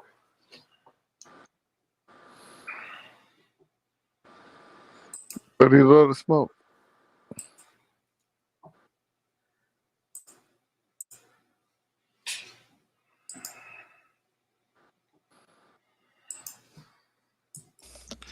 Yay.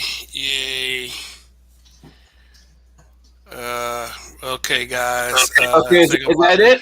Yeah, it. All right, that's it. All right, good night, Kev. Okay, Chaos Reign.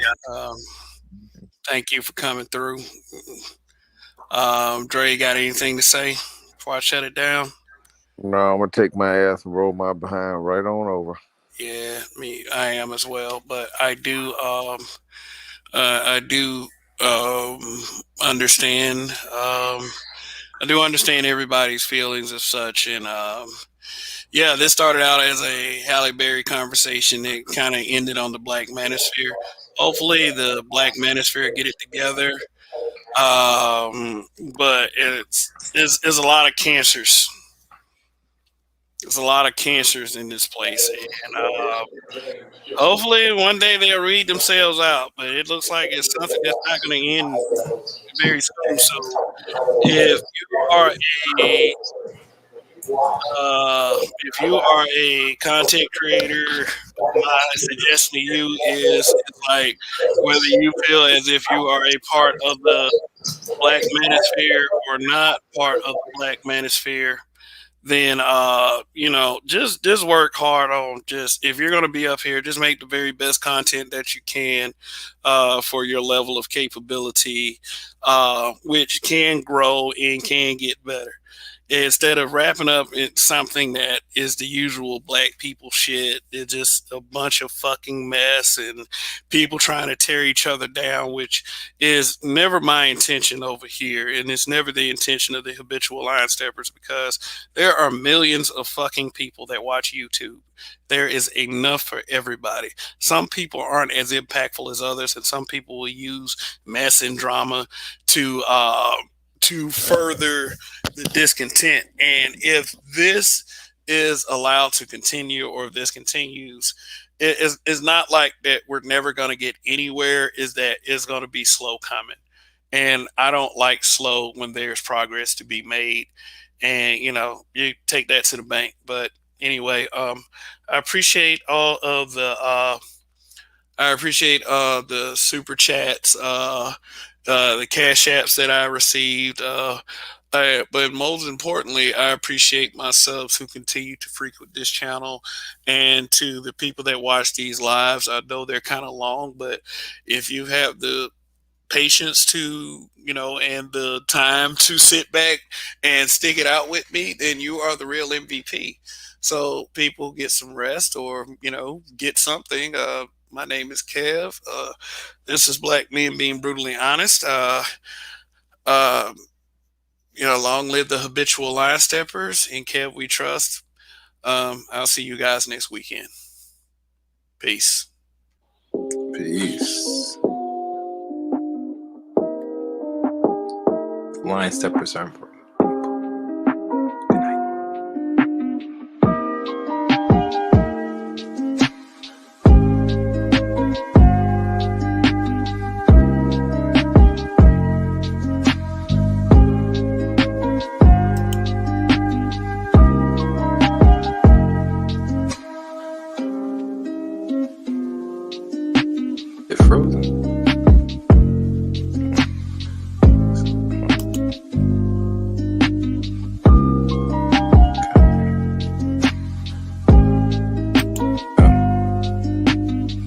Still there, Kevin? You going to sleep now?